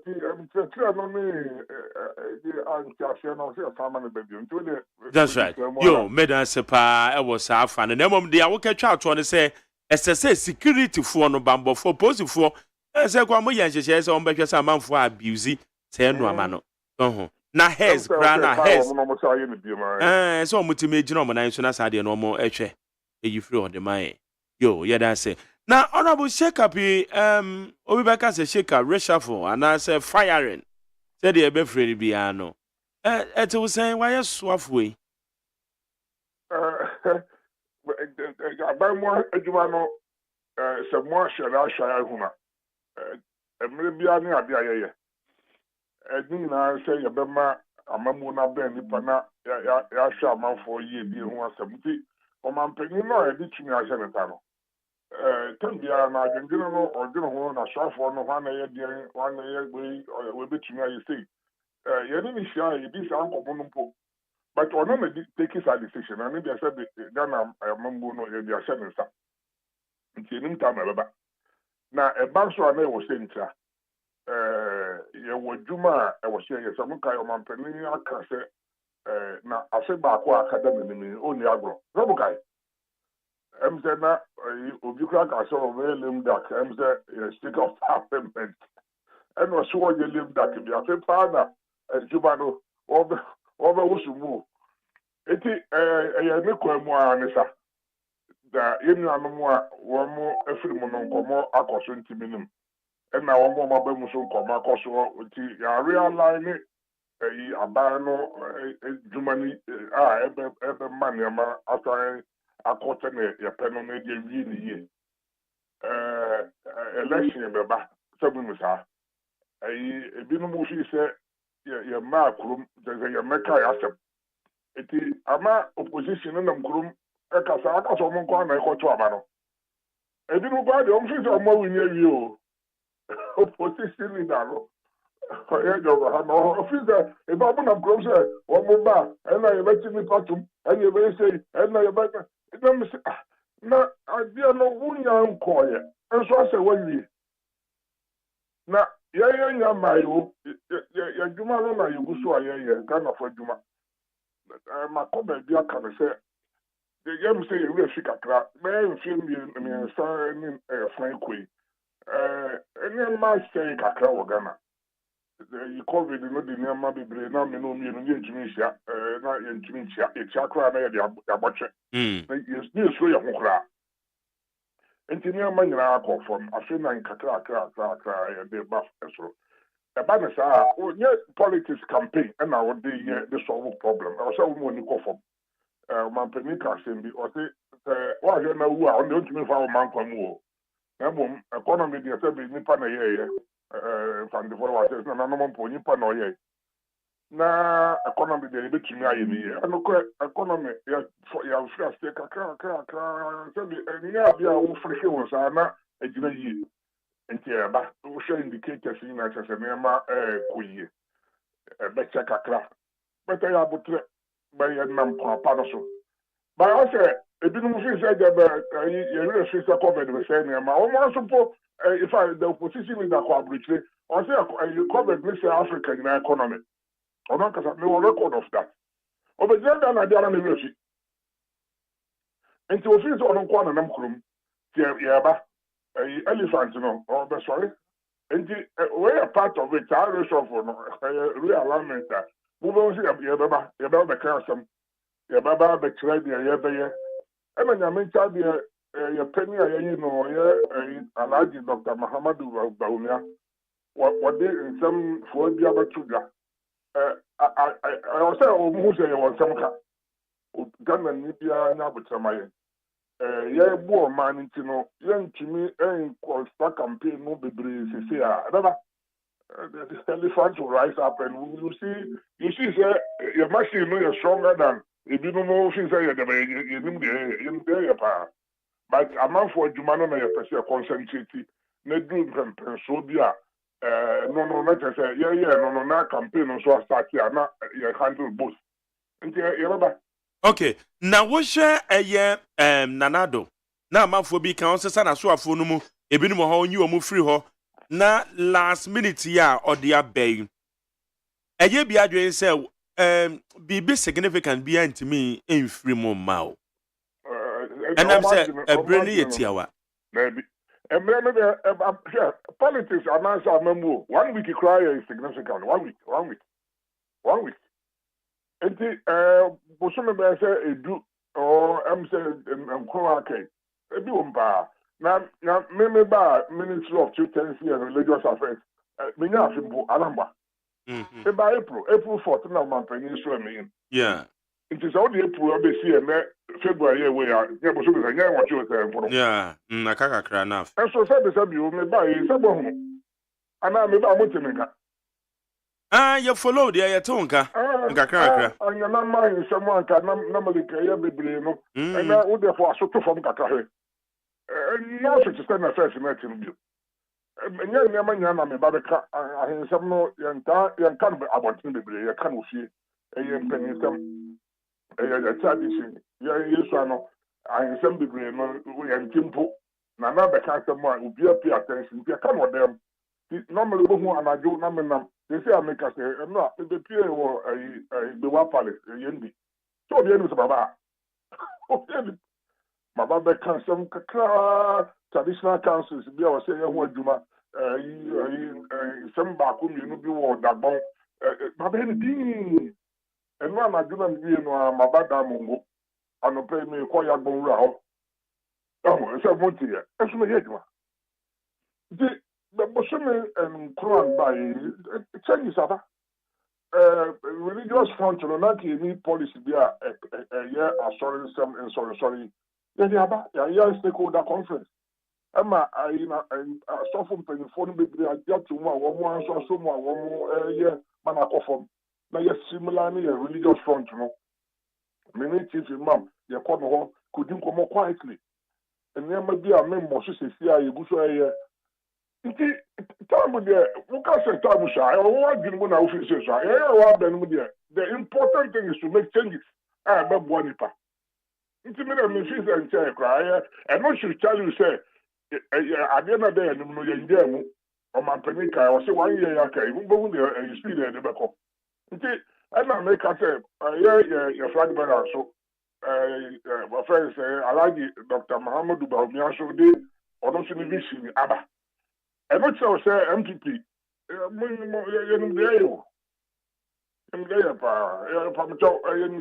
politics nti bi no mu kasa ase bi a time no sha ono ne bia hye ne sa wo ne bia ka wo anka abe mentem ono de o se twen me ne sei nti ya ma no ta benefit no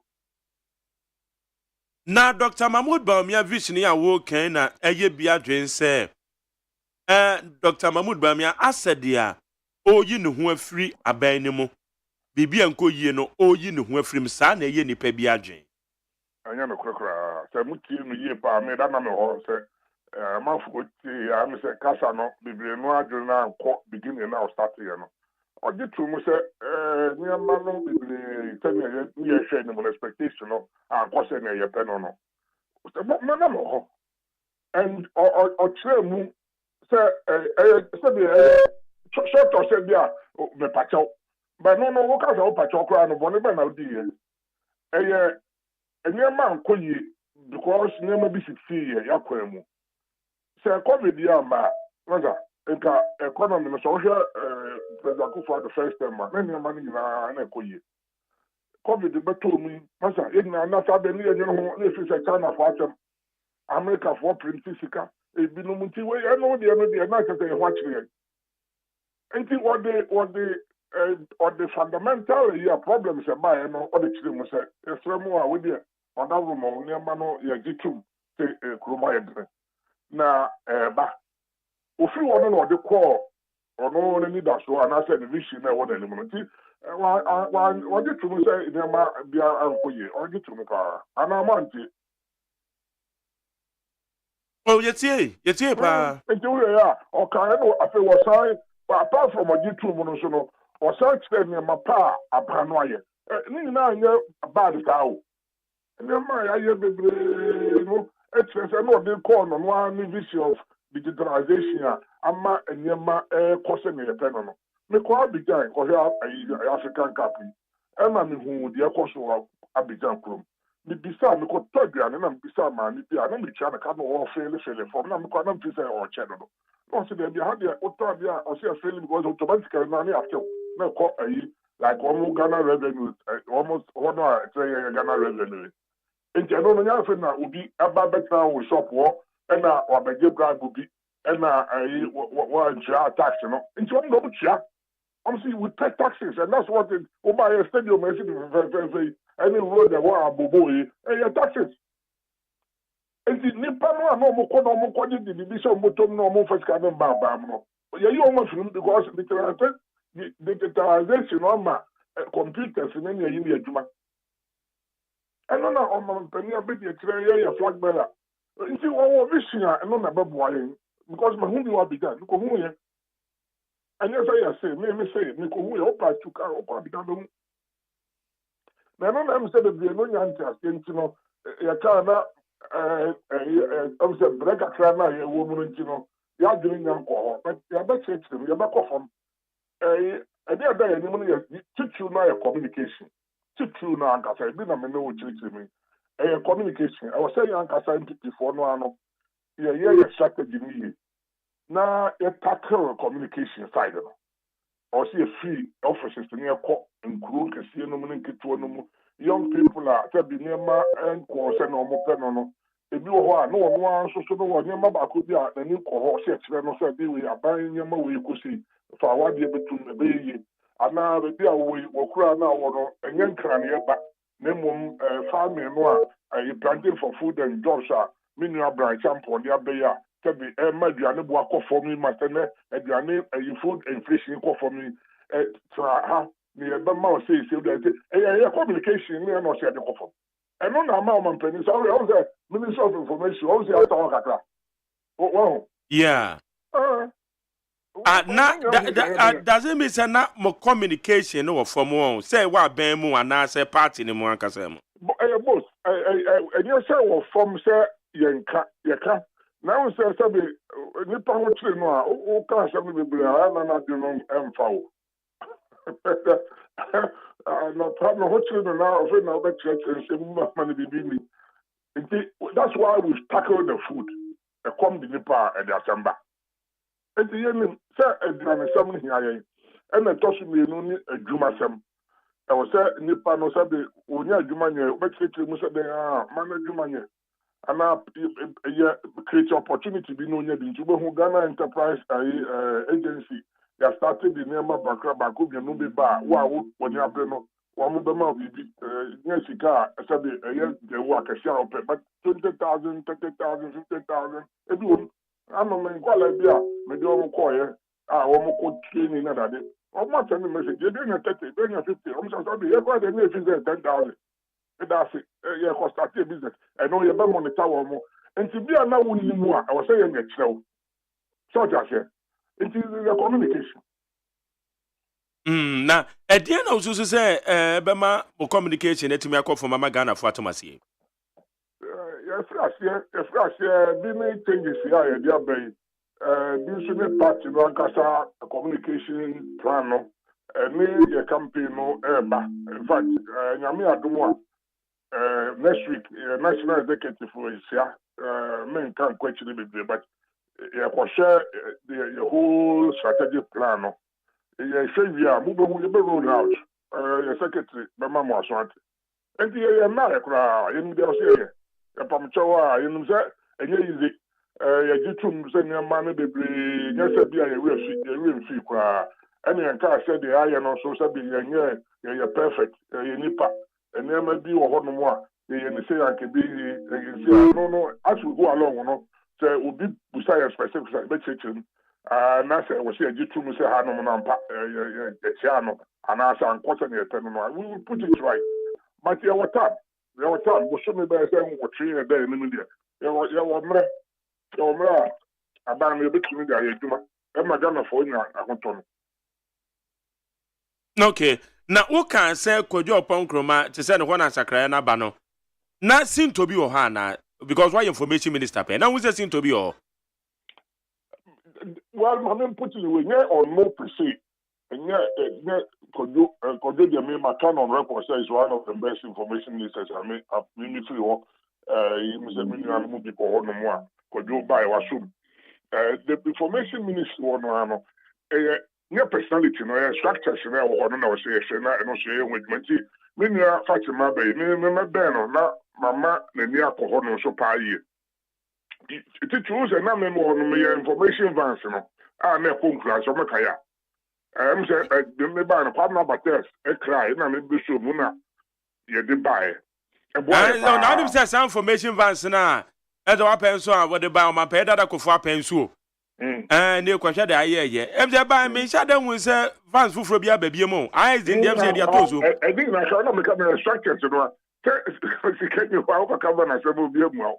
International communications, information centers, information van, and information centers were in group 20. So we can also, it's an alternative.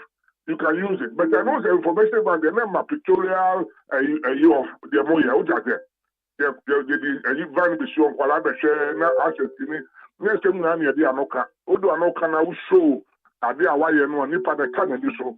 It's a no, I'll say it is a structure. And no, I'll say you're online to apparently your communities, you know. And information services for now, say almost a transcript. Now, Fatima man and you call home. And there's a lot of honorable way there, Mammy Missa Will, sir, and where are working. Information Service Department, Oche National Commission for Civic Education. Sa sweye ya, woman yan chere, edema or mine or mine map, or my mano. But I na, oh, baby, like resources dear, but woman dear, ye con. Aden. A baby about answer with chat, Netiacho, be say, Ementiase. Yeah, a baby about per se. A question of resources, Mary, one or yet channel. Ubona demand the no baby pa sene, but yeah, the core about to Anna, I say, Casano, or so we find you, maybe go here and I elite Kaka, because they are now saying I check more earlier than the Panatin watch it. But once before selection, but now, here in the Babano. Bona, the key component of governance is a industry, you know, a debano, a big growth, you know, in terms of Casano, I say Casano, there's no basis because I come to Akasami too. What was a missing put to us? In terms of the buying the national NCC and a year fee crowd, budget to go through. Everything, maybe it's not the amount of money, but also the concentration is on the journey, some food and agri, particular education, and our friend is saying industrialization as a job creation. But of course, and when you need to tell the story, then the focus is, hey, now we also be annoyed. And these are the balance we have to strike as a nation. It is a more, you know, and it brings me to another issue. Manya quantity main fan to Jakakra. two issues I'm not gonna me feel say was me one thing is indecision. Indecision in the whole system. I will share could be a private business cry.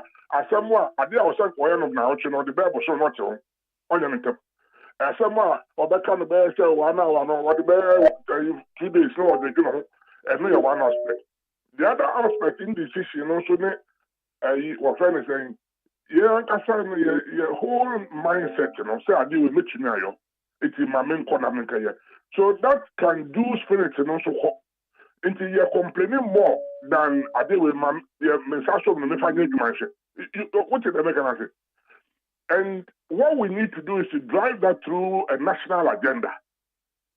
And on a medium agency, I could see maybe to say National Development Planning and Commission or National Development Planning Commission, NDPC for them. And I also want to all the political parties, you know, when the business community need key influencers organ, I saw for the money and the other. Yeah, who say okay, national agenda and idea power. They na Ghana or see a near the coin. Say number one, a kuyayo, a Greek, me the fish and always should be a number one. Number two, infrastructure, equine, railway, telecommunication, energy. The number three, we party these are the national agenda. 1, 2, 3 up to 10. Opa number 7 and now number 10. Now for Juma. Mefa number 3, number 5. But at least you say 1 to 10, and then I party about the Juma. Now you need agenda no in my class here. And party about no manifesto or drive no. We so about I mean come there to me was stop start. So that's a bigger picture. No, and then radio you to me from Kenya. Me call National Peace Council. I now check back with me. Me call me name Peace Council for board a government board. No, you're discussing all these matters, especially the issue of indecision. You delay. We said that your national fabric and the piano, your chair so chedodo. A chair so chedodo. Your transit casasa, you turn a mono, you better have an opportunity to call. Okay. Eh, some more. Now, I swear, ye. Now, who? I want a man, many minutes, and then maybe I'm in another mocker. Oh, okay. It's enough because I want to maybe was a chieftaincy dispute, yeah, AD, Quanya was a wolf fast one. Motion address it, Sadia way, no. And a person give him, sign a air coffer. Oh, you can't know. We don't, I'm afraid the Becca are in the I me what you must say, I'm some catch of them, call your bone. Yeah, maybe I wear, but at least some. I was going to cast out of me, cast a cassa in Johnson, I'm missing just that crowd. Now, you pay the for maybe me past studio. Now, you're not time. And then the old make up a year, I am a human. And obey to me, dream year. Aha, no, yes, that's right. That's right. Very clear, and I'm running. Mate, what the mechanic said? Yeah. Ghana for your pamacho, the end, young Momodinium, what your Quabrandi, who I am why you're from why you said the big man acquiring my car and one for an hospital. Compassion. That compassion free your Ghana, you know, your son family. A tossing you. And I'm kind of a bang by a wire, bibli, your communication, and I'm saying, young fan call ye in terms of how you call articulating. And on a humanity, I say concentration, but now we have to do that.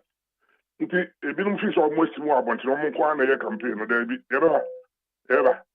By so the cancer, who say, in your break, I say, do my pie, the uncle, you know, so you better to. And I get to say, baby, yes, I'm concerned in my pen, but it's a more among no sanity, but yeah, they're calling there's a forward movement.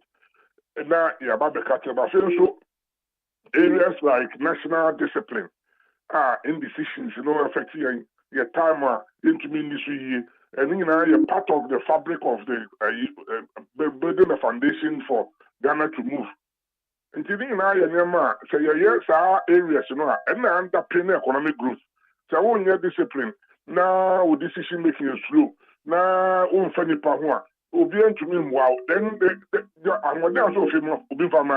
So the whole growth movement is slow down. So those are the soft areas.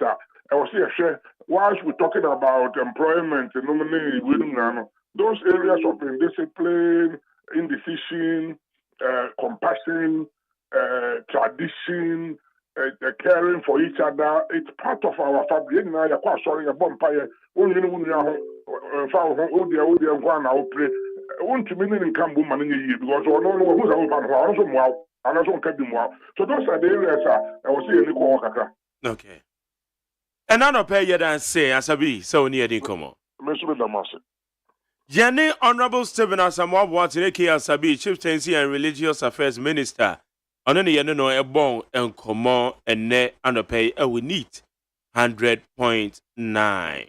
I want some of the ministerial reshuffle.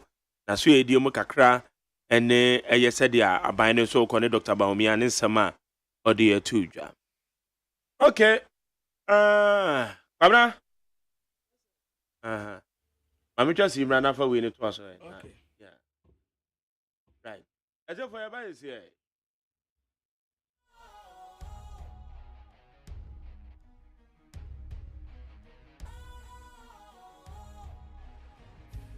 Cool, fresh and trendy with a new look. Makes you feel real good, that refreshing vibe. Satisfies you right just the way you like. Do you know? Do you know? Do you know? Ain't gotta do it alone. Specialized makes you flow. Anytime, anywhere. Specialized, feel different. Always think specialized. Special ice, natural mineral water. Feel different. Think special. This advertisement has been vetted and approved by the FDA. Hey, catch it. Listen in here. And you ma beto to dia me baba no hwa de no. Hwem so betumi a. Hey, asew. Hey, now beka. Ya John to mami en sa duku potomanto. This way chocolate drink. Na kan wo hwe afibian so beri ni waware ne a. This way chocolate drink. Na kan sia. Oh, asew. Udan klanu tumu ho. Me be mo anu nsu hye kura de aka ho. Wo hwe de wapi ho. O ka sa batete. Eda fom won. This way chocolate drink. Can I pay baba wari? Aso. Ye fear say this way chocolate drink ya sorry anopa no ne nom. Ye be chef fridge nom no say snack. Ye nya hoho anu ne de serve wo mo. Ye didi wie ne ye pebibia bogu ya de so a. This way chocolate drink ne nom. And this way no ti anu a, he se kire wom, koko wom, brick wom, bibia wom, ade wo hia ni so hye. This way chocolate drink. De wo hia ani so hye. FDA ahwehwe say adwede nkratoe mo agye atum say eye. Sir, a womanizer. He is not good for you. Mami, engage me photo. Engage me photo. We need better or bravo. Jane, okay, cano. Debbie, I know best of you. I say, what do you know? Maria Teresa, UTV telenovela for Fra Yakofaba. Maria Teresa, eya baba wa ho fefo. Nimdi fo, ya wo po de bra e wo krokese mu. Na so akwa wie se, wo papa ko da fiase. Enti wo sabe krase. Ebe hwe abusua dwuma sede ebe ya ebe koso. Na forma ya wada dwuma na no. Wani na ni hia sei. Na so, adwuma ebe tumi akoso. Ana wadi ho ahi ebe sa akoninchi. Maria Teresa, me kasa me pesa de no kra ne free de go. Mapaya mo. Maria Teresa, UTV weekend telenovela. Ye sandia ba. Ye you know efiada memeneda kwasiada nwumre na nwotwe ewo UTV so. Sini Maria Teresa nya daji na hwebi na namfo ni bi ye kobra abusuafo ni bi ye kobra ebinom ye kakape hwehuye. Ghana Montie, Ghana Montie, Ghana Montie, Ghana Montie. Messages no wa ha ye be kenkan ne dia ma o. Aka sema no mienu na no nkran bo. Kwamna Bade o no to aswe. Yo. Na adabokrata na mede bei eye yenia kwabena kwache eno nso mawie. na deɛ mede toa so ɛyɛ insight de wobɔkrataa no anim ha economist yo ɛna ɔkasa sɛ new finance minister saa vehicle no a yɛgye si wobɛtumi adrive nie wosɛ IMF ɔhawa ɔmɔsum agu yɛ so a wobɛtumi adrive ministerial reshuffle no MPP a manyokuo mu akuku dambi kasa sɛ o ayɛ too late obi te sɛ chairman Fred Blay ɔkyɛ sɛ ade no aka kyire owura akwampinim ɔno nso sɛ ade no aka kyire Professor John Gatti ɔyɛ dean University of Cape Coast Business School ɛna wɔkasa wɔsɛ Dr. Muhammad Amin Adam finance minister foforo yɛ a yɛde n'aba abɛtena akonnwa so yi ɔntumi nyɛ hwee ne impact ne kora mpo unhu galamsey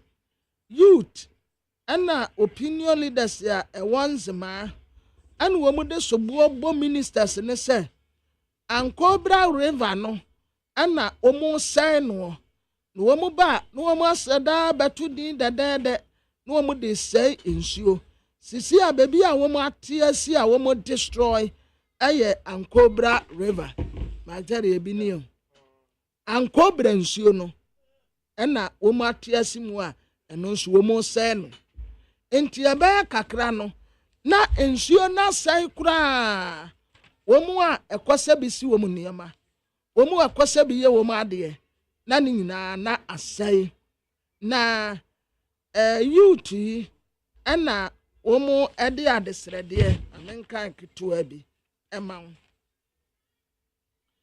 wɔse mampanin Nana Addo Dankwa Akufo-Addo ɛna wɔn srɛ ne sɛ ɔntake action ɛwɔ Western Regional Minister Kwabena Wɔkyere Daako Mensa ɛna Deputy Minister for Lands and Natural Resources in charge of mines Honorable George Mrekuduka sɛ wɔse wɔpɛ so wɔsɔ CD sɛ galamsey obetu ase a wɔntu saa mpanimfoɔ no so sa na youth ni opinion le sɛ wɔ Nzema land ya ebi wɔ Ewulezo Duale Ablabo Akango Asuawua Apansie Nyawe Wase Kropon Ankwanso Esikuma Asonua Christian Univari ɛna wɔn nyinaa de wɔn ano atum bie sɛ saa mpanimfoɔ yi ɛna wɔn tɛkyire ankobra river no afei deɛ hɔ na wɔn ate asi ya wɔn sɛ hɔ no nso nti wɔn de soboɔ ɛbɔ saa mpanimfoɔ mmienu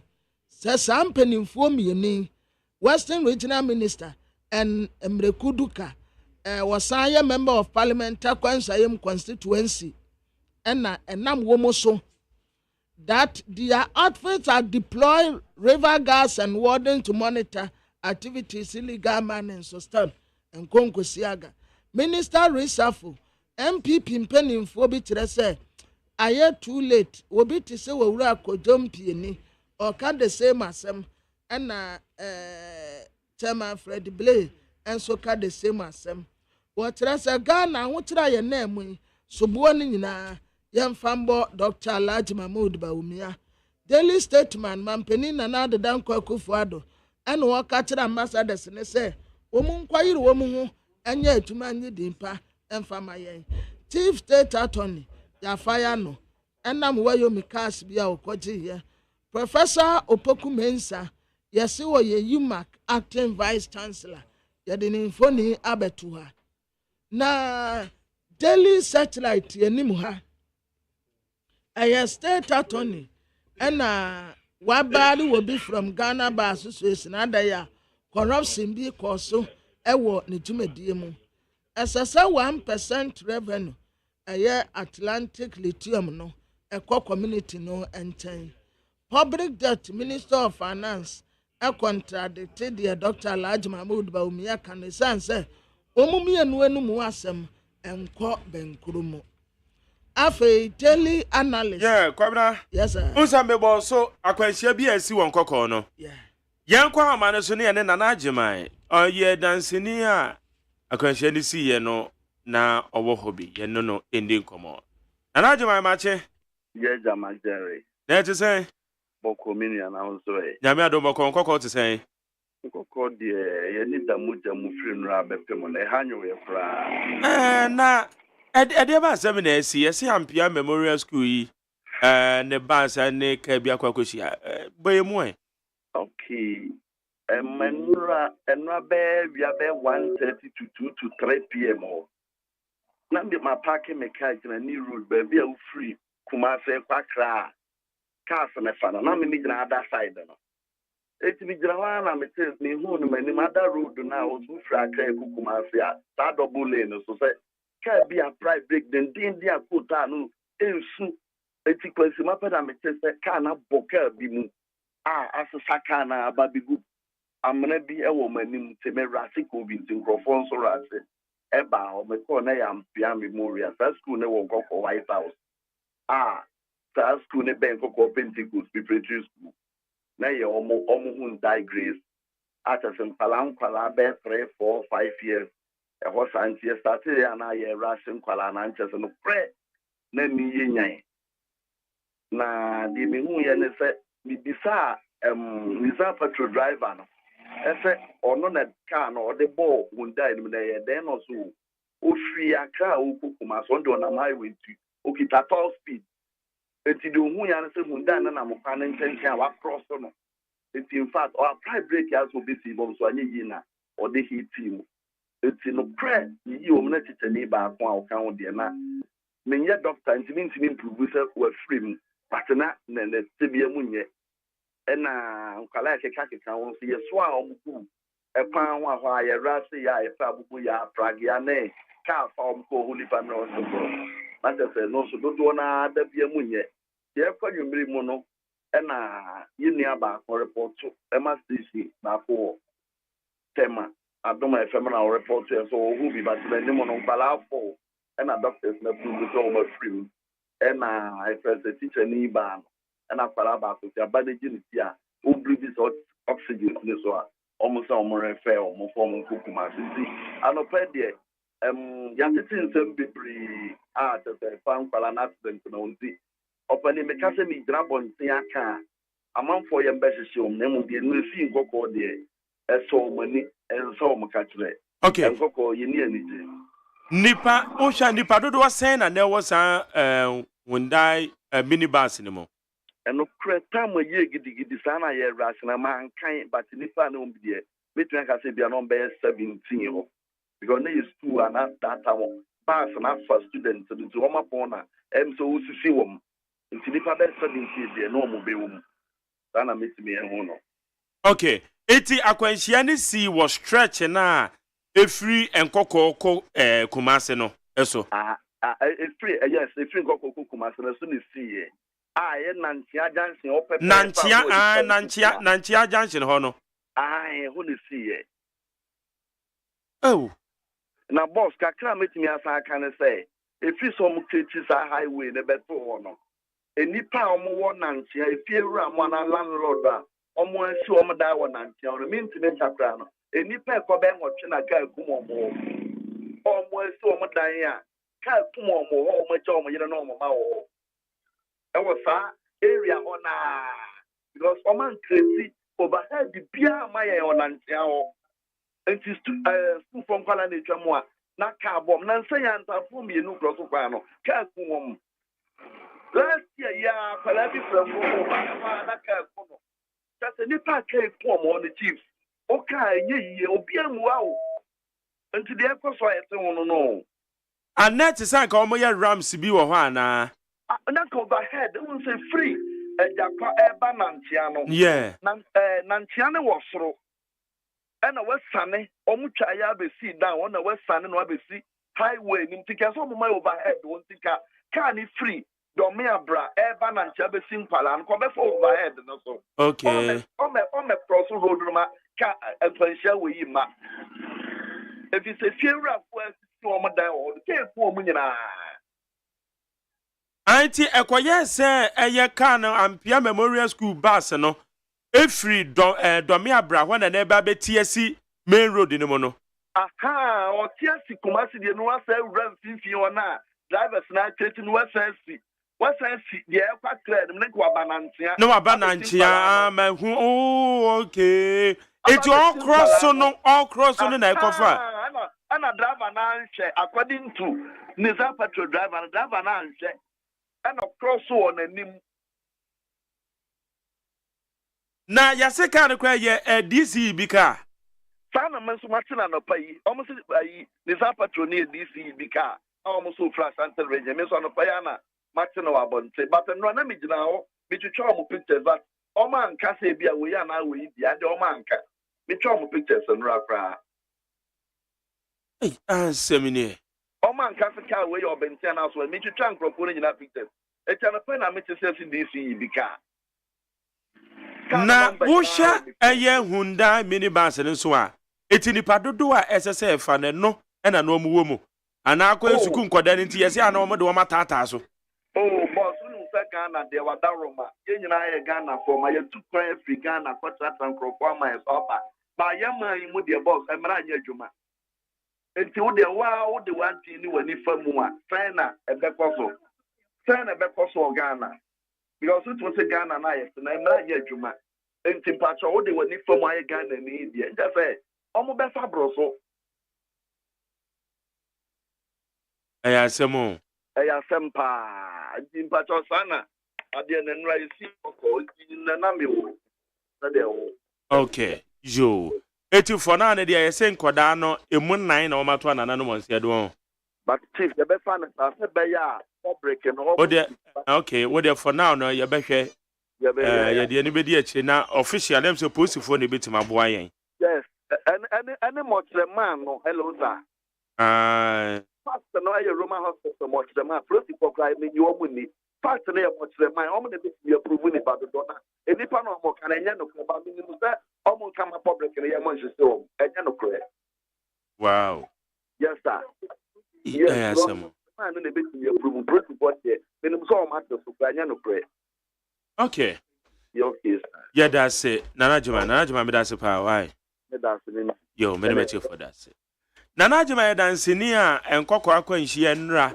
esi ye no emma suku nkoda yi bi atoa nana no monsie do wo wofo na otifie na obete say yese wo ba suku okọ ne bus agwakonya akwanhia werade TV3 yes na majari de ha adwen say wohwe buses a ye di fast school nkola ebi wo ho a we had the capacity of the bus. As a bus in for 24. We be school for no and collab say 60, 50. No mu go bus kitwemu. Enye enko konkra. Even in Accra here, it has been major concern. Last time, we questioned one of the headmistress say, "Ade na mu hankola ne sa." Majari, could you believe say 207 bus in Ablekuma? Kev, 207 bus. Bus no fa and Grover Bessie 34 or 32. Enkola no omo tina no so 3 ebi tina so 4 ebi gina car nim and I say I mean how the car no bo at once break cry look at the danger modern kola no FM. This is a time where say Ghana Education Service, the Ministry of Education omo di omo nan sifo inspectorate board need the kika ho maje bibia e ha dwen we a parent now bet say ye car e fa oba akohwe ase a untumi nda this thing must stop. Now the hard drain the class. If you look at the charges or more charge per weekly for transporter, we am show. Udifa ebia BB unya alternative. Edima taxi driver edi akolani ba eko banka. Enfaso okra be baso. Enti hard drain majey. BB say we nya politics. Ezi ehwe ni address na Ghana for ehu de eko. Medase.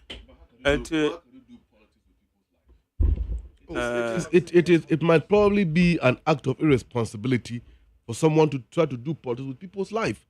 See, let's look at Wejak Baweha and Kolanko crossing Shomuku school. Both capsized. How many of them died? Yes. So the question is, are you as a wufo and the entire society, government, that represent the collective interest of the people? Are we mindful about the next generation after us? So reckless, irresponsible, and headless, thoughtless people. No ma, mama, ye wu ya, and ne, Huh? Some of them are potential president. They are potential ministers. They are potential scientists, medical doctors, etc., who are coming to save life and build society. But there's some hununti. Any bra born into your kuma kakanga kra. Yanko bobe buse ina. What is this? No, these are new also media and more because it shouldn't be business politics as usual. You see, I share the whole Ghana every day from Anapa, latest by 8 to 10 or 11. I have political issues. So, you real political new issues now near Korean news. Here you say the sports are coming bata sports free what they are wallet they know about bata hua. Sex education. Oh, sex do we need to be educated by sex? Did Adam and Eve was Adam and Eve educated before they had sex to give birth to Cain and Abel? What about that sex education? No. I want sex education. Wrong. Me cancel my yes, your money in area. Yeah, naka. Yes, back to politics. I mean, Superman, no. Intermediate, no, you be queen or cruma power sanitation. Or my name bon pa, minimum my bon check Ghana summary. I think sir was a Guinness World Record for Omoye born nation ton. Near Tessa Maya a bon pa. Kagana be the first record Nikutayen. What is this? Okay. For Yako. Man,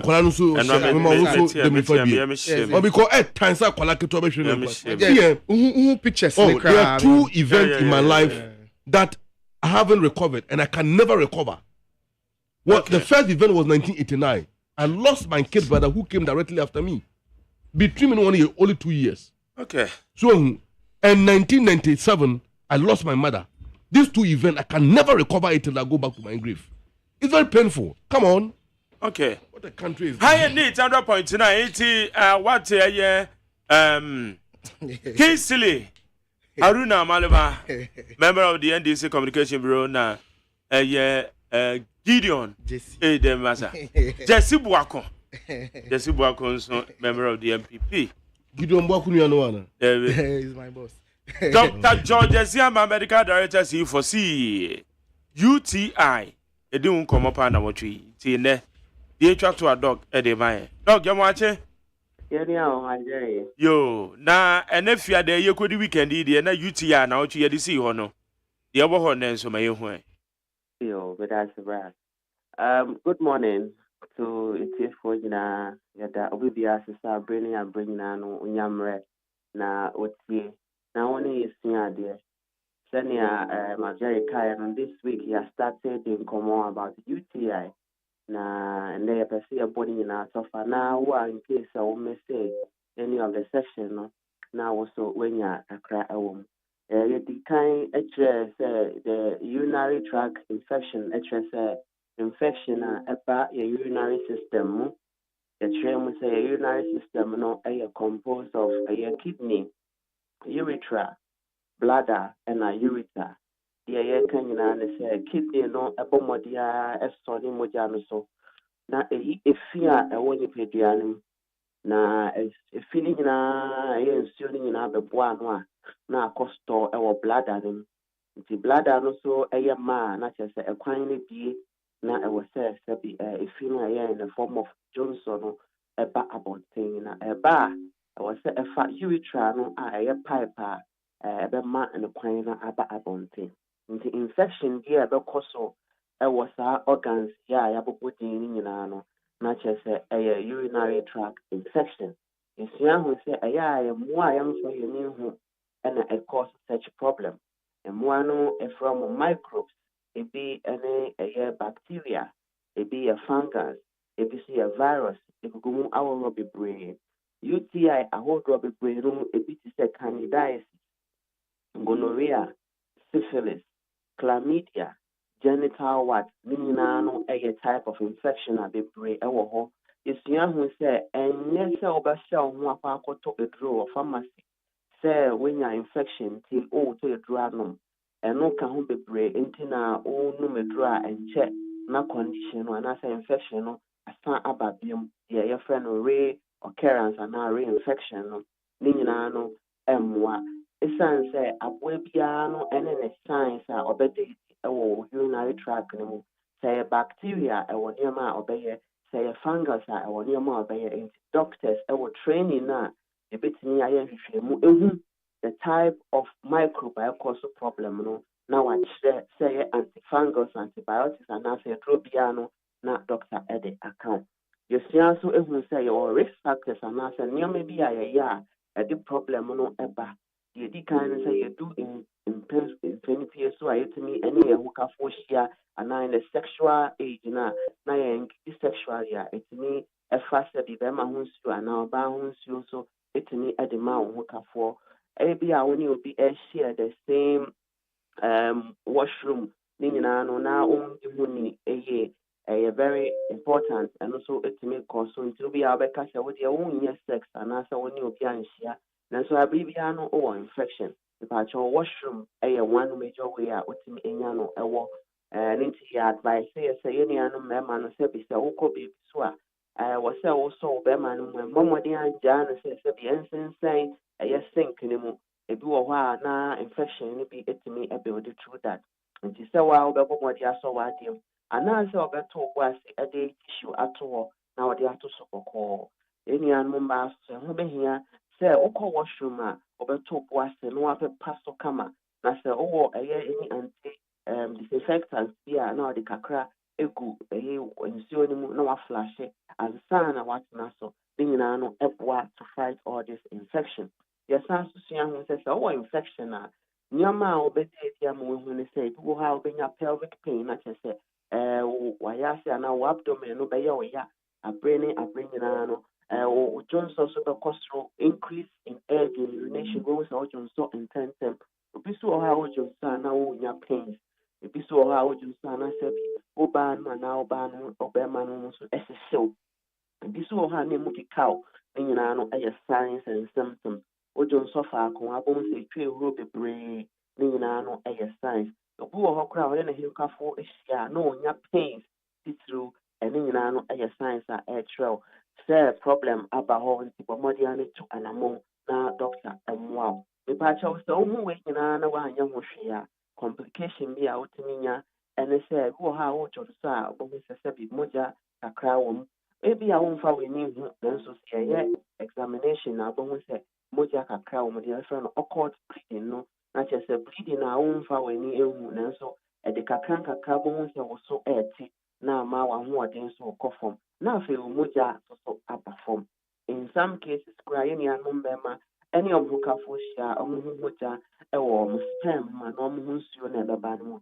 Ne nyinaa no ɛyɛ signs and symptoms a ɛne complications ɛbɛtumi de aba. Infection yi yɛkaa sɛ ɛbɛtumi akɔ so wɔ urethra ne bladder ne nyinaa. Wampɛ ntɛm na wanyɛ ho adwuma abom sɛ nante kakra nkakra na akɔka wo kidneys no so.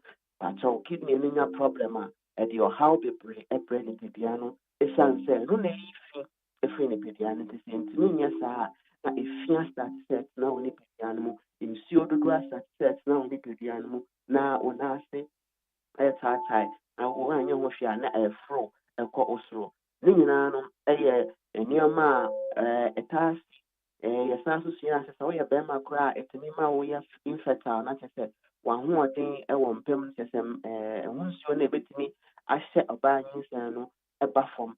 Sɛ mpo wo kafoɔ no nyinsɛn na sɛ wowɔ infection bi a woanhwɛ koraa a wotumi kɔ infecte ɛyɛ kosua na astarte ɛfɔm ayɛ nipa no na ɛma no ɛnya miscarriage. Mesrɛ infection ɛyɛ major problem a ɛkɔ so this dispensation a akɔ akɔyɛ sɛ every nkurɔfoɔ bɛyɛ 10 bi a bɛba biara no at least about 6 or 7 ɛwɔ problem with infection.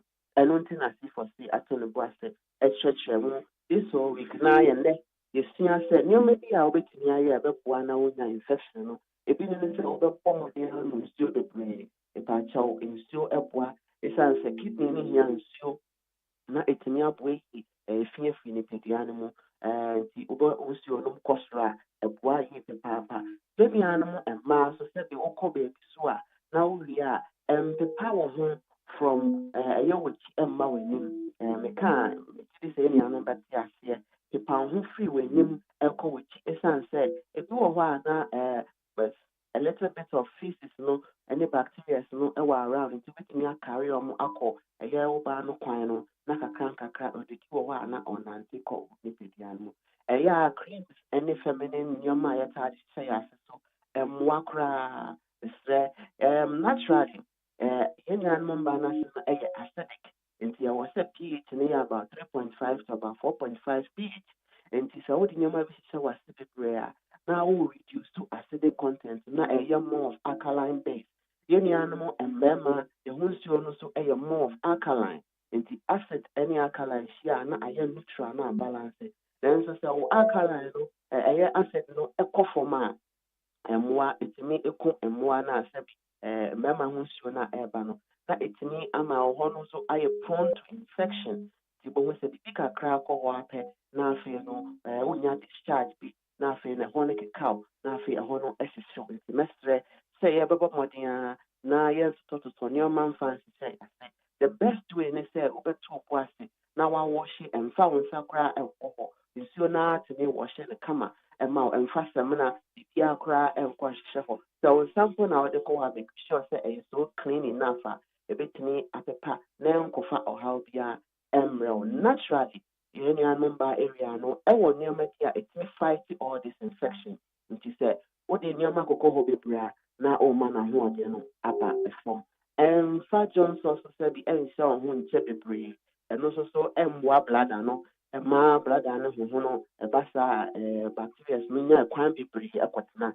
na afei no ɛde problem brɛ wonyɛ bɛrima a na ɛma wo prostatitis na kyerɛ sɛ infection of the prostate na ɛde problem ɛbrɛ wo yɛsrɛ biom sɛ yɛbɛkae deɛ yɛdi ho nkɔmmɔ nyinaa na ankɔfa problem ambrɛ nanso sɛ wowɔ problem yi bi na wako a na ɛnkɔ a mepaakyɛw C4C ɛwɔ hɔ ma wo nti branch biara ɛwɔ Ghana and to some extent some part of Europe mede number bɛto gya wofrɛ a 24/7 yɛbɛgye wo so wobaa yɛbɛto yɛbo ase ɛtie w'anum asɛm afine out the type of infection ɛnkɔ so na yɛde natural homeopathic remedy aka wo mepaakyɛw yɛwɔ scan so a yɛde bɛhwehwɛ wo nipadua no mu ahwɛ organs no titiri kidney no in relation to ɛyɛ UTI ne ahwɛ sɛ problem bi wɔ hɔ a aka kidney no anaasɛ akɔmmɔgya no mu a yɛfrɛ no sepsis a ɛtumi ɛpoison wɔ blood no anaa na akyerɛ yɛn treatment plan a yɛmfa ɛmma wo number a wofrɛ a 24/7 yɛbɛgye wo so ɛwɔ takorade branch no mepaakyɛw ɛwɔ Fagyae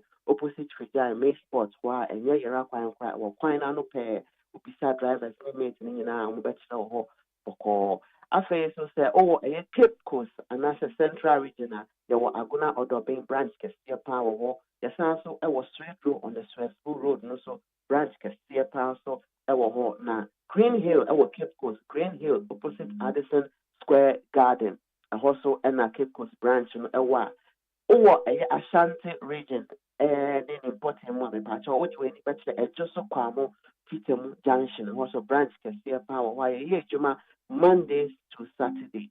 Accra, any important munina, Pachofa Weni, Etre Adenta SDA Junction. Ebiameka from SDA Junction to the facility no area under 5 minutes walk. And now say about 2 minutes drive now with the facility no. Yabesha o mutim afisha o nipedia and masha scan organs in the one we are now so amount nutritional advice the patcho so infection be I do come with piano or any cancer with the obastic for see a better na ya so amount dry and ya feel now every 5 minutes 10 minutes but to once a day twice a day now turn the boss if you be a one piano now mama who are no SCPPM your physiotherapy center so a beboa now I exercise to improve on your circulation. Na moja kwa atwene mu yie na ntine nya na hoɔden mesrɛ sɛ beebi a wo bia fa number yi na frɛ na yɛkyerɛw na yɛ no mu de nkɔmmɔ number a wofrɛ a yɛbɛgye wo so ɛyɛ 050 okay doc yɛda se alright yɛne ɛyɛ Dr. George Agyemang edi nkɔmmɔ for C Medical Hospital now de ɛyɛ UTI urinary tract infection how would one usually remember it or the munchum de abre. Okay, I will phone one. My main form messages nafi yenye discussion and next Friday in the end you be my tour and this year press conference and no actually no I responded Dr. Mahmoud Baumia na dress a ɔde bɛto Ghana fo anim. Nana Addo Dankwa Akufo-Addo, the first ever ministerial sacking and a reshuffle. And so aba beto hɔ a ayɛ the big bread on the table. I mean, better this way to na yankɔ anim. We say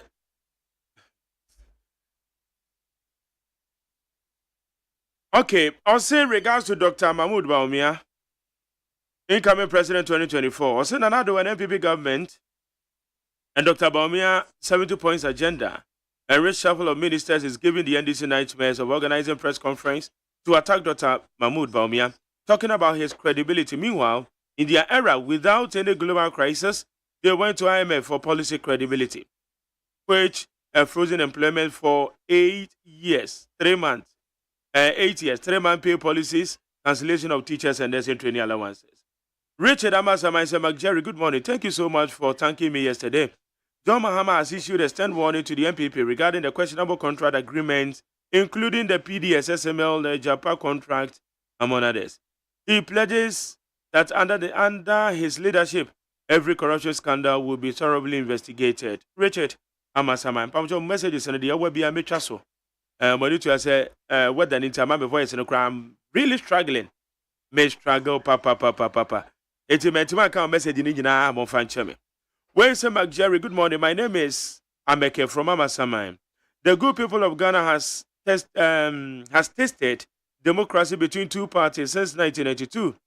When we start counting monumental projects in and around Amasama, the NDC can point to projects like Akramai Block, E-Block, Amasama cluster of schools, building of Ajin Kotoku Union Market, Ajin Kotoku Senior High School, and a lot more. So the MPP should also mention some of the projects they have done in Amasama. Well, say good morning, Master Jerry. MPP always say NDC have no message. Or they should provide an alternative. And when NDC bring a policy, MPP will steal it. And yes, still. They will steal it and rebrand it. The 24-hour economy policy overshadow all MPP policies. Obibini Black Man of the Britama West. Well, say good morning, McJerry. If the NDC minority group in Ghana Parliament are making irresponsible noise about Kenufuratas causing the destruction of our economy, the good people of Ghana are still blaming the former minority leader Haruna Idrisu and his members because he said that they approve Kenufurata. They will approve Kenufurata to come and continue. And I find that Africa as well. Well, say McJerry, good morning, home. Hope you are doing well, Charlie. I'm not too well. Also, there are some cases which I was expected from MPP. When they resumed office in 2017, double salary, Woyomi case, the murder of Honorable J.B. Dankwa, the intruders who invaded MPP headquarters, attack Kweku, Edifritama. Where is about Jerry? My name is Jerry P. Inside Abofu. There is a saying the experience is the best teacher, so I think it's better we vote for someone we already know who is competent, not Dr. Bawumia, the driver's mate who don't have license. Okay, Jerry P. That's it. Mesha Kasante say, in fact, I pity Amin Adam and his family for accepting to hold a position which Kenufurata has totally collapsed and destroyed it. He should be ready to face all the backlashes and strong criticisms from Ghanaians if things continue to be the same. Greetings to JM and Senator Mapenyo. Amasama MP incoming. We say Dr. Bawumia is a man of the movement. Ghanaians will forever be grateful to MPP government for the implementation of the free SHS. MPP promised. We delivered. Greetings to Honorable Professor Christopher Amiagunfim. Where's the McJerry? Galamsey is going on the whole Etiwa Kwaibi Brem district. I say Galamsey Kwane Ekoswo. Home as Adomi Peletu say Ghana will enter a debate if NDC and JDM win this election. Let's say no to them. And in regards to Honorable Kojo Opon and Kroma. Where's the good morning, McJerry? This is the only time I have agreed with Kwabena for. There is no difference between the Galamsey and community mining. Go to Etiwa and Kwaibi Brem. Galamsey is going on every day except Tuesdays because no activities goes on Tuesdays in River Brim. I will provide a picture. Oh, about the okay. What for case desperate former President John Mahama never again. In regards to Rebel Lamte Medina constituency. And John Edifice Hills. Also, McJerry, good morning. Please, I want to know what actually happened to the 32-story building Honorable Amakwata ordered to be demolished in the airport residential area 2019. Alisa, what message that we? What message we cry meme? Oh, what message we? Not of our water. And if Mirage, some Mirage at you na. Yes. What message we that? Where's the McJerry and Kwabena for God bless you? And may you protect you and grant you the good health. Because McJerry, I'm doubting whether you have your 8 hours rest or sleep as standard for good health. Once again, may God give you the health, which is life. And also, Galamsey community mine is like former BNI and NIB. Just semantics, keke. Alai baba de diabe. Alai baba me now. Mada aburo swaya 3 hours. 3 hours. Where's a good morning, McJerry? Ne kwabena mafo. I always salute. I will always salute you, Kwabena Mafo, for your humble vocals and speaking the truth to power, regardless whoever is in power. Carlos Emmanuel, thank you. Where said the last minute Akufo-Addo reshuffle will not bring any significant impact on this broken economy, led by Dr. Bawumia. The best thing that we should do as a citizens of this country is to kick this 419 MPP government out. Enoch, as I say. Where say here we are, DMB is the flag bearer for the MPP. And this has made NDC so desperate that they have lost control of their campaign strategies. From afar, NDC is seriously suffering from Kukbu.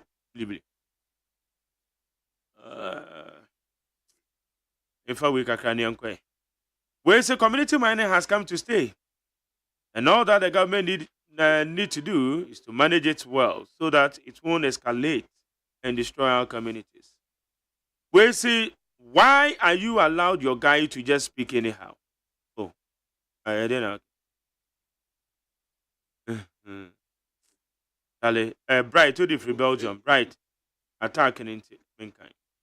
Where is Abronya Kwame Bafo? Please call him and ask him his take about IMF deal now and also LGBTQ+.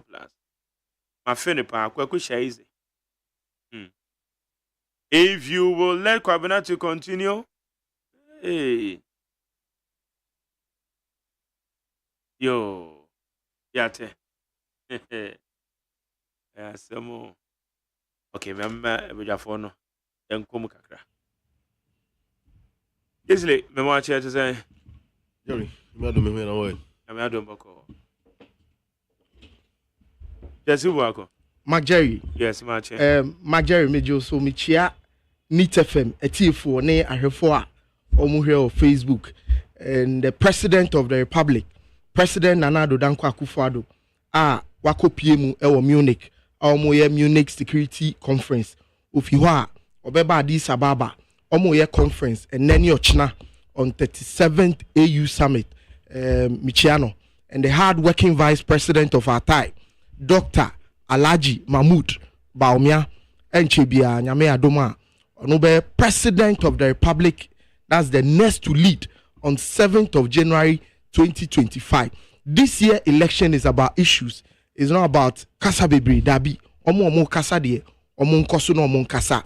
We had the 70-pointer Dr. Alhaji Mahmoud Bawumia, Edia Bar, journalists, civil society, market women, traders, importers, these are the things Ghanaians want to hear. And I'm happy that up to date, NDC is yet to respond. Utie omu commentaries, Fifi Kwete, Enra, ni Enrechi, Eibi omu ya, press abi omu ya. Out of the 15 pages. Masa, Jerry was assembled and said, I open us. Mate, Jesse Wako, how hard you empower. Mate, and I buy you. Ajari metia wo ne wa pamfo ene etiefo ene ahwefo a omo agye ebre ede etie anapai na menshira obi a Liberal Party so free throw ekokosi fam esi obi an kana koma nto ne yam na udi kan wo quarter na no nkyerɛ sɛ wadi bam. Okay. Ese obi wɔ hɔ no ma ɔyɛ di kan bedi akyiri. Yɛn nyinaa nim sɛ yɛn yɛsa. Nso yɛ count one of the ascending political parties the Liberal Party of Ghana. My Jerry wa kwasa di ho dance yɛ sɛ yɛ free fam ɛna yɛ foro kɔsoro. Na Nyankopɔn yɛ adom a 2024 yɛbɛ perform wonders ɛwɔ ɔman mu ha sei. Okay. Yɛnhyɛ nkɔmmɔ no ase.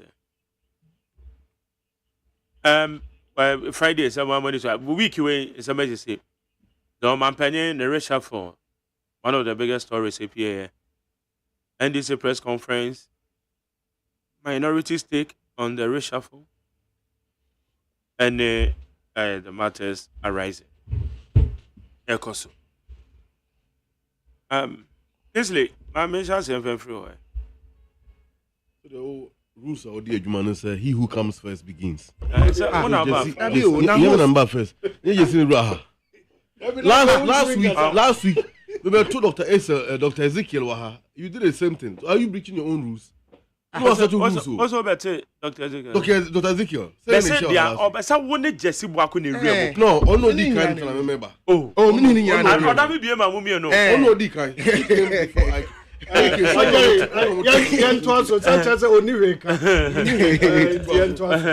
The woman is rules no can. It's a rules na me rules say team mamacho. Discretion. Who to make discretion na whereby amunyina magura bom.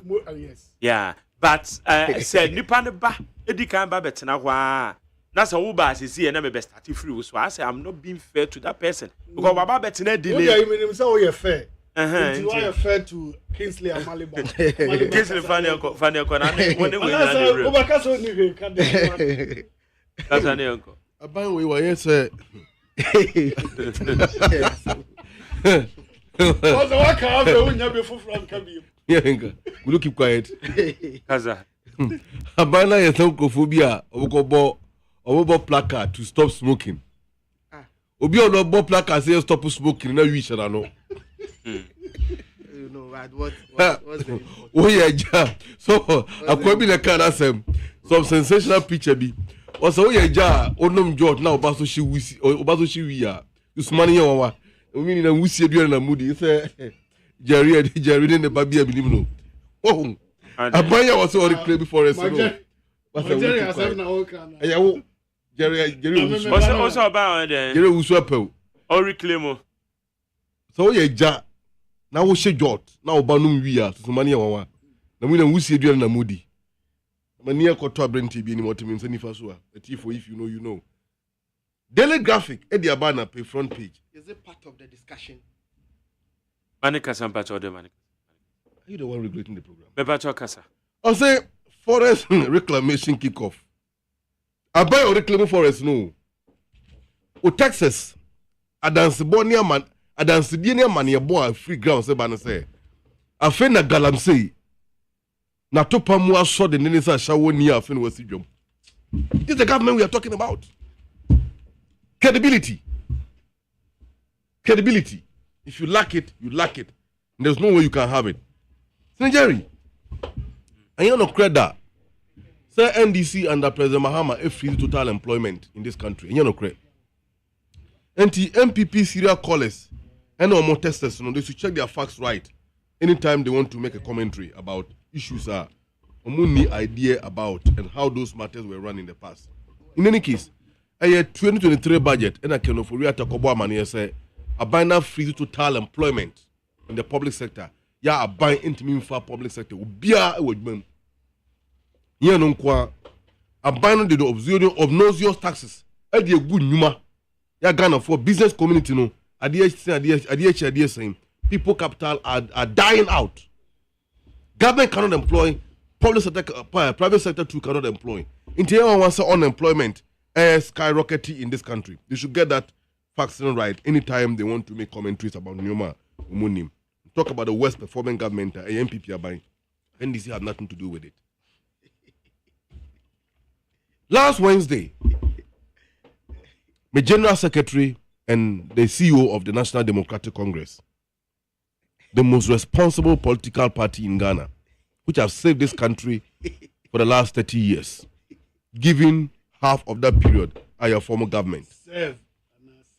Save and saved. Keep quiet. National distraction. Congress. Honorable Fifi Fiavi Kweti addressed the press. There is nothing in the Na Ore Ekoi na se Osansi Subium President John Ramani Mahama ni swadi hunua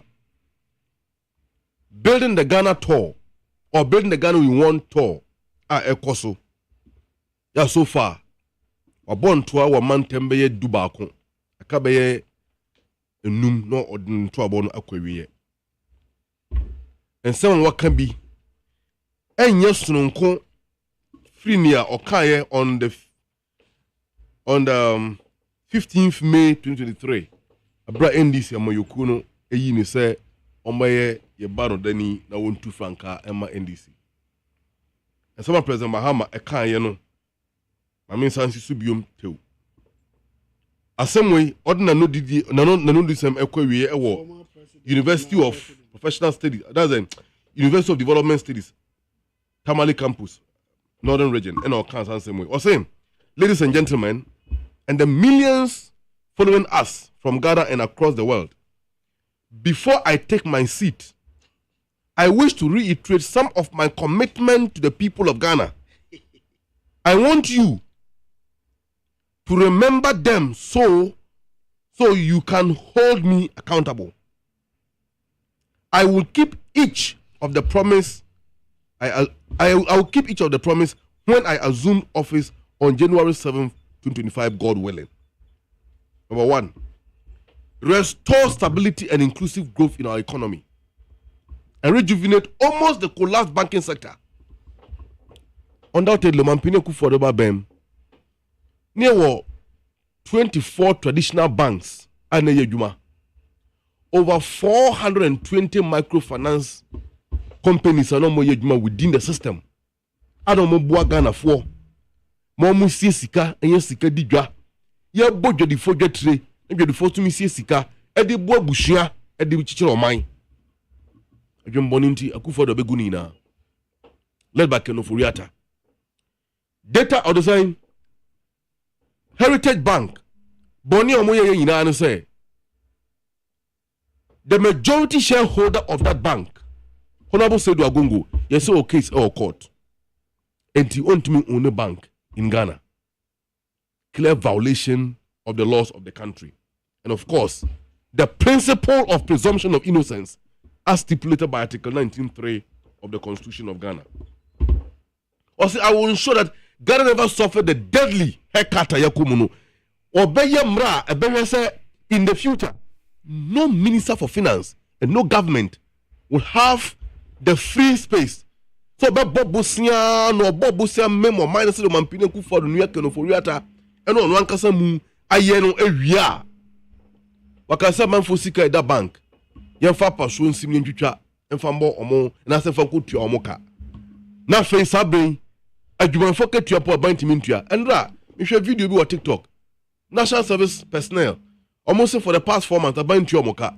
And it's a mutia and a payer bank to see him, or more rep or catch on crop for no muntia and says for Nika.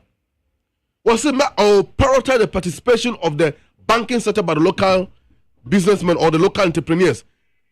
The Ghanaian banks of Mampine Kufuor are good no. President Mahama so bad. Or better Shemu Kenabium.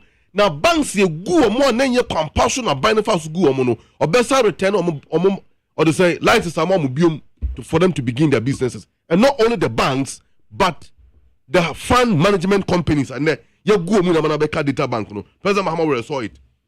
and create a viable public sector participation to invest in an extractive sector. Of course, about the minerals, gold, bauxite, diamond, etc. So the majority of these minerals have been exported by the multinational corporations. Ghana Asomano, only a little fraction of it in the nature of taxes and royalties. The existing mineral laws should be reviewed in order to reflect the true benefit of the people of Ghana who the minerals belong to. President Mahama will do that. And of course, in addition to that, President Mahama will complete the abandoned project. And then ongoing project, so Abino, Ajaguano, President Mahama Soba Bemua, he will not rush to start new projects. Existing ones, the government of President Mahama will take a stock of all near the existing ones, and then the Abina shafts here, previous regime during his time, and this time one new project I call so Abina President Mahama will complete them and make sure that Ghanaians get the benefit of them. And to also, the government will institute and have the Governance Advisory Council. Evaluate the performance of government each year. Now I publish a report on it. So Ghanaians will be able to hold their government accountable. And also, there will be a freedom of speech, freedom of association, and the rule of law in the country. A journalist, while sitting behind the console, so I can't say me on slow, some crofobia tension ha ever bet so a few studio, a jelu, or Empo Crown the West scenario, you be assassinated too, because of the opinion you have, like the case of Ahmed Swale. Captain Smart is a classical example when it comes to assassination and the harassment of journalists, Manasi Azure among others. In addition to all, President Mahama will also make sure that if you're a Ghanaian businessman, now your opinion about the government of the country, feel free and speak about it. After all, how do we improve as a government or as a country? If a new maybe cautioner and yet not to minka, then where lies our freedom of speech as a country? President Mahama government will not come after your business simply because you're a businessman. Now if you say not buy a new maybe a M20 or be canafe or say your tata or your good business. And also the politicization of a certain institutions will come to an end. Because we must build an inclusive nation, not a secluded. And the days of cronyism, corruption, and patronage, will come to an end. These are the visions so espoused, not forgetting about the 24-hour economy, to create a three-shift economic activity system and create jobs. Now unleash the full potential of the Ghanaian people. Near maximizing productivity.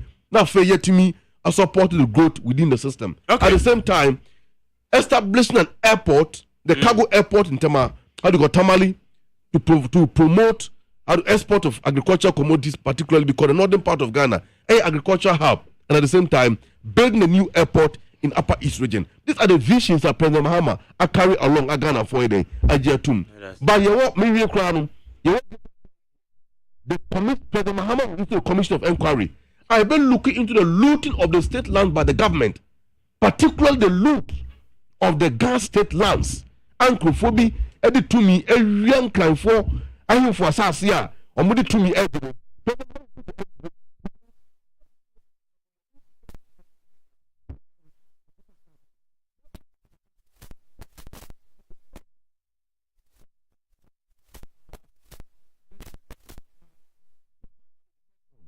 But the state of the Ghana must come to an end. And President Mahama government will form a commission of inquiry that will look into it.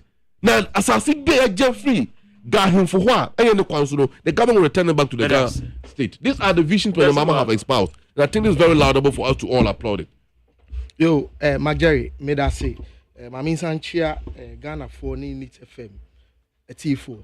Majari, the ATN say, I no pay and some more, Odia Tuga, and some for me and Sa NDC press conference, reshuffle, any Bakubi account. Now, me tackle NDC press conference, any reshuffle. No. Before I'm about me pese quickly, me take and send me feel. Na minia amaleba kase MPP aban ye baye ye be gu Ghana for ejuma enye no kre and banking sector cleanup in 2017 ye hu say most of the banks and most of the microfinance companies, minimum capital requirements na omunibi. Ebi ohwa. Kwanye omo fasu ye juma, they don't even have the license to operate. Meanwhile, omo jiji Ghana fosika and omdi operate. All these things started under the NDC era. Ye ba ye ni betena si ni hu se obi ohwa odi ni sika akoto microfinance. Or kwa koji ni sika no okwa yesi system nye adwuma ontwen kakra ne ade ya hwehwe mu ye mpense mu no ene ehu se enya no kre. Most of these microfinance companies say ni omu run no kra na eden with banking sector cleanup ye buy from 34 banks and ye clean up ediba 23 na uya sa microfinance companies na ebusu bebre ti say lotokios under NDC because connections are man for faso and one is when your container be I know be store now the bibi abo animu no start ejiji enkrofo sika. There was no monitoring to that effect. Out of that 347 microfinance companies and a here ye revoke omo licenses na ukaya under the NDC. The likes of DKM, if you go to Bono East, the way people died under the NDC. Senya na Ghana fosika obi ohwa otonkatie ewo Bono, otonkatie ewo Brekum, anoton ensuo ena waboaboa no a service kasa under the NDC. Amanfo enyo musika na the hardware ne kra se we the challenges omu komu as parent omu face here the challenges no muntu mi hwe omu makra e bibia e hardware. And no clean up there. The NDC should never mention banking sector clean up. Say President Akufo-Addo, ye be gu nyuma. Ye be save depositors. Ya nyane sanka. Nanka by this time, among for the omusa egu muti esu. Majority. Secondly, also minerals. When Mr. Mahama ba, they will tackle minerals. Then we were in this country in November 2016. John Dramani Mahama. Inyini bauxite edima ninia nechiriba edima nechiriba say onyina onfa. It took a high court to revoke that decision in court. Uye papa nka wani mutie entima yen kan sembia na they had ne kra say Ose Mahama say when it comes you keep his promise when he assumed office in January 2017. Nyami pengu to keep your promise. Na aden ye nkola okrom hana. We were in this country. Promises upon promises. They should tell us. Mr. Mahama should tell us which of the promises did he fulfill. Even in a Kumfi, his own president, Oteso, Nyame Beji, Nikra Fin, in Sema, no, be president. Because I said, a day na Oyama Busuafo, a day no Yefa, and Yamabu. Even it took the MPP government, baby, Professor Mills, Asumdri Park. It took the MPP government when we came to power. Meanwhile, under your tenure in 2013, 2014, 2015, and 2016, you couldn't do all these things. No, but now you can't say, Oba. Now, I see journalists, me. I see journalists, Oba, they will safeguard journalists. We were in this country at the Jubilee House.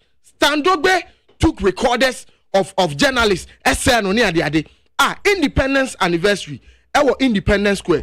Ghana AD afofe AD nawoda they had drain crash tipper track any the journalist for egumu say omunko live coverage now bu journalist who the ombekwa ko good tipper track. We've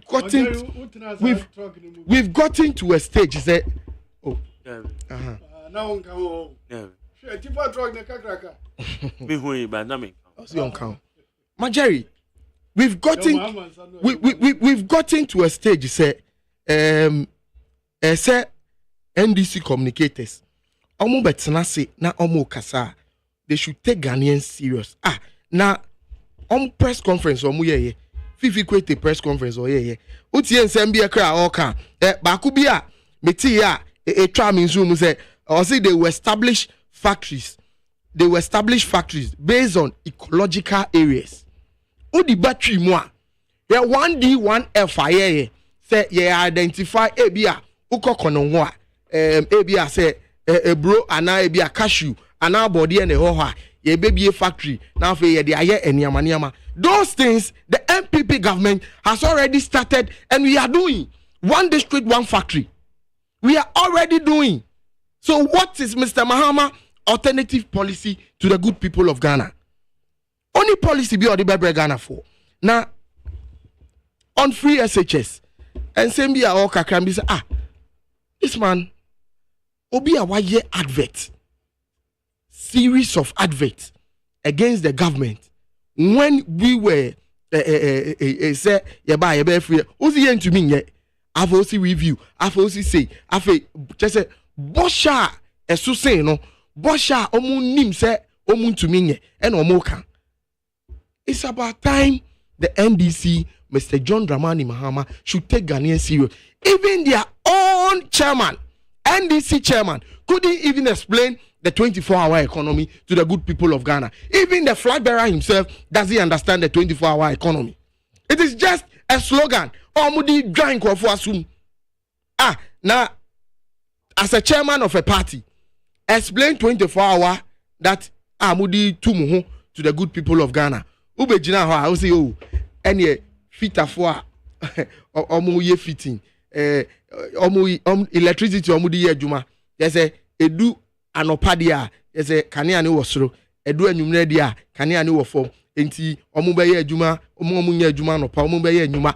Even data from Electricity Company of Ghana betro say edu peak time anwumre obia wo fie asuso ne niama no. Electricity consumption is very high as compared to what happened in the morning. Data from Electricity Company of Ghana. This is common knowledge. You don't need so PhD and Saudi American.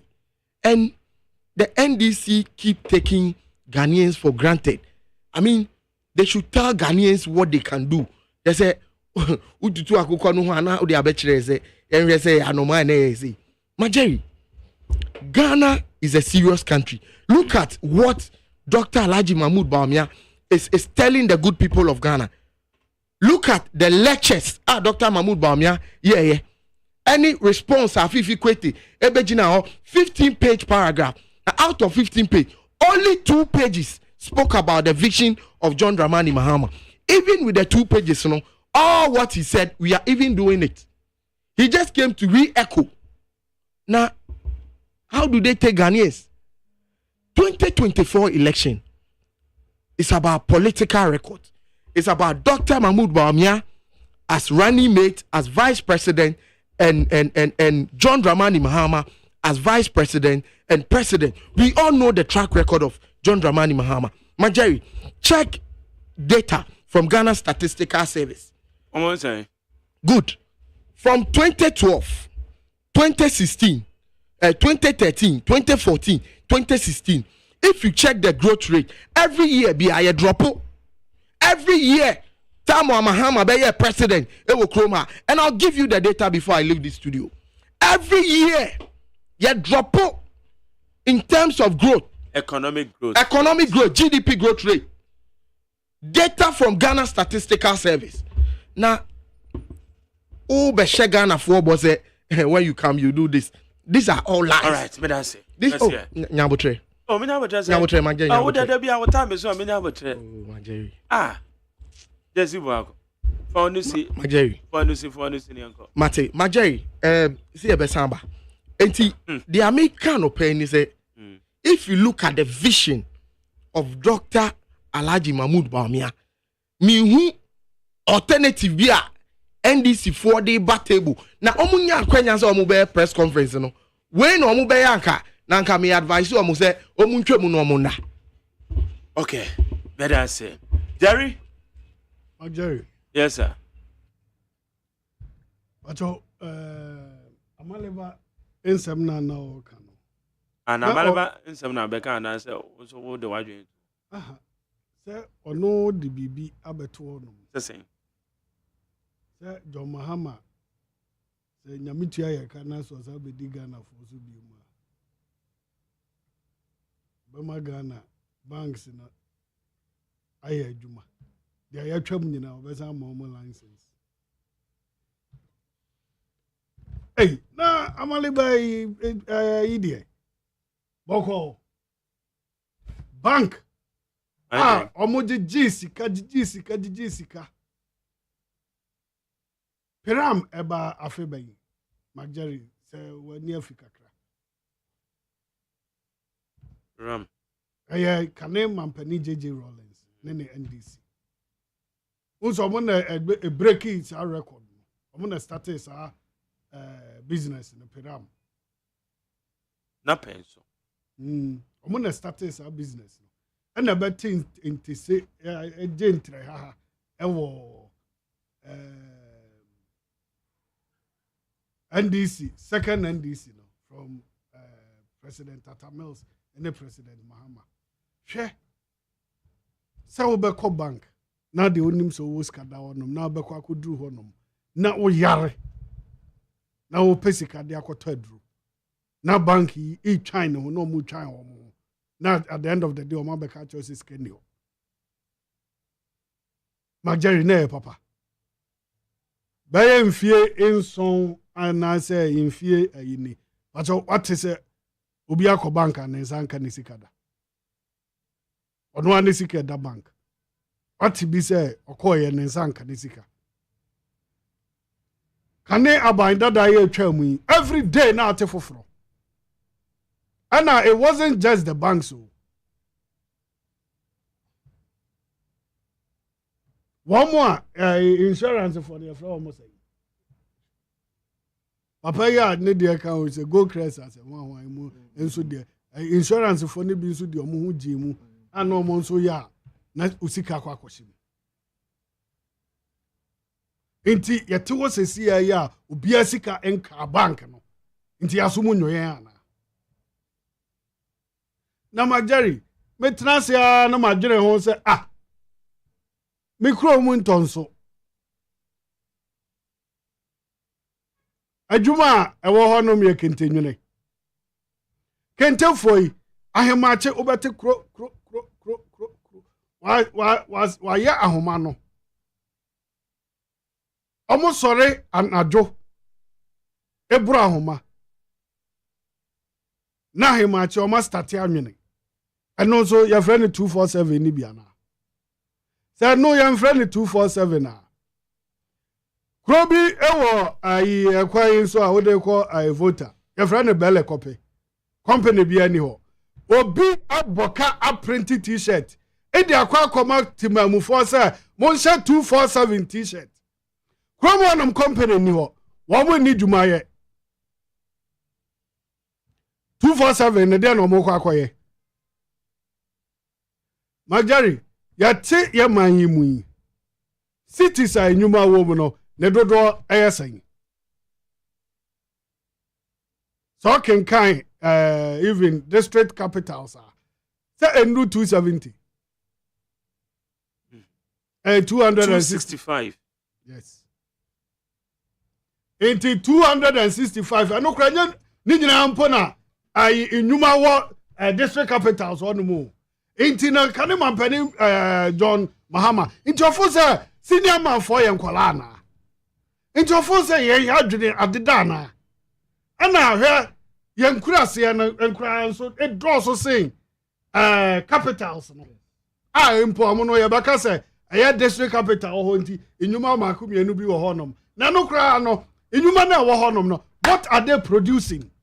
Ana waka say wo ba be ye 247 adwuma.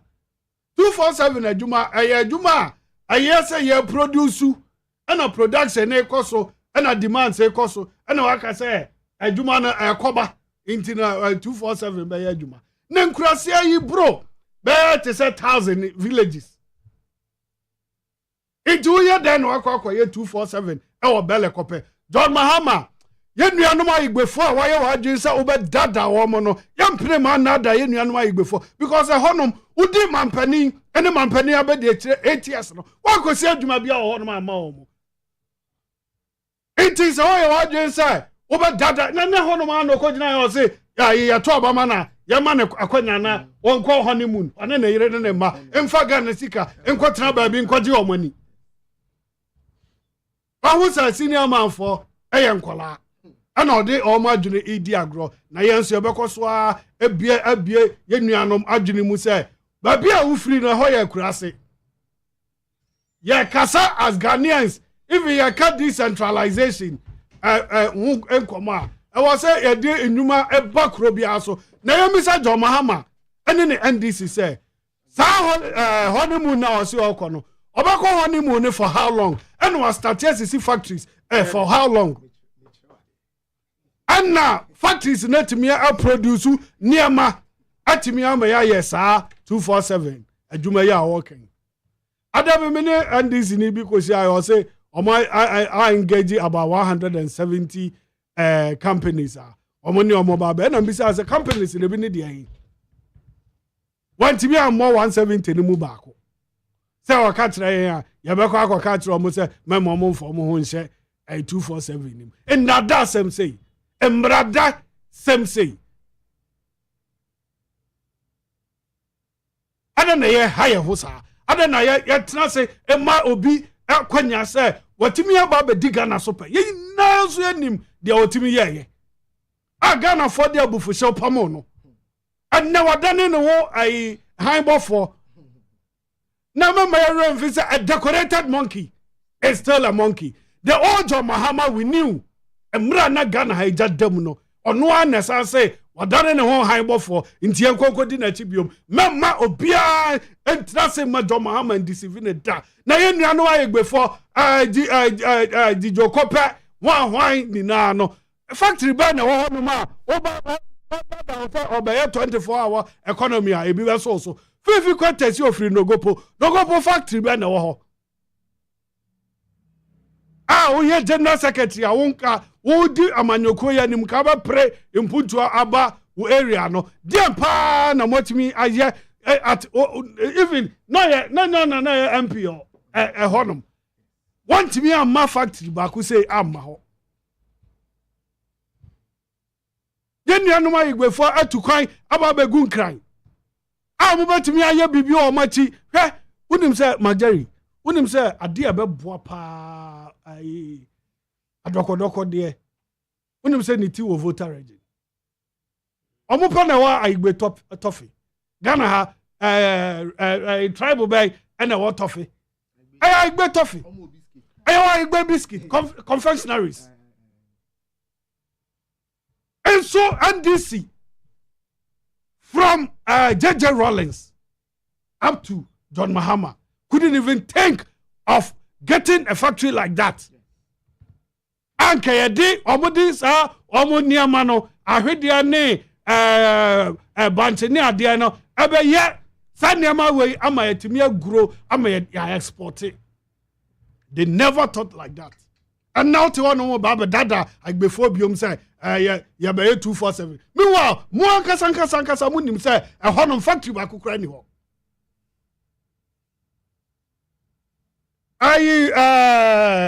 guy a friend say Okujato the constituency drop on there was a factory what say my factory nagu Majeri factory ko JTL drop on textile omo na na ya ahoma eye cotton etani cotton into ahoma no mo the year fabrics kromanum ankomo hwemas ade ani gina ya nanka ya man mu ha sei anka akosomo textile na omo je ayi calico ni ade efri honum na tema textiles na omo je other textile companies ni nyina okuja to honum aye hwehan ebedi MP honum ama factory JTL agu drop on textile agu what honum dada ukromu for say 247 drop on textile anya ne kwame nkroma mwatena say ama nagu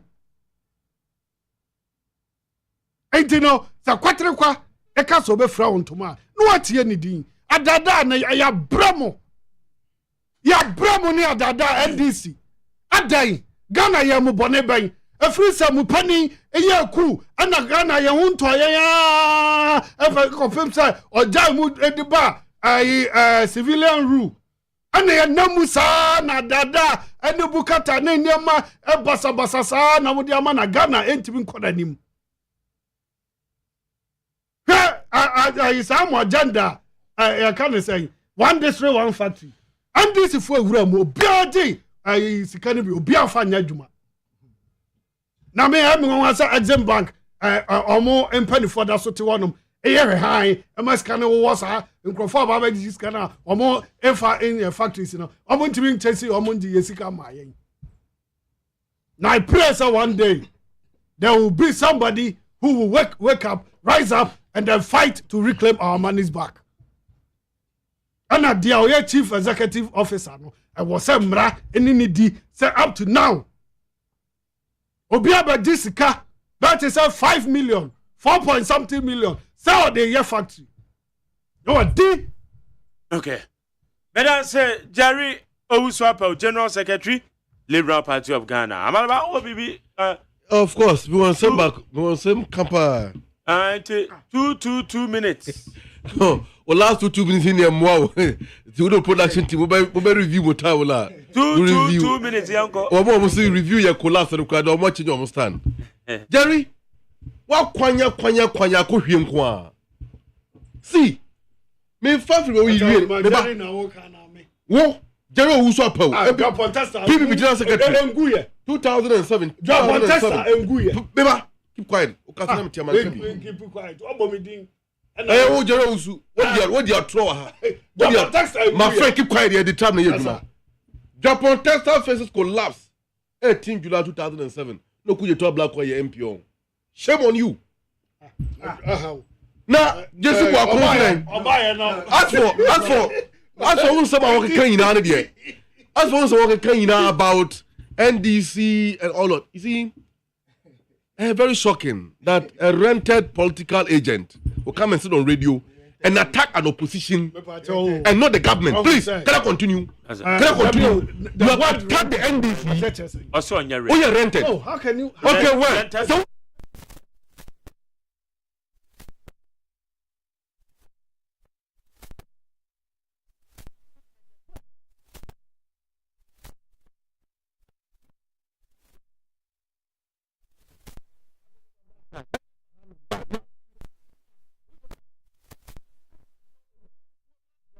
Government secretary, and you come and sit here and tell and call very well.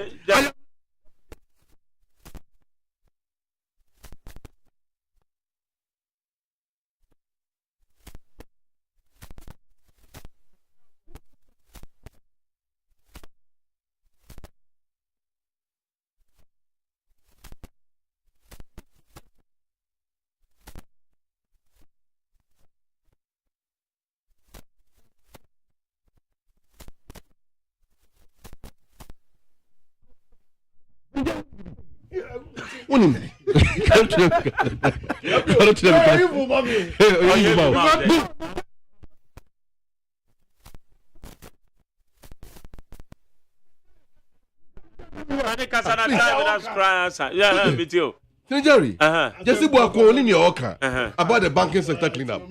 See, before the MPP came to office, the minimum capital requirement of the banks was 120 billion Ghana cedis.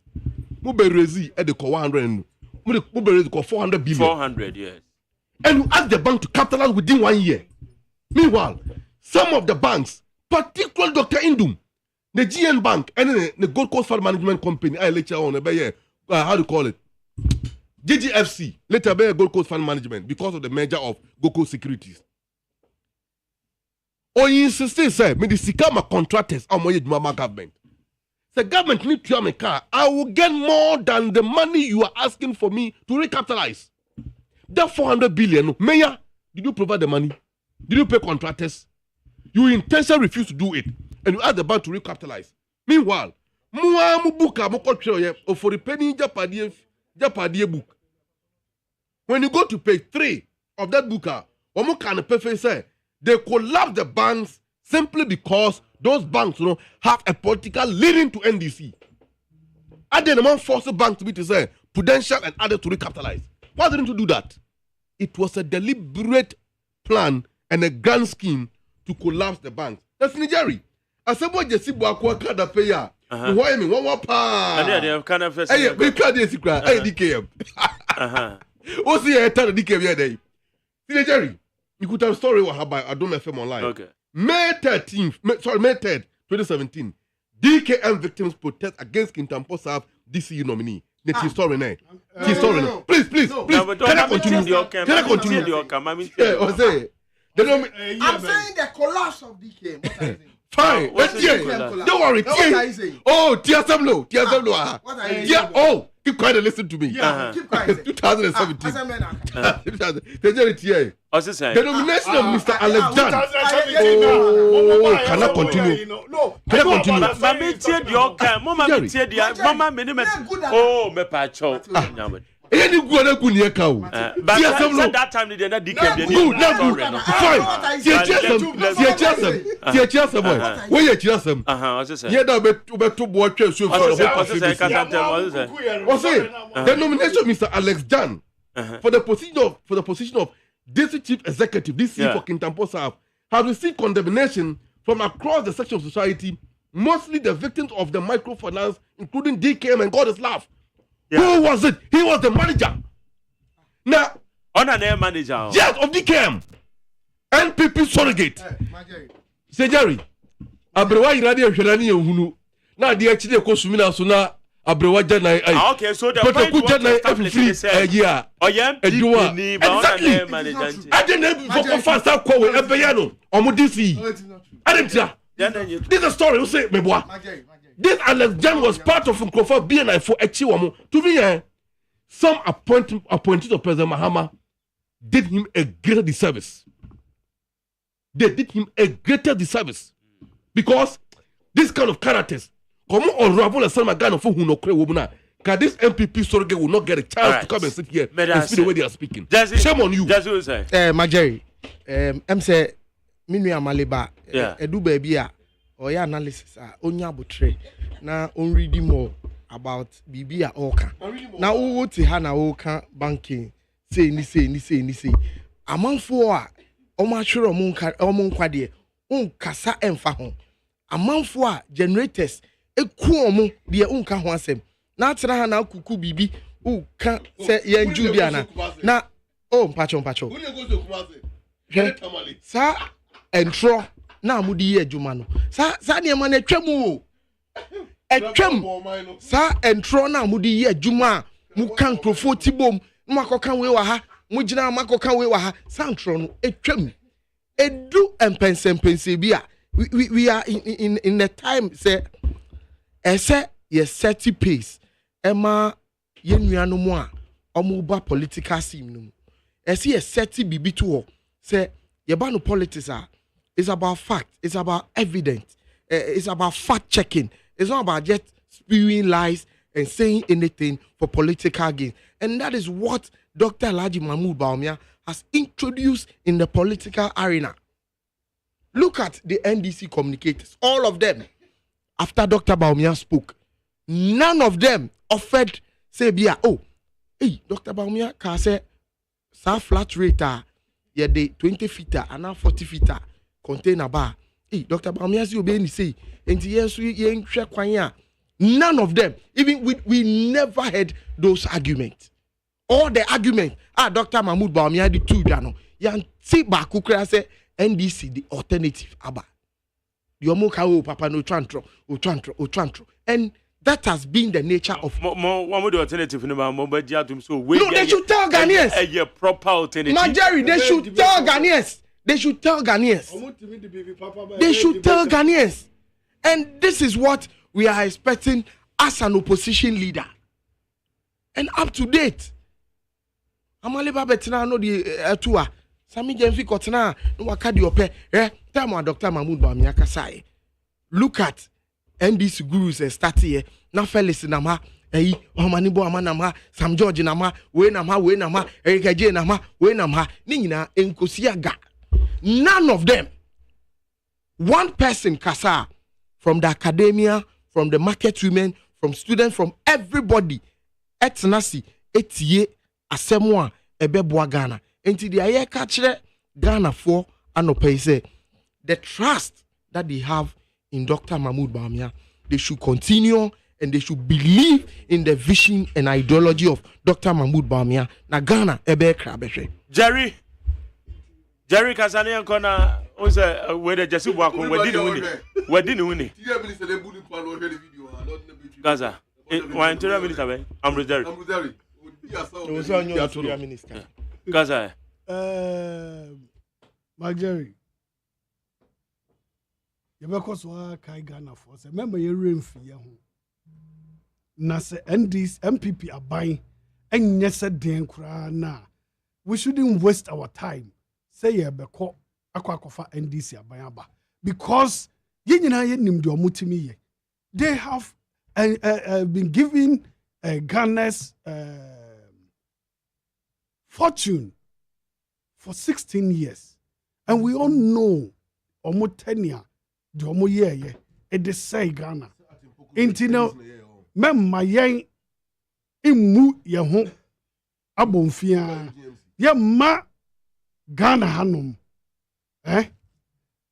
enkwan inye nyuna to the extent say anosin bia betimi asa bia nom talk is cheap indeed talk is cheap for John Mahama eno nti na otimi ko gina abonten ekeka dia opɛ na se bisa ne mu asɛm a ontimi nya nyina so papa bi amfa maye up till now 24 hour no ye hunu asɛm papa bi amfiri mu Dr. Baumia yente yakura no wo se onya kwanya obetwa 11 mu obetwa 11 no metio mentina se emma bonsam na ne hu nyankopon e dada ye abonsam for na mutie abonsam le to no ne nim de abonsam mi tie pa na boss time abonsam Yesu Kristo abonsam tie wo time nyankopon abonsam mi tie wo ma ba abonsam talking about Jerry. Yes. Unim bonsam krom. Mo. Maybe some question. Unim bonsam krom. I listen to me. I assume. Me sit here. Anu wisem kwa. Tie me. Say you know me home from apa. Me sit here. What is that to be cause of baby? Yam pa sad there no. No some make. Itu mama men come make us. Rather than Magari tell me about so come make us about this. Me say bonsam krom. Me bonsam krom. I assume. I come on 2 minutes here me. The American say mo I me defend it obia obe trivialize more political party now describe say mo yonkoma mo pressure group but here there be me defend them there be America because the person doesn't know what it takes to form a political party. Yes, did they make a show me defend them. Yes, even on the pakra and up 5:30 na masha say crowd me tibi keka 7 and why are they in the same vein after that made so no in the same vein and yeah easy for someone to become a president. So you can't describe be a wababa president paying say oh yeah evil. You can't. You shouldn't say this. You shouldn't say this. Make us an message bonsam krom e what is saying. E what you tum. What describe you be so be. Ana e honom enwusiem kwa. Ya cassette. It is abre ya ja enwusiem. General Secretary pa. Mama can message we ma. Where say tie. Kwaku anan say. Kwakwa nice say. Also good morning to Mark Jerry Kojo.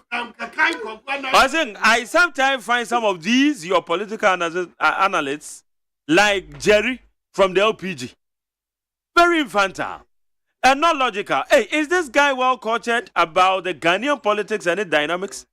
Does he understand what he is out there doing? When you have to video. No way attempt to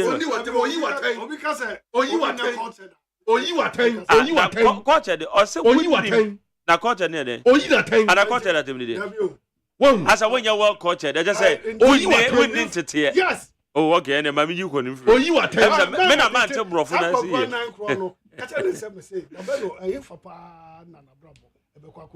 And this our lifestyle. Lifestyle with it. Dear woman. Oh, you are telling. Mama fair to you for me bad 3 calls when I'm sorry.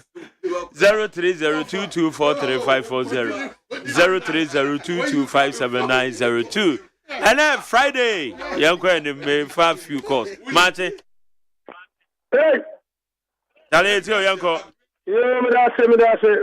Or therefore, the Americans are in charge for. Na me bo o mampania baso. Me Ghana for. she a doctor incoming first to a match say woko togo a omunyama funtino bia ro du togo say oba obeti ti tax no so amaye e na yi level na Ghana for susu ye no obeye fi ho say o man panin so wa ponta so boachi road and highway aminu kasai na me ya do so for life and this one me interchange at the same time awuraga in nego akwanso a any administration ko awie no na doctor mamu go mi oba won so to aso Beda say my me fa do di hwe ma che oh na na wa tuma nyina okay me ba cha me ma che wa ma che Magari kasa ne nko Alagi Gadoni o Mame Gia Vice President, His Excellency Dr. Alagi Mahmoud Baumia, and in the Black Penny Ben Abda Banda. Media may catch NDC for say, Omko Pebe Binda, Omunko Pebe Binda. Ghana for who I give my papa and another His Excellency in the Vice President Yema Ghana for. Mrs. Senior Highway and another bar, or the bar Musi want to me, or Pascanuahi, and then Magari Senior High no, and Yagima. Omo atwaso sha onu kula ya betima gina onu su class to Obama His Excellency Dr. Alagi Mahmoud Baumia wo a wo si yan to Obama na Obama yan kokwa kitinkitin empleko enti amrante no amamunu no agima adwoma madibra omunu no fi ni kutire yem mo ma yan so Mahmoud Baumia Medan say ame fa do di ha me mo ache Yetio Jerry. Hey, another one friend. I'm referred to that. He do a gaza. Mama says, NPP communicators still almost believe they are now a friend say, Dr. Baumia can Mama said, Mufili said Ghana for 8 years. Mama, I'm a foot who can not move free. Now, no, put it like. I don't know. See, I know a human now for Ghana for him. Problem bre. Come faso edidi. See, I don't know. Ube unkita 20 release. I don't know dokunu. Edu na Ghana for you. Enye de oko kasa na mu born semam like bibia do ye ni Fabio. Fini obeya ebefa. Enti communicators no mi na me ka chem say human de wo bi papa. Never see. All right, me say Jerry. Odi frabu fu me regular tester pa. Mache. Yeah, Magari. Yes, sir. Yeti o yanko. Yo, endo kuni ya mkase siasa na kase. Magari na misho ane kumapa boma mankana no tu kwani. Magari, bibisa Jerry utu se. Insi also or political party and oba o mtimi mbo ne political party or defending MPP. And a debut attack Mahama. Are you General Secretary of LPG? Yeah, indeed. We are rented. Sana, Mibra Penny Amaribaka, we are rented. Say, Ombe attacking Mama. I also say, what can you say? We need to Subia, so rented. Manento say, Manento on MPP for the say 2024 election, and your own number of Ghana phones or someone to Abanu. Into a bit of the Tennessee, you can one more time be a mope Ghana phone fat. One more can I say me. Okay. 2016 or 6, when you Ghana, how you know, I know the minor question. Or one time near Ghana. When you say Ghana for ruin, better say, last one out now, Mache. Oh, and to men, you know, okay. How you need 100.9, ya the Ghana Muntinesi, and then Jesse Wakobaha, Ofri Dr. Mahmoud Baumia Camp, na member of the MPP, but I say, Jerry Wusuapel, or your General Secretary, Liberal Party of Ghana, Kingsley Aruna Amaluba, member of the NDC Communication Bureau. Medin the Mark Jerry AGYEMAN. I've been a frima, Medan say, Nana on Safo, Madame say, Saranson and a year Joe or Damiado produce Ojina Mechi, so Medana say, Quesia Waje, and Amy Supervisor, Dr. Father Dexena, Executive Producer, and I'm General Manager Kennedy Asantio say, and Ebony Chidom. Ochina mede asem yidika ebebre ochina nopa. Nyame enshuro bibia. Michia Irene awo eye Rendell's Clothings Ashoman Estate. Irene, ema happy weekend. Ema happy weekend papa. Saranso ena eye Domiv organizer. Dr. Fashion. Domiv organizer. Charlie, ema happy weekend. Yebeshi